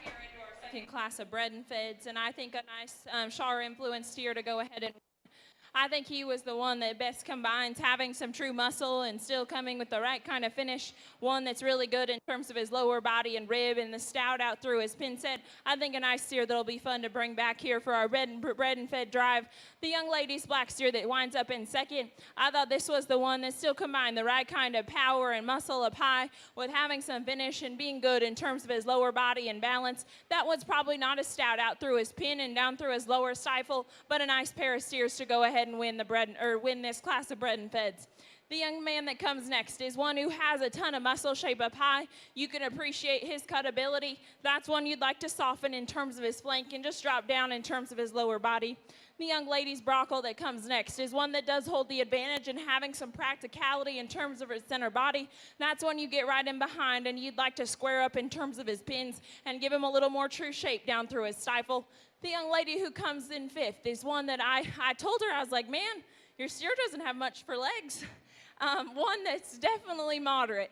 Probably pushes the line there and being a little too moderate, but I'll commend the young lady for doing a great job feeding that one. He was still the heaviest steer in this class, one that has tons of power, really, really practical. Just like to give him a little more frame size so he could keep going, but a really nice steer for the young lady. The young man that comes next is one who did hold the advantage in terms of just frame in that particular setting. I'd like to drop this one down in terms of his lower flank and break him open in his heart, just make him a little more practical about his center body. The young lady who comes next is one who is really good if you just balance him out from the side. That's one that I thought needed a shot more muscle. I get right in behind him and I'd like more up through his pins and down into his stifle especially.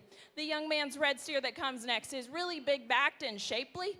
That one just hits me as a little unpractical. I'd like to make him a little more easy feeding in terms of his center body and just get out and reach better on those rear legs. The young man's baldy that finishes off is one who is really flexible and athletic. He just needs a shot more true power up high, a little more practical in terms of his flank and lower body. A nice class. Let's give them all a hand. Okay, so I think that was Aspen Taylor that was first in that group, second to Skylar Smith. We'll hear that confirmed or have me proven wrong here in just a moment. As our next group comes out, Blake Bodorf, Brindley Chaplin, Hayes Barron, Jalen Young, Brody Blowers, Oren Grint, Quinley Weinman, and Evelyn Vara.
Third blue, Rex Grint.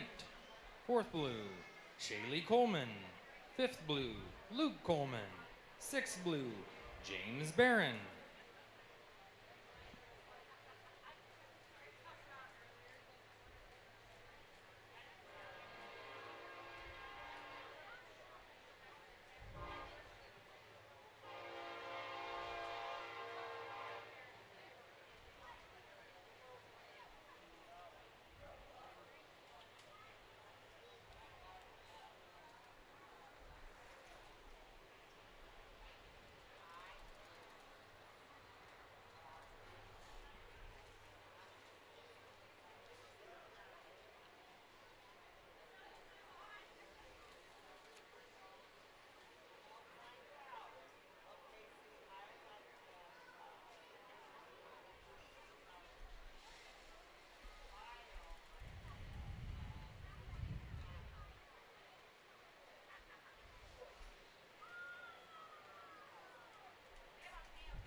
First call, Shorthorn Steers, 1,245 to 1,380. First call, Shorthorn Steers, 1,245 to 1,380.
Looks like it'll be Jalen Young first, Blake Bodorf second in this group.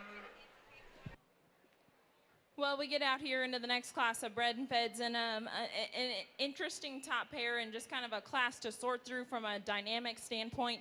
I'll go ahead and use the young ladies, and I'll be the first to admit that this one's toes are starting to curl, and he's really soft-footed, and I'd like him to just get out and reach more secure, but he is correct in his angles, and I can appreciate that, and he still gets out and goes pretty flexible enough. You can just tell those feet are awfully sore. Ultimately, though, I think this is the biggest backed and the heaviest muscle one that still comes with that kind of practicality and balances up from the side, and I opted to go ahead and use him. The young man that comes in second is one that I think has some good muscle shape up high.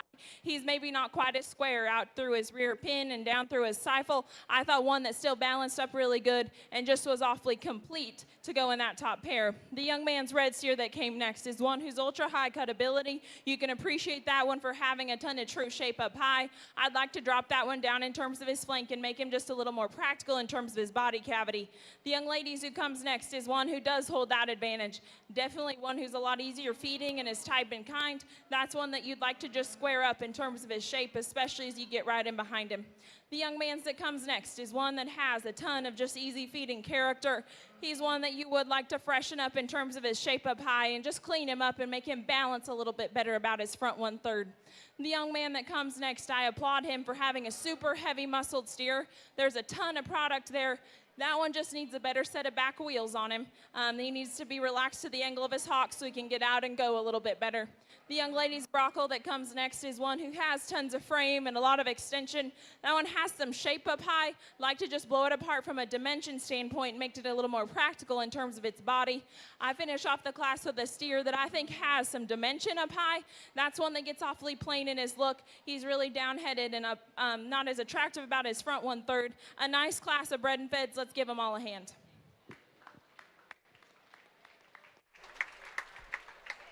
So again, top from that group, Jalen Young.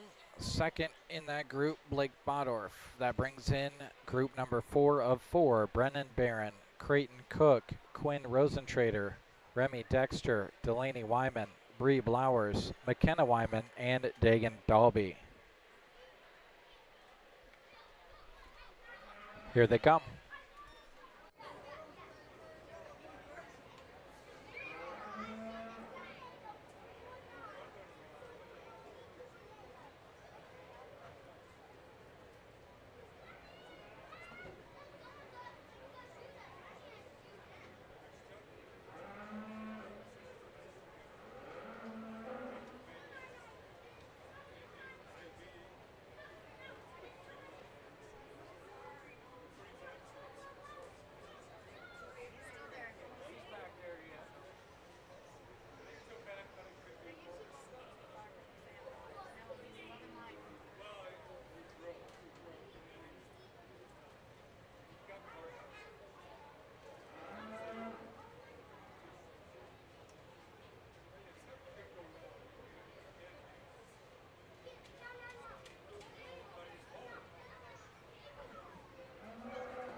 In Group 3 of bred and fed steers, first purple went to Jalen Young. Second purple, Blake Bodorf. First blue, Orrin Grint. Second blue, Evelyn Vera. Third blue, Brody Blowers. Fourth blue, Hayes Barron. Fifth blue, Quinley Weinman. Sixth blue, Brinley Chaplin.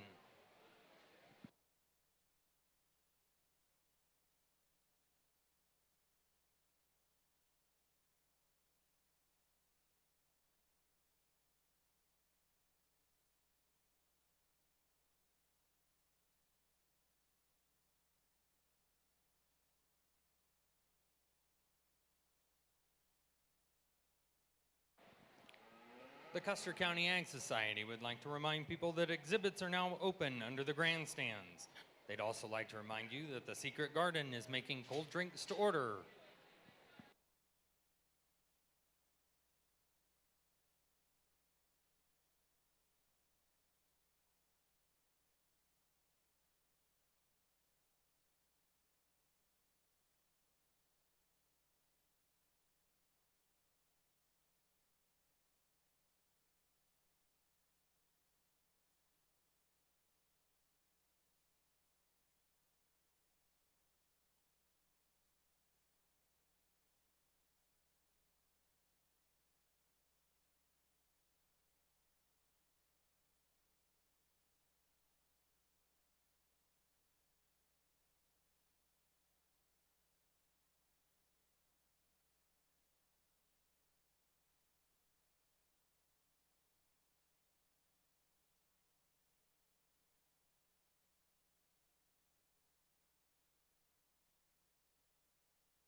Shorthorn steers, 1,245 pounds to 1,380 pounds. Second call, Shorthorn steers, 1,245 to 1,380.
Well, we get out here into the second to last class of the bred and feds, I believe, and the young lady's brothel, I think, surfaces just for having the right kind of build. This one is the most flexible and gets out and goes really well. He's still big backed and stout, and one that balances out good enough from the side. He's not just really cool to look at, but one that just doesn't have anything really wrong with him, and a nice place to start in this class. The young lady steer that comes next is one who is ultra moderate. You could maybe give him a little more true frame, but one that has a ton of product there.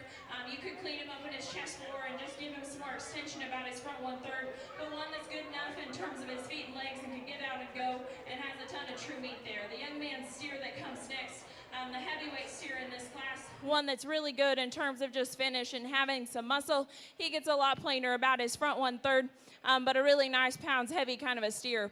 The young man's that comes in fourth is one that you really appreciate for having a ton of fresh shape up high. That one's starting to show a lot of swelling in his hocks, and I'd like him to just get out and go a little bit better off of his rear too in this particular class. The young lady who comes next, just a really practical, easy feeding kind of a steer. You'd like to make that one just balance and proportion a little bit better, especially about his front 1/3. The young lady steer that comes next does hold the advantage in terms of just true frame size. That one starts to get a little coarser about his head and neck. I'd like to drop him down in his flank and just make him a little softer in terms of his center body. And the two steers that comes next are ones that have some true muscle up high. Both of them start to get pretty straight and restricted off their rear too. Like them to get out and go with a little more flexibility. A nice class of bred and feds. Let's give those kids a hand.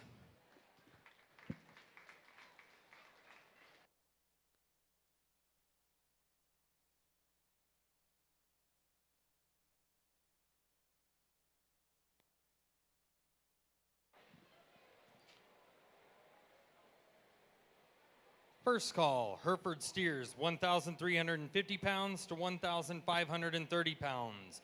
First call, Hereford steers, 1,350 pounds to 1,530 pounds.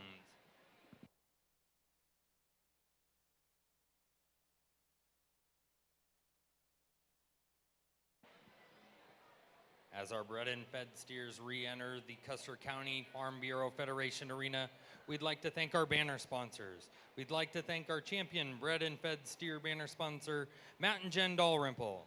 We'd like to thank our reserve bred and fed steer banner sponsor, 450 Ag LLC, Sandy Priest and Mallory Kuski.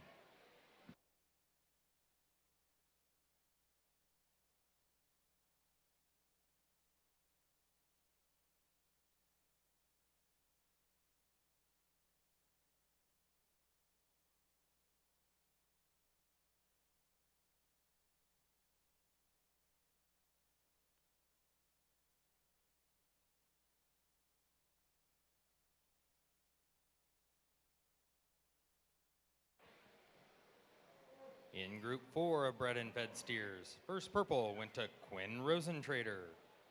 Second purple, Bree Blowers. First blue, Dagan Dalby. Second blue, Brennan Barron. Third blue, Remy Dexter. Fourth blue, Delaney Weinman. Fifth blue, McKenna Weinman. Sixth blue, Creighton Cook.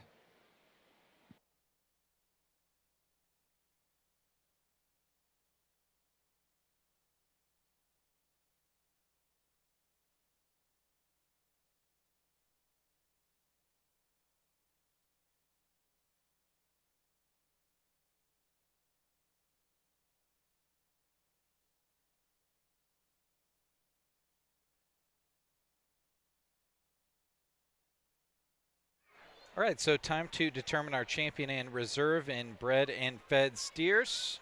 First in each group, Jack Barron, Aspen Taylor, Jalen Young, and Quinn Rosentrader. Second in each group, Joe Barron, Skylar Smith, Blake Bodorf, and Bree Blowers.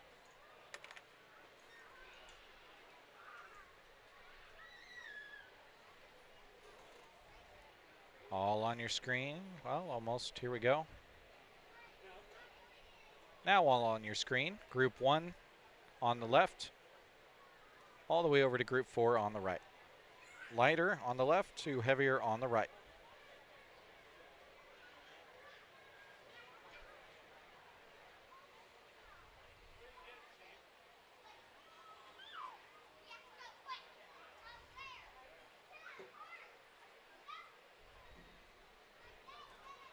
Well, we get the bred and fed lineup out here for this division, and I think a really great representation of what these kids are doing at home. I think it's always a neat division to put in at your county fair and just let kids come out and showcase whatever breeds or steers or whatever they're raising at home. It's a great way just to incentivize that program. I think a really nice class or group of steers. The lightweight steer was one that was heavy muscled sound and still gave you a really neat look. That's one that's nowhere near his endpoint, but I think we all can agree on that.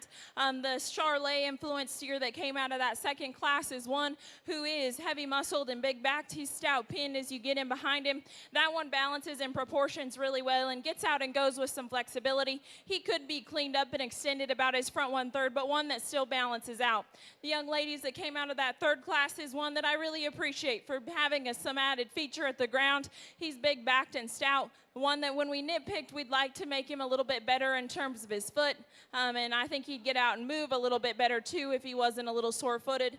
And then our final class of heavyweight steers, the Baldy, who ended up just being the most complete steer. A nice class there. Let's give all these bred and fed exhibitors a round of applause, and I'll go select your grand and reserve. All right, it's champion time. Judge cam time. It's a copyrighted term. Don't take it.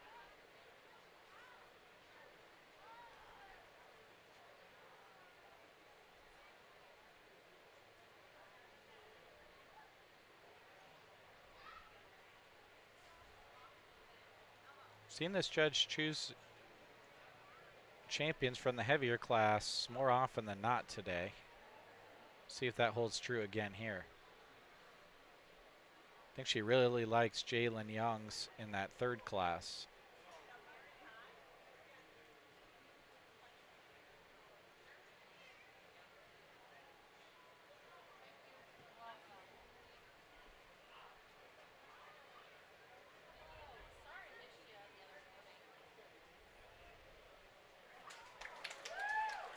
Aspen Taylor.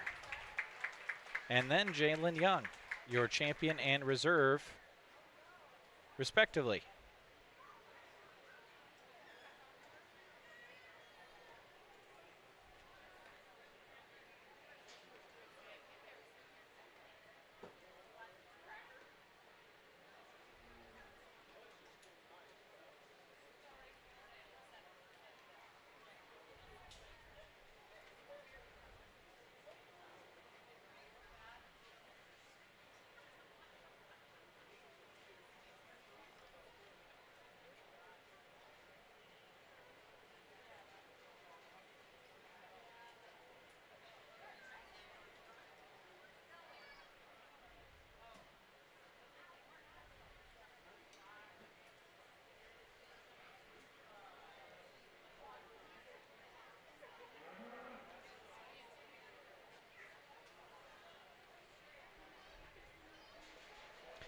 So Aspen Taylor, your champion, Jalen Young, your reserve champion.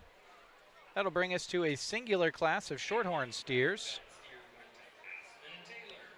Titus Coleman, Kyler Tate, Judd Sterner, Cade Smith, Emerson Palmer, and Maggie Sterner, all with entries here, representing the clubs of South Loop, Sandhills Critters, Middle Loop, and Four Corners. Between the 6 of them. And again, out of these 6, we will immediately determine a champion and reserve champion shorthorn steer. And that'll be the way we go through Herefords, Red Angus steers, and any other breed steers. The next 4 groups will determine champions and reserve champions right out of the gate. So things will really move along here. And then my favorite part of the beef show, it's always when we determine the overall champion and market beef and the reserve. And I think it might be everybody's favorite. Really cool to see all of the winners for each of the categories out there in the show ring together. First call, Red Angus steers, 960 pounds to 1,725 pounds. First call, Red Angus steers, 960 to 1,725. Again, this is shorthorn steer. And this is the first group and only group of shorthorn steer. With all of our shorthorns in the Custer County Farm Bureau Federation Arena, we'd like to thank our banner sponsors. Thank you, Stahlbomber Farms, for the champion shorthorn steer banner. We'd also like to thank our reserve shorthorn steer banner sponsor, Insurance of the Heartland, and Insight Partner. Thank you.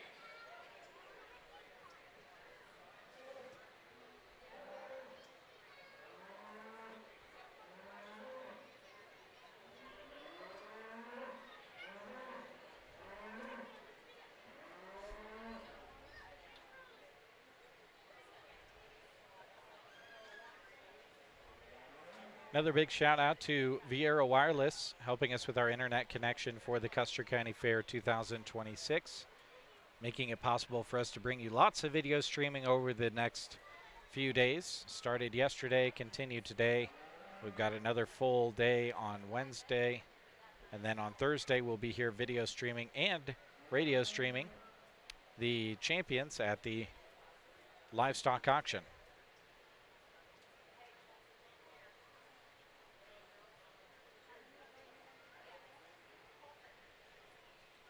We're streaming at 30 frames a second. That means every single second of video has 30 pictures inside of it to kind of give you a description. We streamed for almost 9 hours yesterday. We streamed for 6 hours and 22 minutes so far today. And we have dropped not a single frame using Viero Internet here at the Custer County Fairgrounds. Thank you to Viero for partnering with us for internet connection that we use not only here at the fair, but also rely on to bring you sports coverage as well. Fall sports season is right around the corner. Again this year, every single Broken Bow football game going to be on KCNI Pure Country, 1280 AM and 96.3 FM. On KBBN, Larry and myself will go around to all of the area teams and get them on the air on Fridays for you. Should be a blast of a time again this fall. Should have some great football here in central Nebraska, and we'll have video streaming of volleyball matches for you as well, and plenty of radio coverage too. That is a big part of our fall sports schedule, which Brent has handed me, and we've got pretty much figured out. We'll just release it to you very, very soon so you know where we're going to be.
Chris, thanks for dropping a comment. Said thanks for the coverage. Appreciate it. And thanks for tuning in. I was beginning to wonder if the chat feature worked. Hadn't had a comment since basically within, I think, the first hour that we were streaming.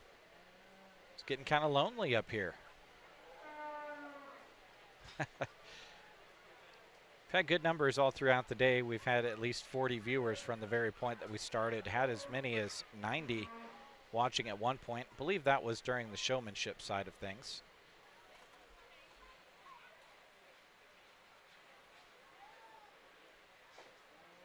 Really comfortable day turned out to be, despite starting at noon and going into what would be the heat of the day. I think we've got some cloud cover outside of the show ring. I've only come down from my perch one time today.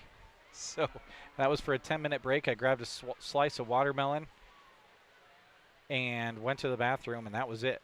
I've been up here otherwise. So it could be sunny, could be cloudy. I don't really know. I would guess cloudy based on the sun I'm seeing around the show ring.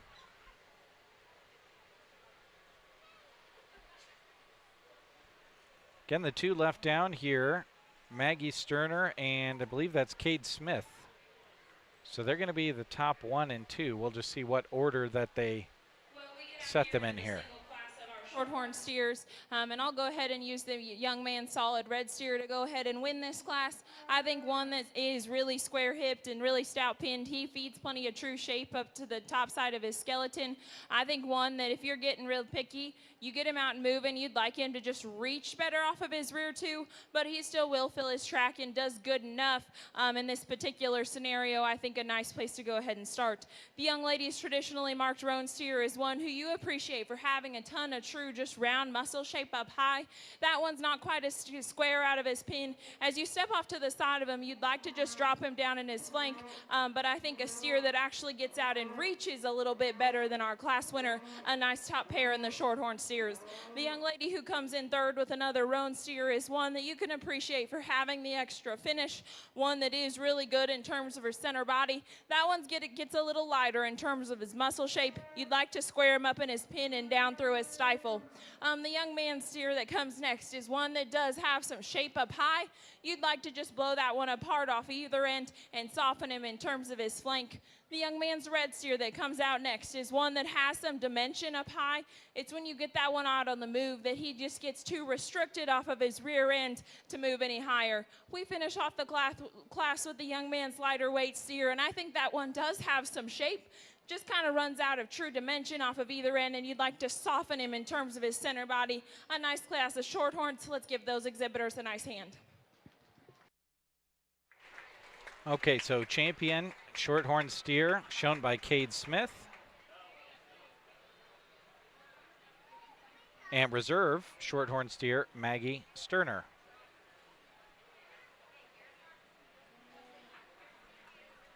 That'll bring in Hereford steers, 1,350 to 1,530 pounds. Dagan Dalby, Kellen Wittoon, Avery Ostrand, Kagan Wittoon, Ava Rosentrader, and Slayton Cook, all coming in right now. Oh, thanks. I've got a cooler up here, Chris. Don't you worry about that. I've got actually 2 Gatorades I haven't even opened today. No bathroom up here. While I want to stay hydrated, I would be kind of concerned if I drank absolutely everything I brought in my cooler today.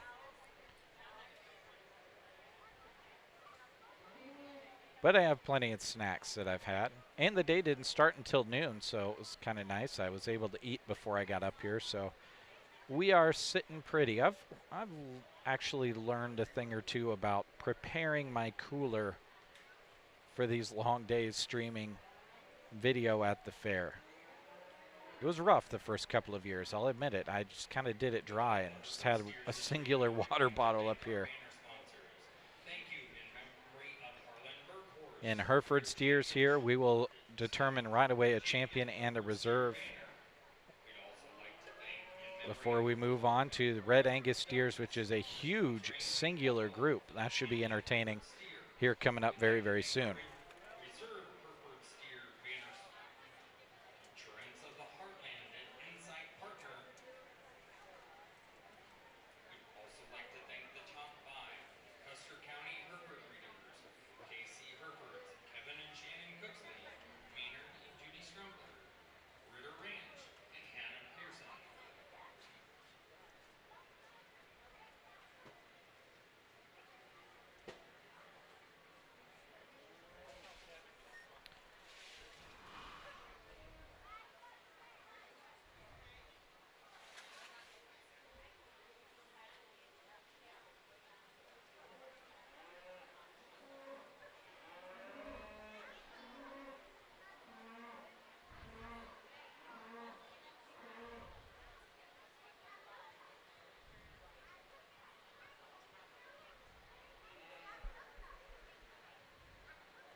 This is our one and only group of Hereford steers. Dagan Dalby, Keelan Wattoon, Avery Ostrand, Kagan Wattoon, Ava Rosentrader, and Slayton Cook.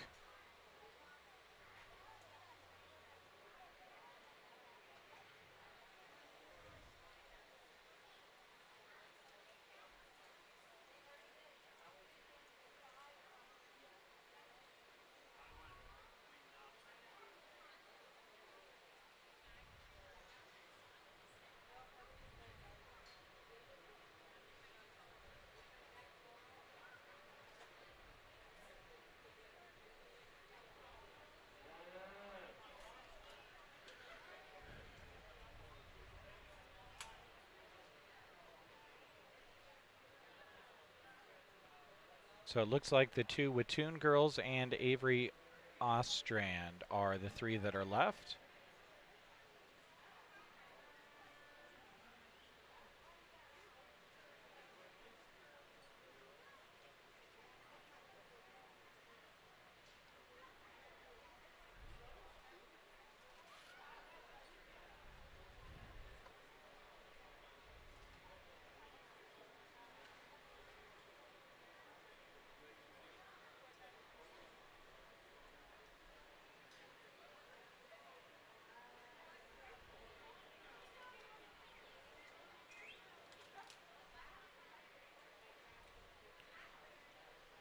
Okay, so they leave the two Wattoon girls as the final two. So here we go. A little bit of family competition here. Who's the champion? Who's the reserve?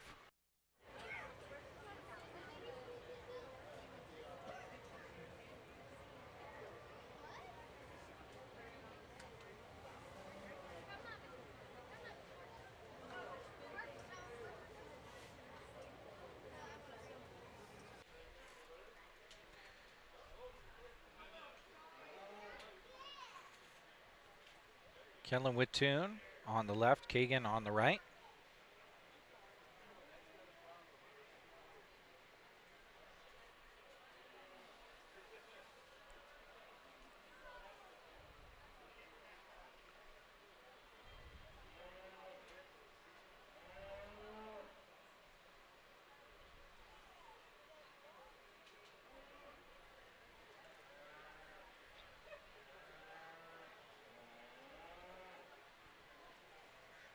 Judge taking a long look at him. Must be a tough decision.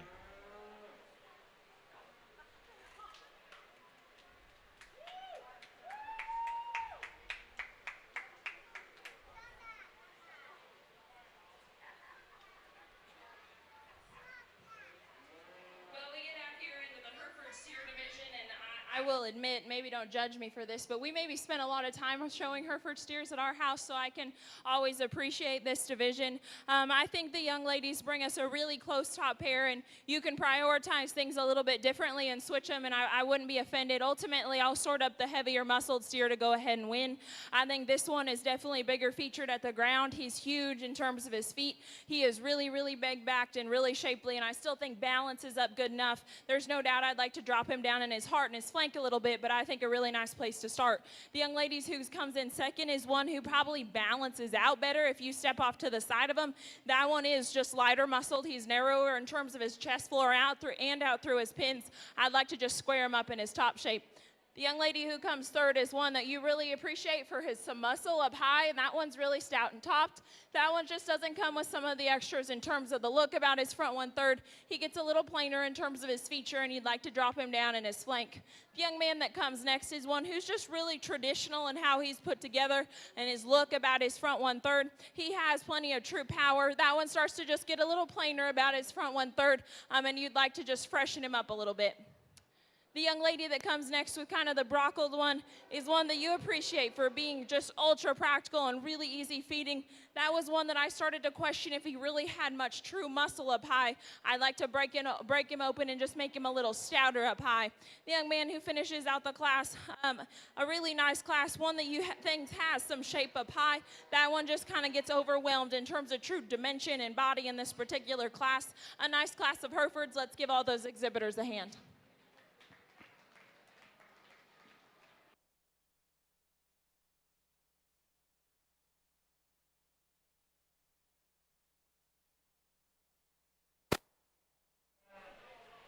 So Kagan Wittoon with the champion Hereford steer and Kellen Wittoon with the reserve Hereford steer. That brings in this huge group of Red Angus steers. Cordell Christen, Rayleigh Bachman, Hayden Christen, McCrae Eberly, Quade Smith, Kazen Kaufman Smith, Charlie Pandorf, Parker Miller, Jade Taylor, Maggie Peterson, Macklin Eberly, and Brinley Chaplin. All coming in right now.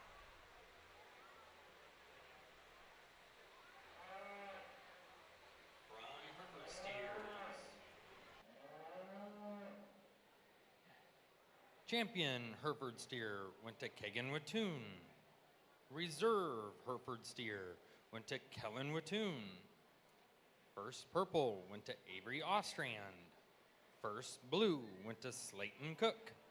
Second blue, Ava Rosentrader. Third blue, Dagan Dalby. Second call, any other breed steers, 1,180 to 1,550. Second call, any other breed steers, 1,180 to 1,550.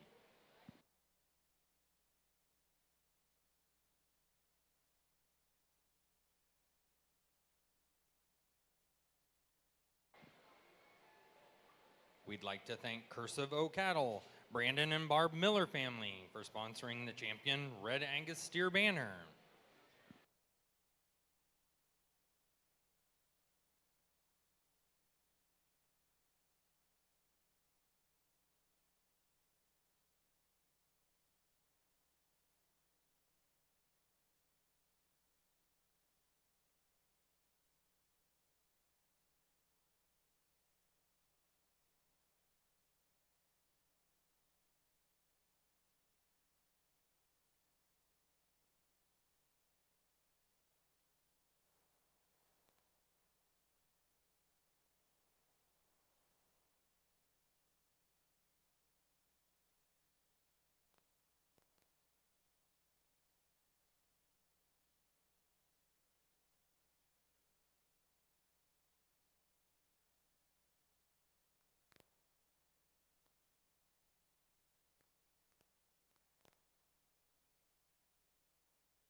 Leilani, thank you very much for your kind words.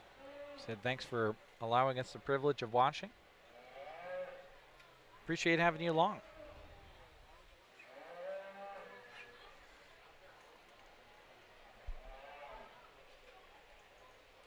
A couple of our cameras that I can't get to and adjust throughout the day might get a little bit dark as we get into the evening hours. But we will utilize other cameras in that case. It'll be all right.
It's one of our largest groups without being broke up into several groups that we've seen so far today.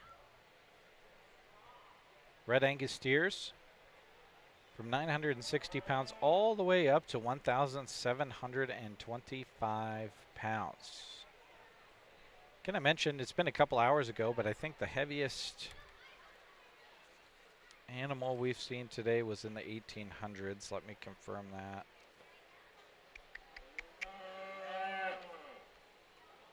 Yes, it was earlier, the third group of Black Angus steers, it was Peyton Daly that showed at 1,805 pounds.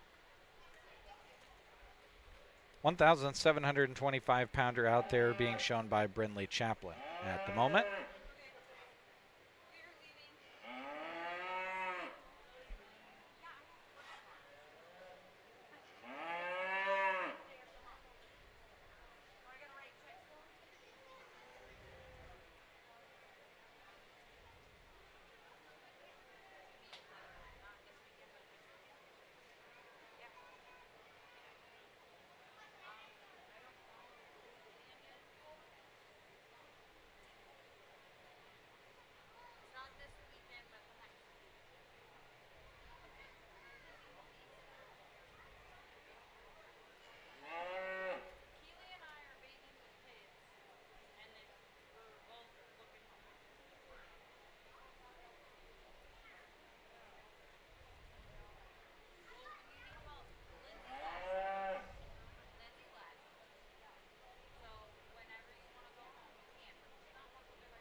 7 down at the bottom and 5 pulled up. So we're approaching halfway there.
Five at the bottom, 7 at the top, so we're over halfway sorted here.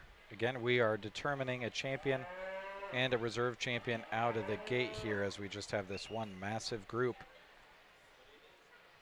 here in the Red Angus steer division, ranging from 960 to 1,725 pounds.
Well, a big class here to kind of wind down our show, as we just have one more division, and a Red Angus steer class that maybe you can piece together, but I don't know if it's the most logical in how it comes together. Ultimately, it's the heaviest muscled steer out here that goes ahead and wins, that I think is the most durable in terms of how he gets out and goes. He is by far the biggest footed. He's the most correct in his foot shape, and I think one that has a great deal of structural integrity. When he just so happens to be the heaviest muscled, I'll go ahead and use him to win. Now, that's not to say that I wouldn't like him to be softened in terms of his flank and just more practical in his center body, but I think just a nice logical place to start. The young man steer that comes in second is one who does hold the advantage in terms of just practicality. He is a lot better in terms of his center rib and body. That's one, though, that is a little bit frailer in terms of his feature. I'd like him to be a lot bigger footed and squarer footed at the ground and just get out and go with a little more flexibility, but I think a nice pair of steers to win. The young ladies that comes in third down on the end,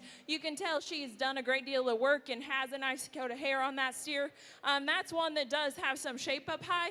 He starts to get a little plainer in terms of his front 1/3, and he gets out and goes on his rear 2, and you'd like him to just get out and reach and go a little bit better as well. The young man steer that comes in fourth is one that you're really drawn to for how he proportions and the amount of power that he has. He gets way too straight and restricted off his rear too for me to move him any higher, but you can appreciate when he balances out from the side. The young man that comes next is one that just is pretty high cutability. There's a ton of true shape and muscle there. He starts to cut up in terms of his heart and his flank. You just like to make him more easy feeding about his look, especially in his center rib. The young man that comes next is one who does have some shape up high and practicality. He starts to get a lot plainer about his front 1/3, and you'd like to stand hip up in terms of his feature as well. The young lady that comes next The young lady who comes next is one who has some true shape up high, has some extra feature. That one started to get a little off in terms of a balance perspective as you got him parked. The young lady that comes next was the pounds heavy steer in this class. He is ultra big framed and has tons of true muscle shape. He starts to look a little hard doing. You'd like to soften him in terms of his center body and just let him start to put on some finish when he's already at this weight. The young man that comes next is one that has shape up high. He starts to get pretty plain though in how he's put together. The young man's done a good job feeding on him. The young lady that comes up next is one that has muscle shape. You love this one's feet and legs. He just needs to have a lot more to him. You'd like him to be softer in his body at this point in the game. The young lady that comes next is one that does have the advantage in terms of flexibility here over some of these steers. He needs a shot more true power and shape. And the young man that winds out the class is one that you appreciate for having some good structural integrity. He needs a shot more true muscle and just performance at this stage in the game. A nice class of Red Angus. Let's give them all a hand. All right, so top in that group, Charlie Pandor, second Parker Miller. That would mean that Charlie had the champion Red Angus steer. Parker Miller, reserve.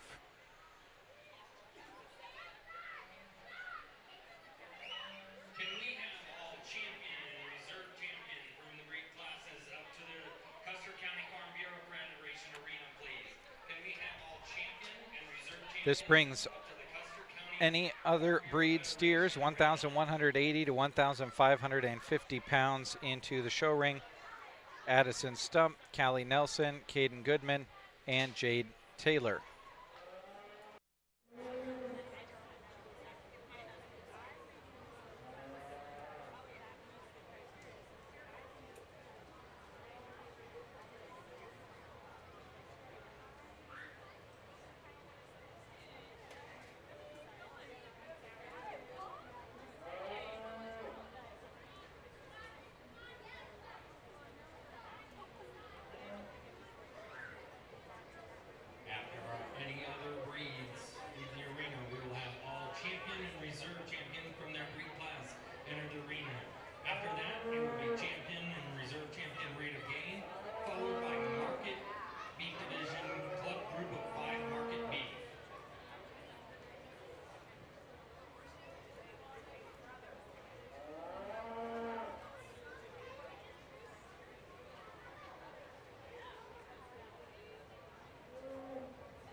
reserve Red Angus steer was Parker Miller.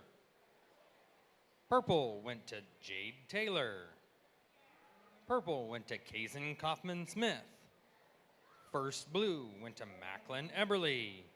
Second blue, McCrae Eberly. Third blue, Maggie Peterson. Fourth blue, Brinley Chaplin. Fifth blue, Quade Smith.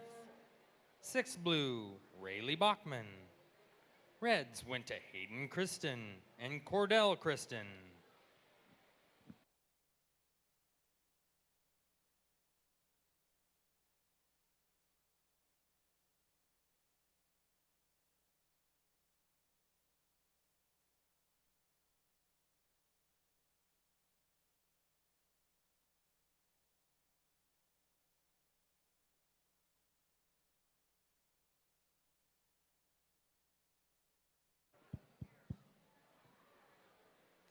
Well, we get out here into the final division of the day in the AOB steers, and a very, very nice top pair of steers that are completely different. Ultimately, in a market show, I'll sort up the added muscle that comes in the ladies' solid black steer. I think one that is really, really big topped, really square hipped. One you appreciate how he balances up and looks from the side as well. But ultimately, his muscle gives him the advantage, because I would like him to get out and just reach a little bit better off those rear two and sit down with a little more security. There's just no doubt there's more to him. Now, I love the young lady's baldy steer, because that one is really, really cool. When you step off to the side of him, he is sounder and gets out and goes with a little more flexibility. That one I just need to power up a little bit. I'd like to put a little more back to the backside of his shoulder and out through his pins. You watch him go away from you and he wants to get base narrow. I just like there to be more of him, but you love that one when you get him parked from the side. The young lady steer that comes next in third is one that is super powerful. He's really, really big backed. That's one that gets a little straight off of either end. You'd like to let him get out with a little more flexibility to move up any higher. And we finish off the class with the young man steer that honestly probably is better, just feet and legs if you study structure. That's one that just doesn't have quite as much muscle. A really nice class of AOBs. Let's give this last class of exhibitors a nice hand.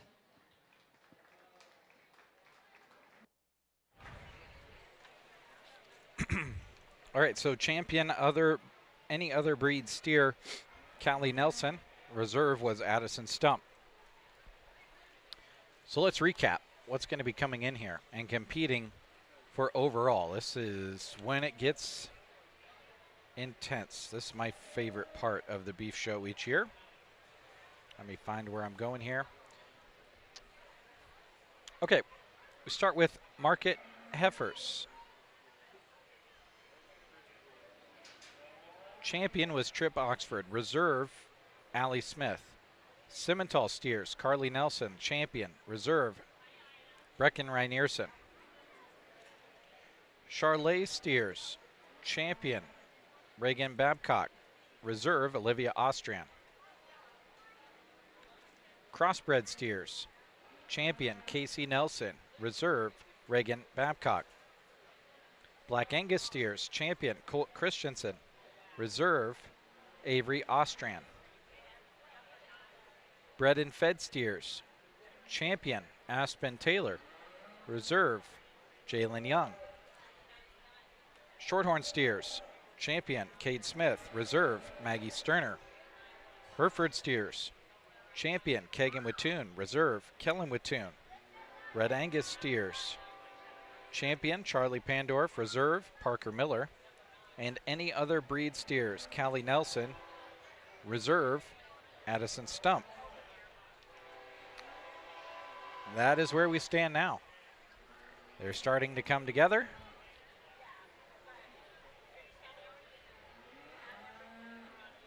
And we will determine an overall champion and an overall reserve champion in market beef.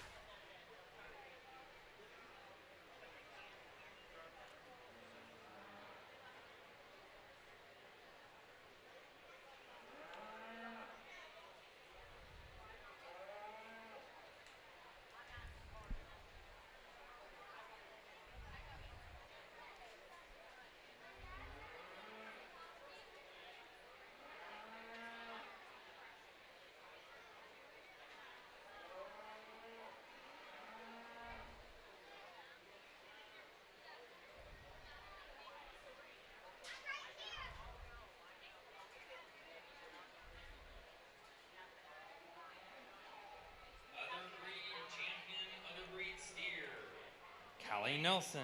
Reserve other breed steer, Addison Stump. Blue went to Jade Taylor.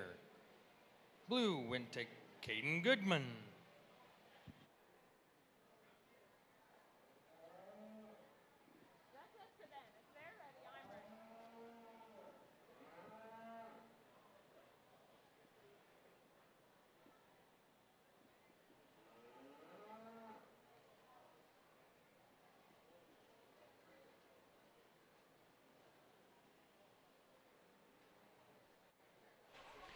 While we're waiting to get started here, want to thank a couple more of our Purple Ribbon sponsors.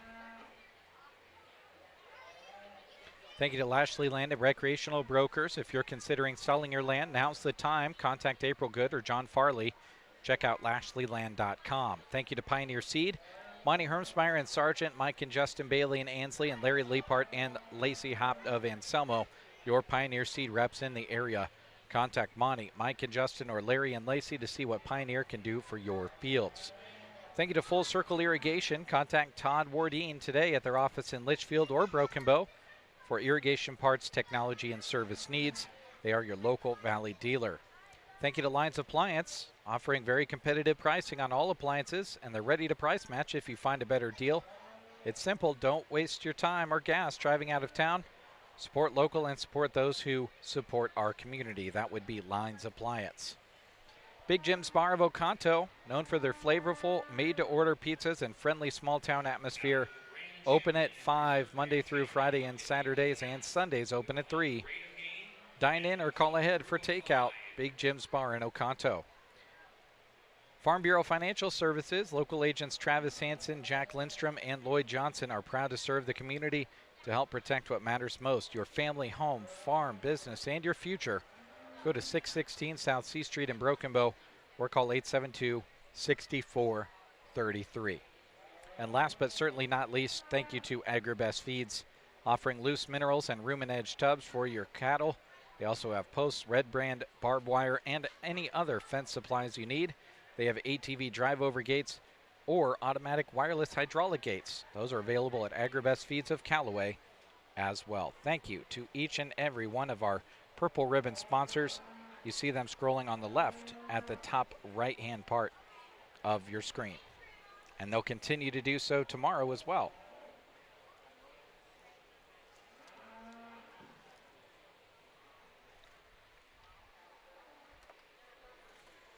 As you can see, we're still trying to get everyone gathered together for our overall market beef competition. Takes some time to get all of these cattle together for this, but it's worth the wait. My favorite part of the beef show for sure. We have the champion market heifer.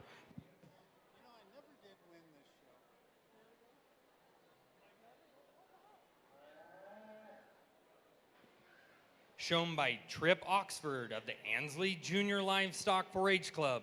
The calf's name is Coral, and the weight is 1,130 pounds. Reserve champion market heifer is shown by Allie Smith of the Middle Loop 4-H Club. The calf's name is Melanie, and it weighs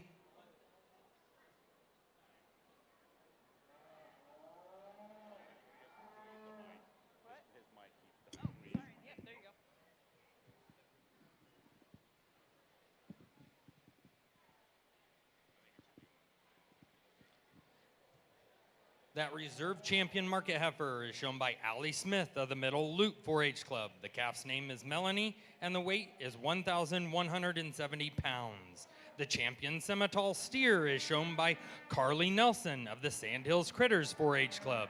The calf's name is Snuggle, and the weight is 1,335 pounds. The reserve champion Semitol steer is shown by Brecken Rainierson of the Sandhills Critters 4-H Club. The calf's name is K-Bib, and the weight is 1,230 pounds. The champion Charlet steer is shown by Reagan Babcock of the Sandhills Critters 4-H Club. The calf's name is Duke, and the weight is 1,400 pounds. The reserve champion Charlet steer is shown by Olivia Ostrand of the Ansley Junior Livestock 4-H Club. The calf's name is Fluff Butt, and the weight is 1,275 pounds. The champion crossbred steer is shown by Casey Nelson of the Sandhills Critters 4-H Club. The calf's name is Biggie, and the weight is 1,315 pounds. The reserve champion crossbred steer is shown by Reagan Babcock of the Sandhills Critters 4-H Club. The calf's name is Diesel, and the weight is 1,495 pounds. The champion black Angus steer is shown by Colt Christensen of the Ansley Junior Livestock 4-H Club. The calf's name is 6'7", and the weight is 1,585 pounds. Reserve champion Black Angus steer is shown by Avery Ostrand of the Ansley Junior Livestock Club 4-H Club. The calf's name is Bear, and the weight is 1,535 pounds. The champion bred and fed steer is shown by Aspen Taylor of the Ansley Junior Livestock 4-H Club. The calf's name is Rambo, and the weight is 1,395 pounds.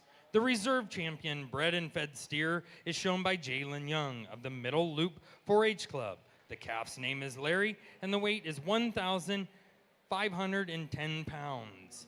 The champion shorthorn steer is shown by Cade Smith of the Middle Loop 4-H Club.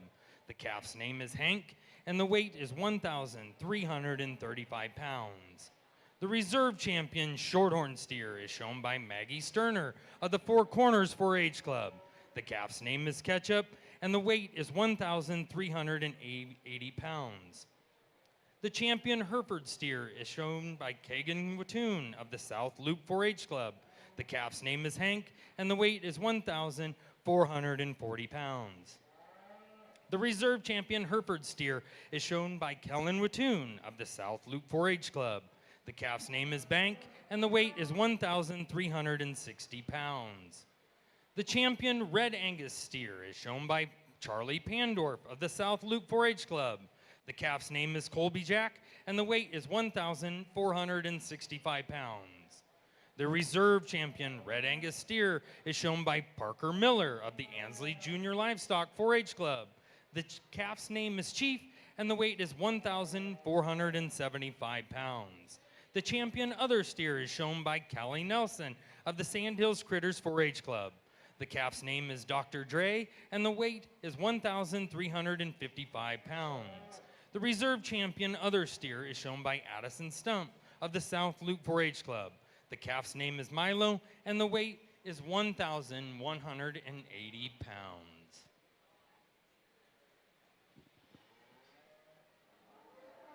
All right. Yeehaw, as they say. Time to determine our overall grand champion and overall reserve champion.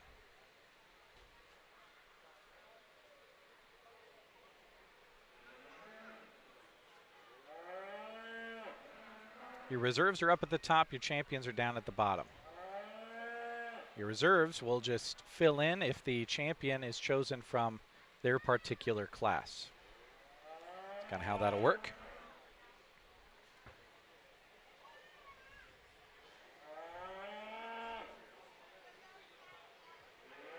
As the judge looks over all of our breed categories, we'd like to thank the Steve Horn family for sponsoring the overall champion market beef banner. We'd also like to thank Tim and Christy Mason for sponsoring the jacket. We'd also like to thank our reserve market beef champion banner sponsor, Dean Horn family.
We had almost 90 viewers earlier on today. Now we're down to 35 and we're picking the overall market beef. I am confused by that. Tell all your friends and family to tune in. This is exciting stuff. This is what we've been working toward all day long.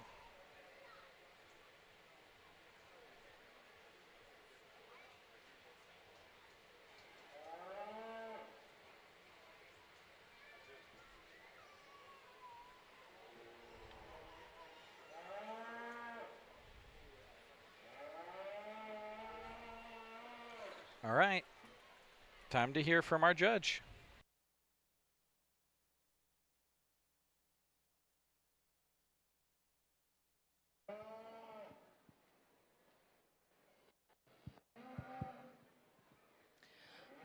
Well, we get out here into the final drive for your market show today, and it's been really, really fun sorting through your kids and showmanship all the way down to this today. Great cattle, great kids, makes it a joy to do my side of the job, and I'm certainly very appreciative to Troy and their crew here for asking me to come out.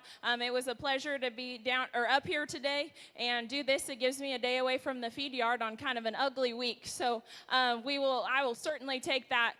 With that being said, I applaud all of you families and you kids for the work that you've spent this summer. The cattle here look tremendous, whether it was just really, really practical, more feedlot type cattle to some really high-end show steers. It was really fun to see them, to sort them, and ultimately give my opinion today. What I would leave you with today, guys, is you know, I was joking, sometimes the time in the barn with your family or whoever's spending it with you, it's probably the time you are the least pleasurable to be around. You're the least enjoyable, you're crabby, nobody's really happy. So take some extra time to thank them for putting up with you and helping you when you're spending time in the barn, because I'll be the first to admit it probably wasn't my time to shine all the time as far as attitude and temperament. So just make sure you thank all those that support you. There's no doubt we're blessed with the rain that came up here last night, even though it changed our plans today. With that being said, I'm not going to talk them all once again. I think you heard what I said about them. We'll keep rolling and let you guys get them fed and kicked out. It was a great show. It comes down to 3 of them in my eyes. The champion Charlet, the champion crossbred, and the reserve crossbred. Those are my 3 that I'm going to look at. I'll go out and select your champion and reserve. Thank you guys again for having me. It's been a great day.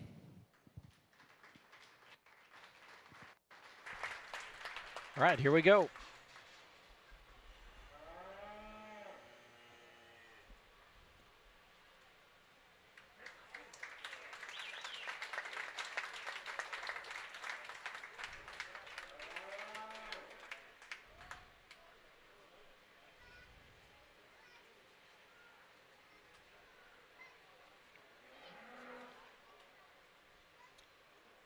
That was Reagan Babcock with her champion Charlet steer.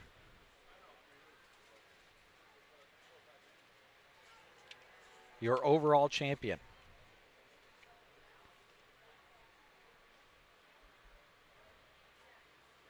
Now we'll see who's chosen for reserve.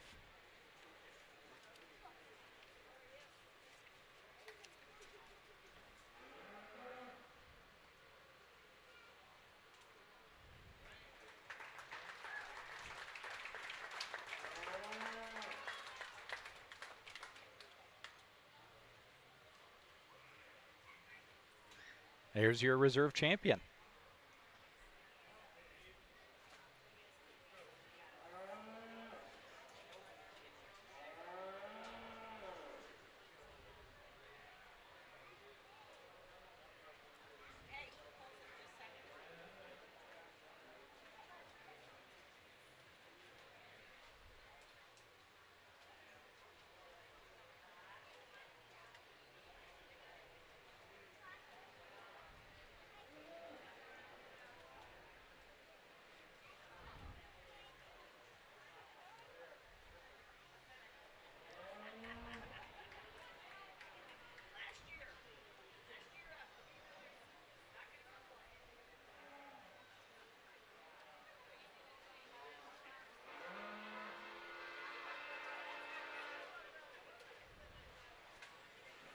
Champion rate of gain and reserve rate of gain is what they're going to do next. They're going to do that here shortly.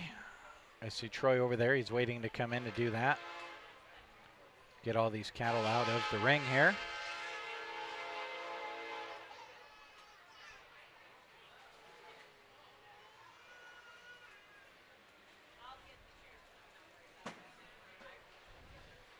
We've still got the FFA beef show to go after this.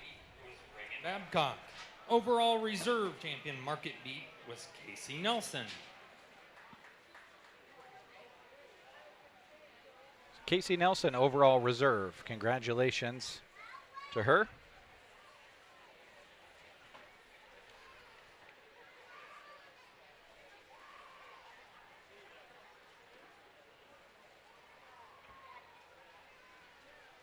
All right, so we'll get our ticker updated here on the bottom. And I think they're going to hop right into rate of gain right away. So we will prepare for that. We'll just step away for a moment, and when they start talking, we'll come back.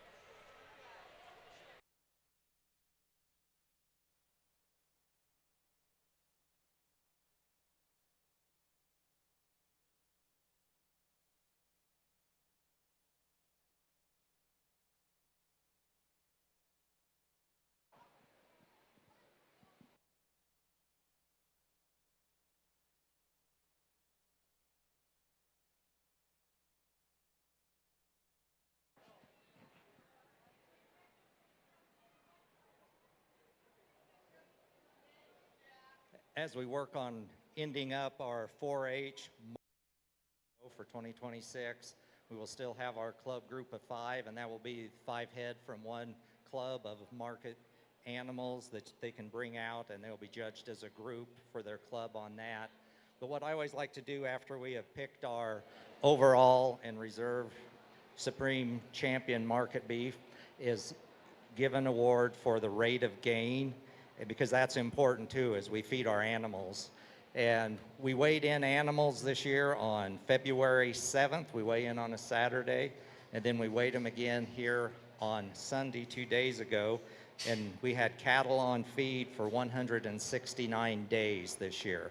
And if you fed cattle this year, you know we had a mild winter, and we had kind of a pretty easy spring and early summer. We didn't have a lot of humidity because it was so dry, so we were able to put some gain on cattle pretty good this year.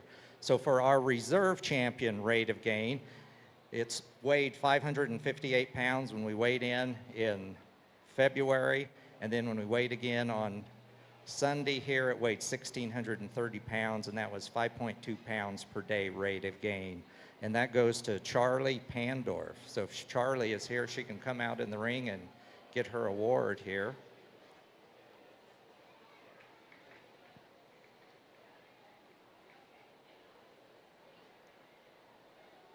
Maybe she's not real close by right now, but we will get that to her.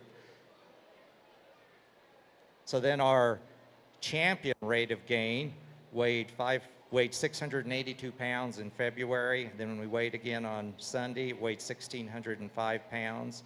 And the rate of gain over that time was 5.46 pounds per day. And that goes to Quinn Rosentrader. This is donated by Team Physical Therapy, so we appreciate that. Congratulations, Quinn. There you go. So that's our champion rate of gain. Is Charlie coming now here? We can still get her. So her award was donated by First Nebraska Bank Arcadia, and this is Charlie Pandorf of the South Loop 4-H Club, and her rate of gain on her steer was 5.2 pounds per day, so congratulations. Yours. Thank you. So good job, Charlie.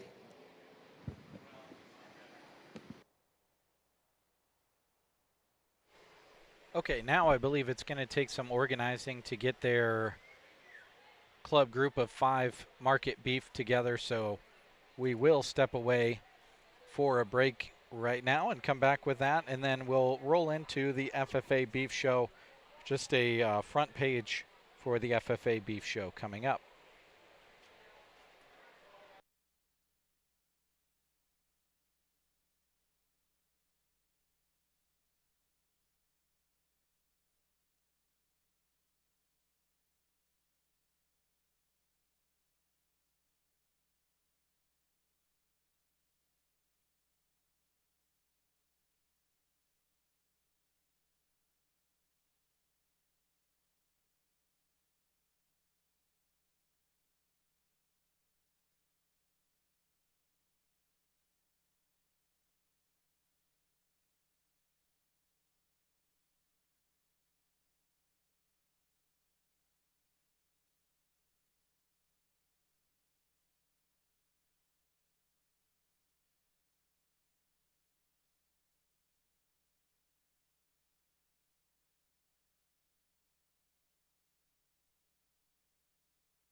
All right, here we go. Best group of 5 beef.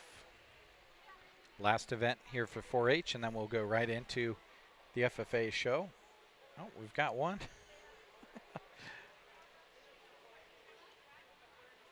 One cow that wants to sit down.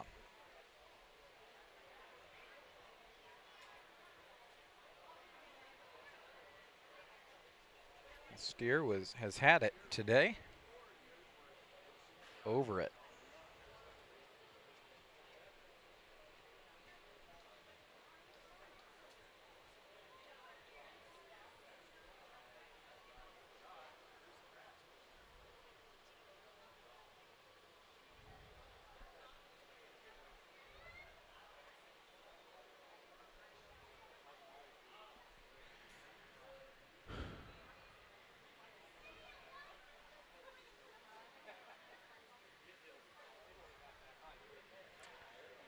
Only seeing that 2 groups are coming in.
Okay, time to hear from our judge. One last time on the 4-H side.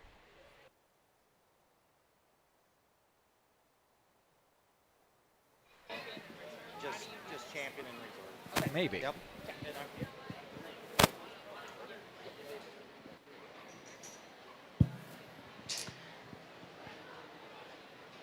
Well, we get out here into the Pen of 5 show, and I think this is neat that your county can still do this. And there's a lot of counties that probably don't have enough cattle to get this accomplished. So I applaud these kids and these clubs for still coming out here and getting this put together. Just to kind of talk through my logic a little bit here, I think there's 2 very different types of pens.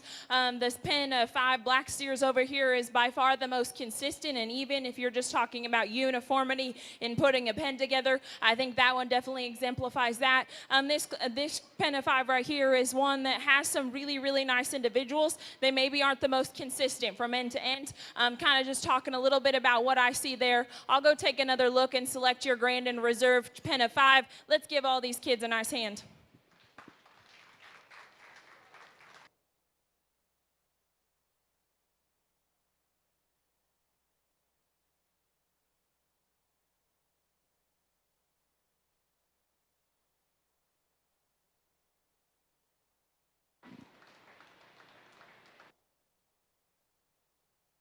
Okay, that group with the black steers is your champion. Your reserve will be this group right here on the bottom right. We'll learn what club groups they're with here shortly.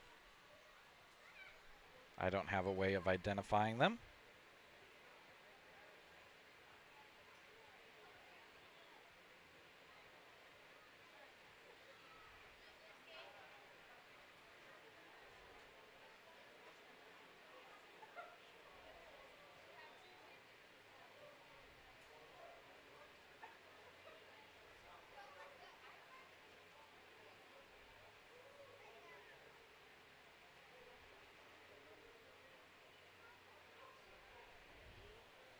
Champion Club Group of 5 Market Beef went to Four Valleys. Reserve Champion Club Group of 5 Market Beef went to Ansley Junior Livestock.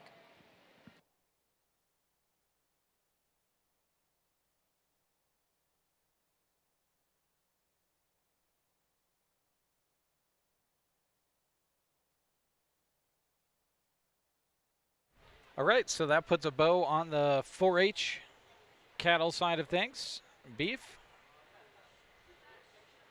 So I'll update the ticker on the bottom while we wait for FFA to start. Hopefully that gets started here very, very soon.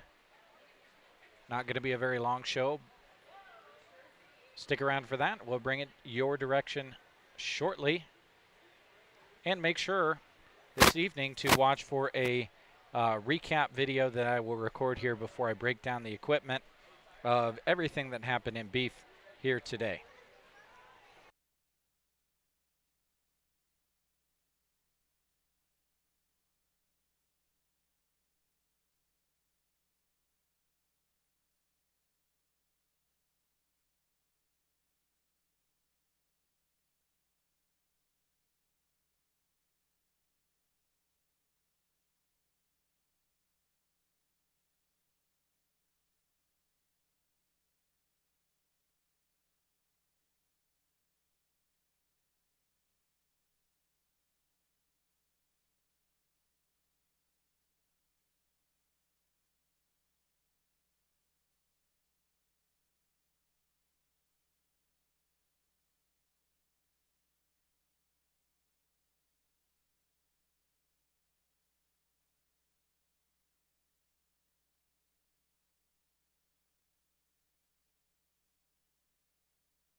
Here we go.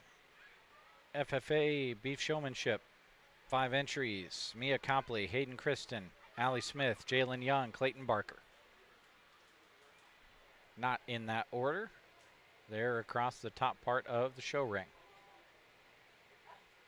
We are approaching 8 hours that we have streamed today, straight through, interruption free. There used to be a rule for Facebook that you could not stream for more than 8 hours, and they would just kind of shut it off. If that rule does still exist, I encourage you to tune over to the Sandhills Express YouTube page where we can stream for farther than 8 hours.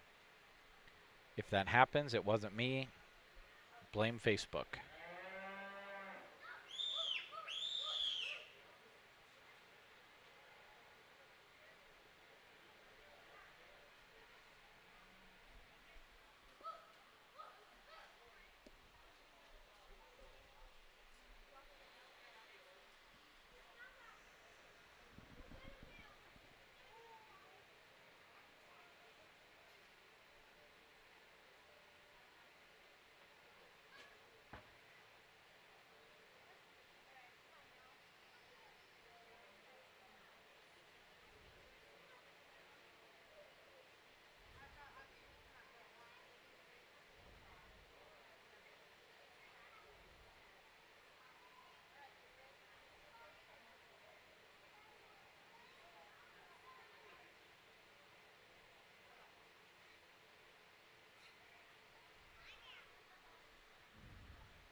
show here and just a single class of showmanship, but I applaud your county for still separating them. I think that's cool and that you can have enough kids to do it as well. I think it comes down to the 4 that I left on the fence for your champion showman in the FFA division. I think these were the 4 that just were the most efficient in getting them set up and maybe not fighting as hard with a couple of them. Not to say that there weren't a couple issues, but we were able to overcome it.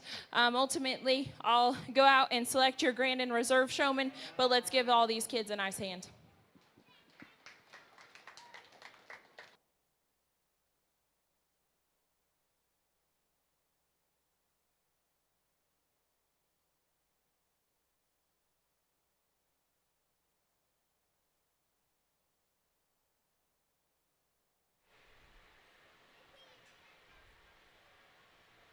Your champion.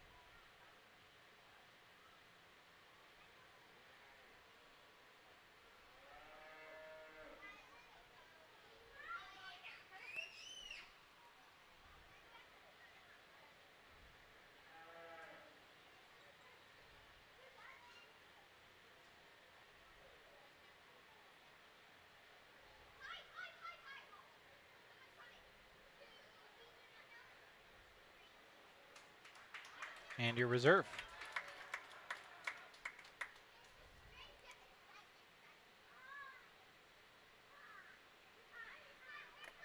One class of market beef coming up. Hayden Kristen, Clayton Barker, Allie Smith, and Jalen Young, all with entries coming up here shortly. Again, this is market beef. First and only class coming your direction shortly.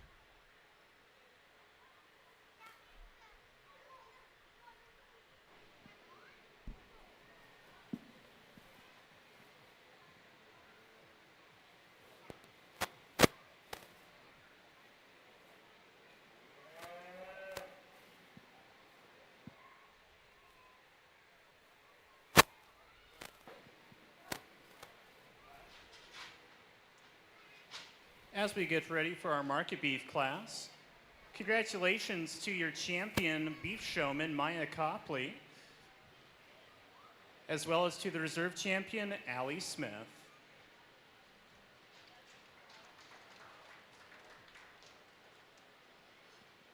Coming into the arena momentarily will be our one and only class of market beef.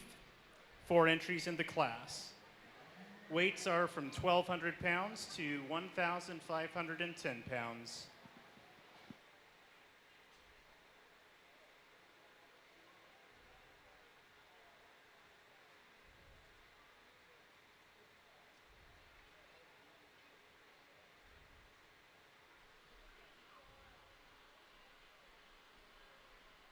After this class of market beef, we will just have one breeding heifer shown by Maya Copley. He said Maya. I've said Mia. I apologize. Ms. Copley, not sure which pronunciation your first name is.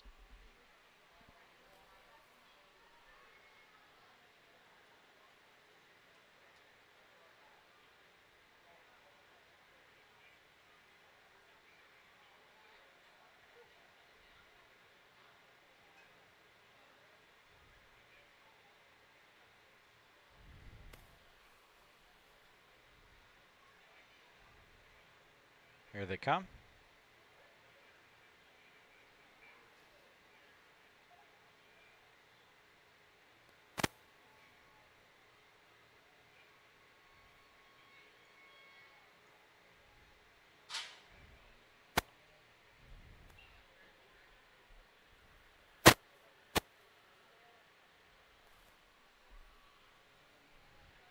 And just 3 of them make it in.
Getting to be late enough, the mosquitoes are starting to come out.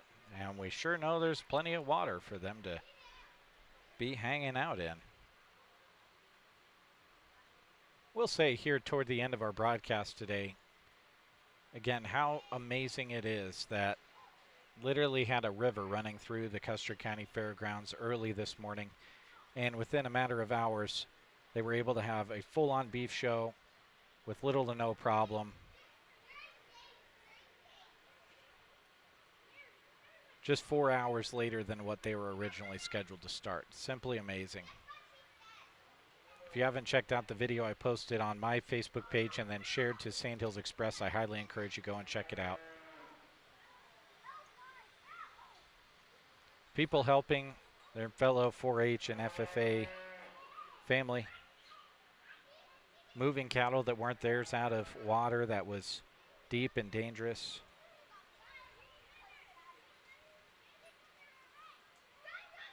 Bringing in buckets of dirt, working the dirt for hours, moving panels, turning on that microphone and getting started right when they said they were going to get started at noon today. And now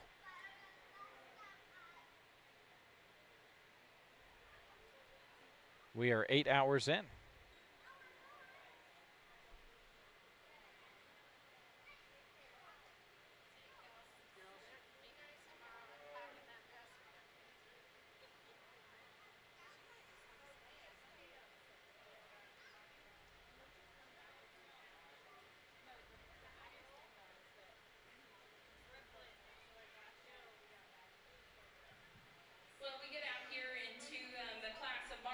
For the FFA show, and I think a nice class top to bottom. I'll just talk them how they stand here. The young man sits in this first hole right now, one that has some true muscle shape as you study him up high. He is square in terms of his shape, and you can appreciate that. He is just the pounds light steer at this point in the game, who's not as far along in terms of true finish, and you like to soften in his flank, in his center body. The young lady who has the steer here in the second spot at the moment is one who is really, really stout and shapely. He's big-hipped and square and has some shape all the way down into his stifle. That's one that does just get maybe a little crusty at the top side of his neck, and you'd like to let him just get out and reach off of his rear too, but one that still balances out with the right kind of look, and you really appreciate him just from a shape and power standpoint in this lineup. Now, the young lady's heifer out here that's at the back of the line right now is one that is really, really practical. There's a ton of true shape there. There's a lot of power. One that gets out and goes good, probably reaches the best off of her back leg. The one thing you know, decide how important is it. She gets a little plainer about her front 1/3 and her chest floor and at the crest of her neck. But I think a really, really nice, just practical kind of market heifer there. With that being said, I'll put down the mic and go select your grand and reserve, but let's give these three a nice hand.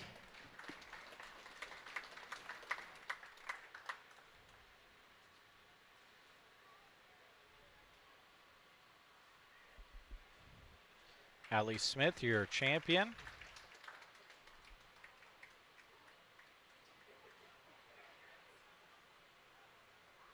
And Jalen Young, a reserve.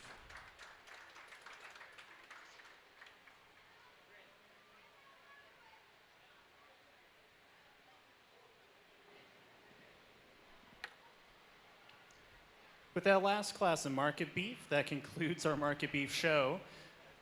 Winning first place in that class was Allie Smith. Jalen Young received second purple. Allie Smith was also the division champion and overall market beef champion for our show. Congratulations to Jalen Young for being named reserve. Coming into the arena now is going to be our final class for today with our breeding beef, 1 entry.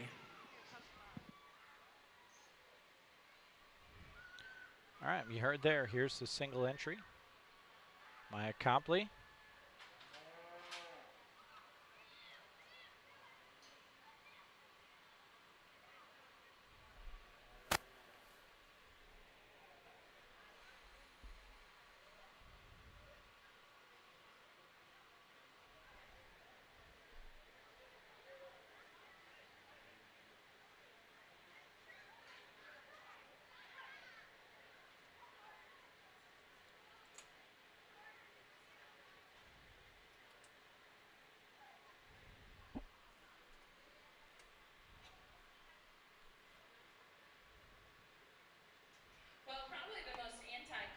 galactic champion I've gotten to select today. But I think the heifer that the young lady brings is really, really nice. And you could put some more females out here, and I think it'd be the same result. One that has a lot of just true power and substance, and then combines it with still having a look of some femininity about her front 1/3. She gets out and goes good enough, and I think has enough angle. You could set her back just a little bit in her knee and her hock, but I think one that's plenty practical in how she gets out and goes. A really nice female for the young lady. Congratulations.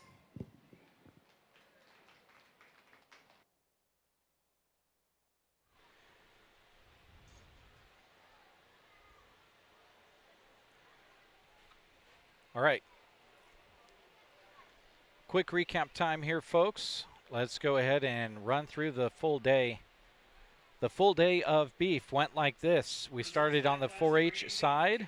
Beef Showmanship Seniors. Emma Stahlbaumer was the champion, reserve champion Addison Stump. We then went to Junior Beef Showmanship. Avery Ostrand was your champion.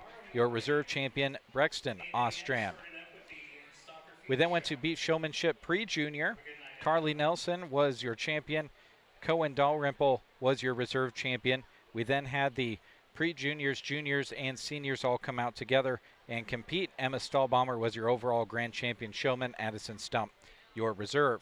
We then went to Market Beef on the 4-H side. Trip Oxford was your champion market heifer.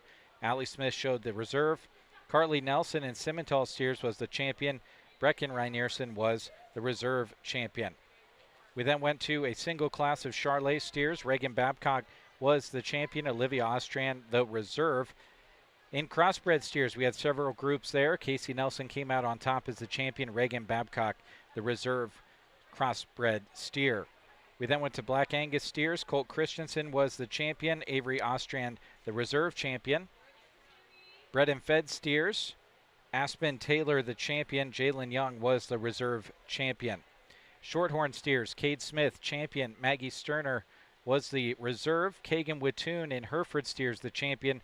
Reserve Hereford steer was shown by Kellen Wittoon.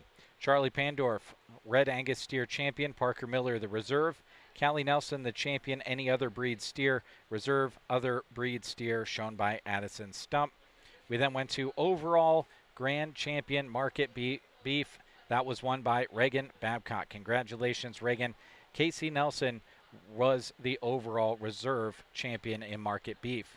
Champion rate of gain went to Quinn Rosentrader, 5.46 pounds a day at that rate of gain. Reserve rate of gain went to Charlie Pandorf.